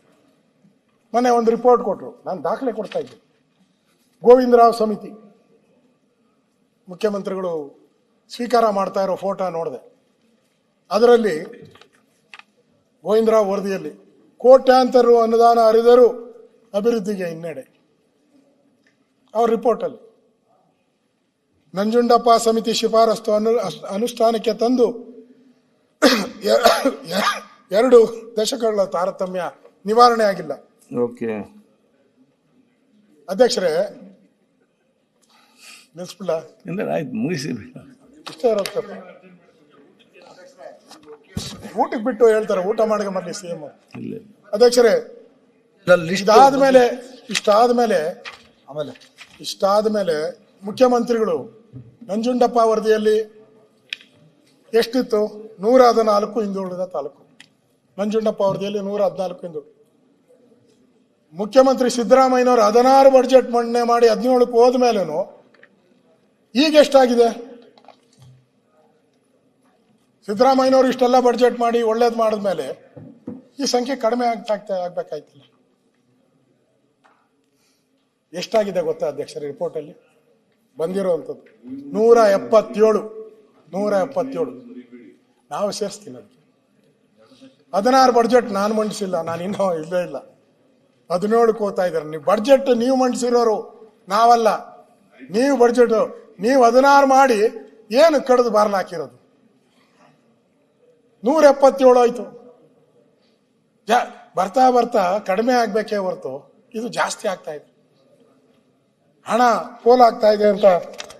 ಈ ಹಣಕ್ಕೆ ಯಾರು ಇಷ್ಟೊಂದು ಹಣ ಪೋಲಾಗಿದೆಯಲ್ಲ, ಹಿಂದುಳುವಿಕೆ ಹೆಚ್ಚಾಯಿತು, ಅನುದಾನ ಹರಿದರೂ ಅಭಿವೃದ್ಧಿ ನಿಂತಿದೆ. ಇದೆಲ್ಲನೂ ಕೂಡ ಬಹಳ ಮುಖ್ಯಮಂತ್ರಿಗಳು ಹೇಳ್ತಾ ಇದ್ರು, ನೀನು ಇದ್ದೀಯಪ್ಪ ಅಂತ ಹೇಳಿ. ಸರ್, ಕಾಂಗ್ರೆಸ್ ಈ ರಾಜ್ಯದಲ್ಲಿ ಎಷ್ಟು ವರ್ಷ ಆಡಳಿತ ಮಾಡಿದೆ ಸರ್? ಬಿಜೆಪಿ ಎಷ್ಟು ವರ್ಷ ಆಡಳಿತ ಮಾಡಿದೆ? JDS ಇತ್ತು, ಅದನ್ನು ಇವ್ರ ಲೆಕ್ಕಕ್ಕೆ ಹಾಕ್ತೀನಿ, ಯಾಕಂದ್ರೆ ಬಡ್ಜೆಟ್ ಎಲ್ಲ ಇವರೇ ಮಾಡ್ತಾ ಇದ್ದಿದ್ದು.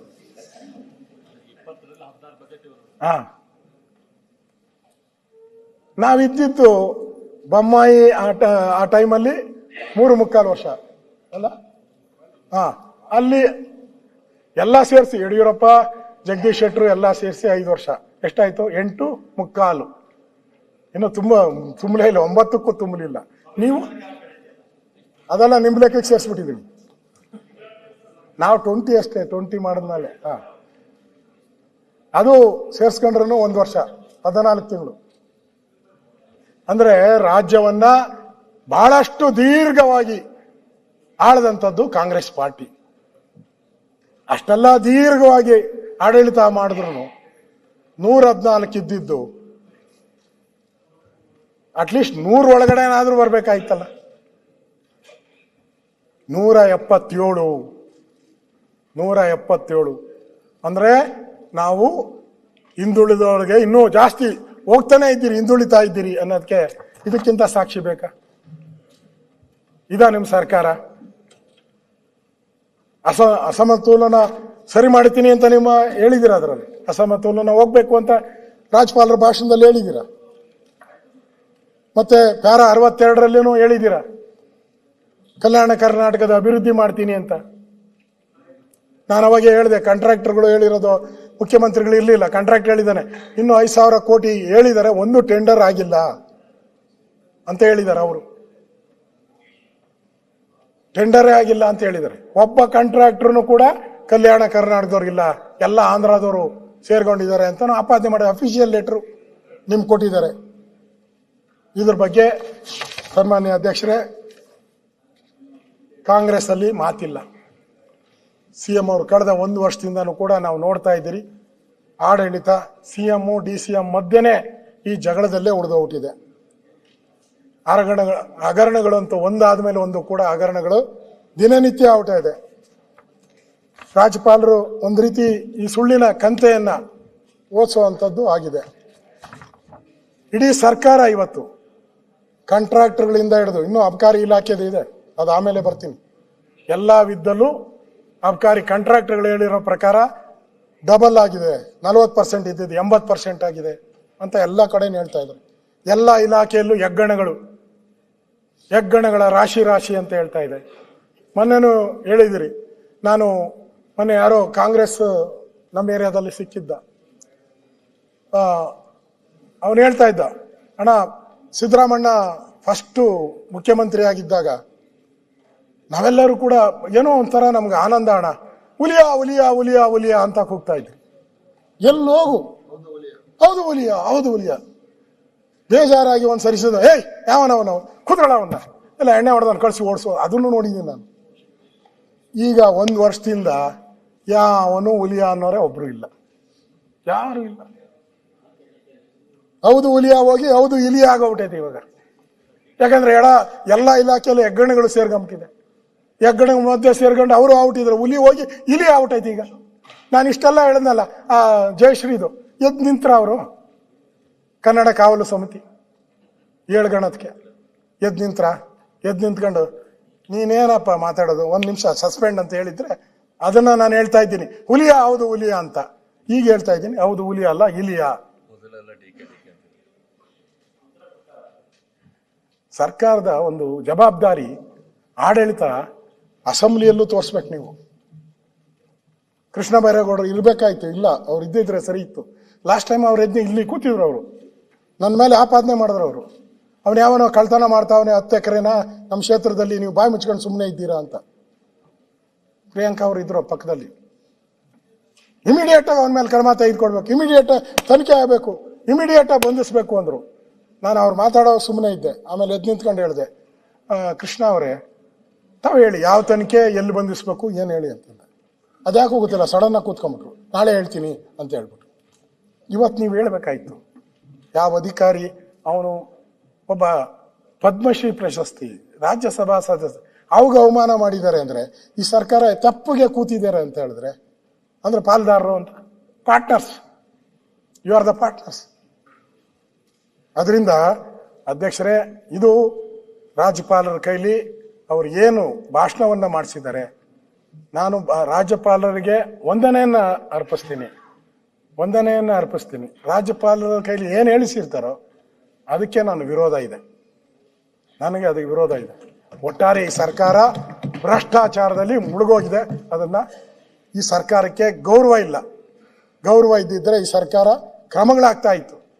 ಲಂಚಾವತಾರ ತಾಂಡ ಆಡ್ತಾ ಇದೆ. ಅದರಿಂದ ಈ ಗವರ್ನರ್ ಭಾಷಣ ಏನು ಮಾಡಿಸಿದ್ದಾರೆ, ಅವ್ರ ಬಾಯಲ್ಲಿ ತಪ್ಪುಗಳನ್ನು ಹೇಳಿಸಿದ್ದಾರೆ.